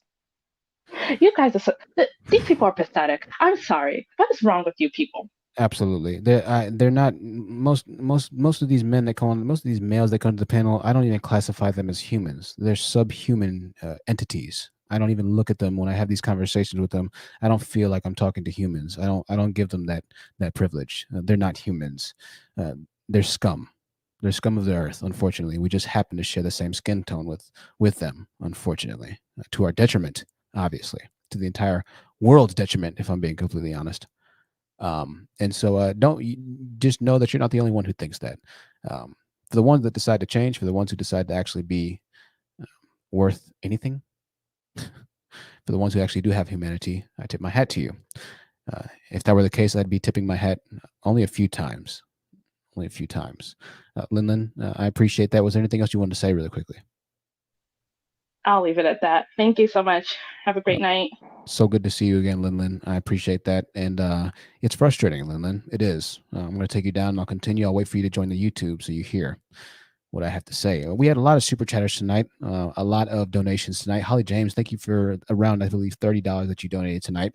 I appreciate you and your support, and I take that compliment to heart. I really appreciate that. It's sad that we have to classify men who are we have to classify people who are just, I don't see anything that I'm doing. This is sad. I don't see anything that I'm doing as so wild. Having morality, having integrity, treating people the way I would want somebody to treat my mother, my sister. It's so crazy that we have to pay homage to men like Aaron Collins, like Jedi Mike, like Alexander Brandon, for just being nice people. It's so wild. I appreciate that, and I really take that compliment to heart. I wish I didn't have to. I wish we could say that. I wish that wasn't even a compliment that was such a rarity inside of the Black community. But the fact of the matter is, oh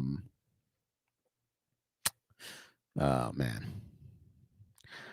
we're going to continue this, ladies. It's always when we have these types of streams. I think the last one we did was, I don't know, probably 2 or 3 months ago. We had these Dusties come up and talk, these evil subhuman species come up and talk. It always it shows that divestment is very much needed.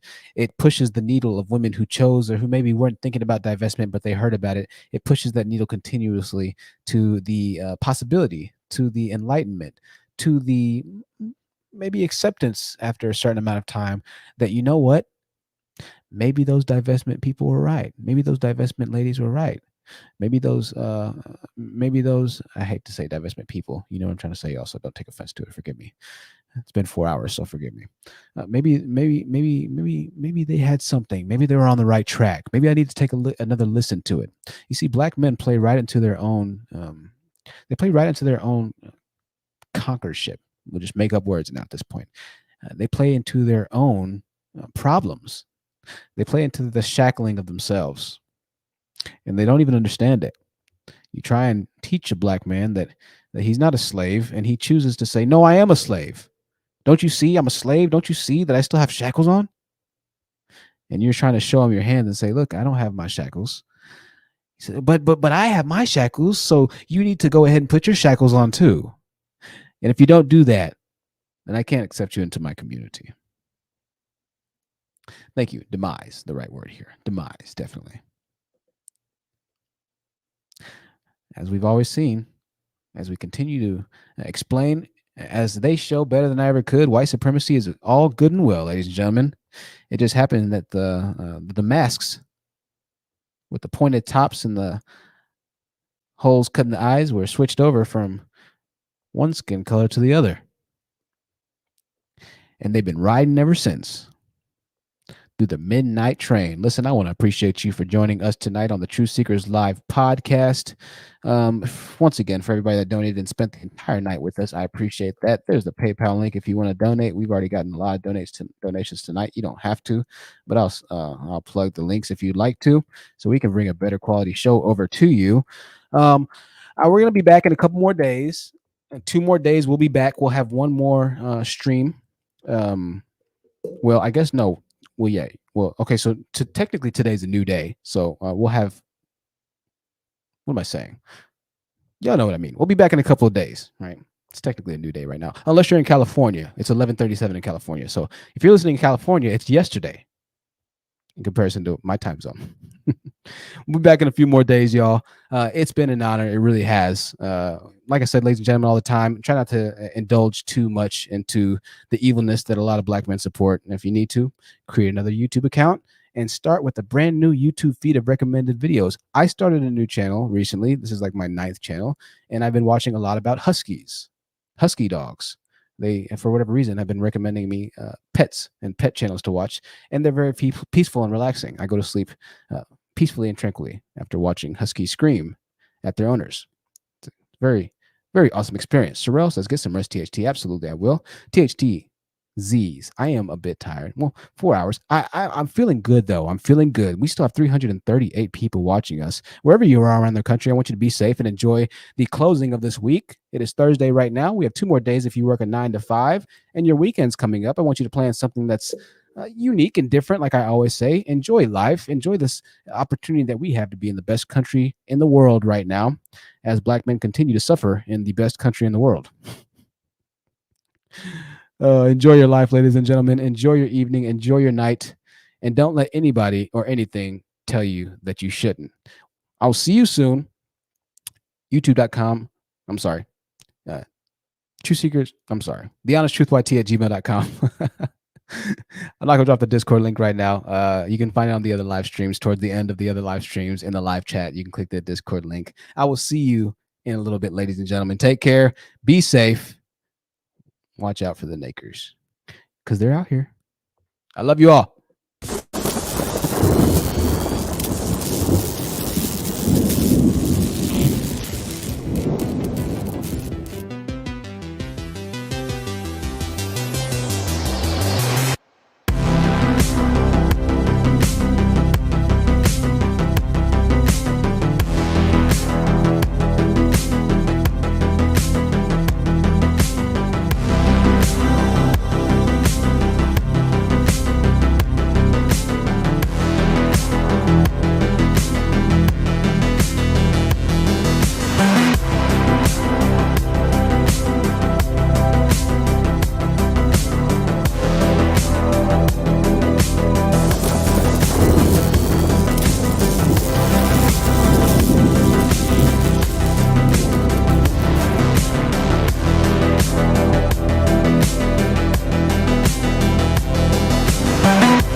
you.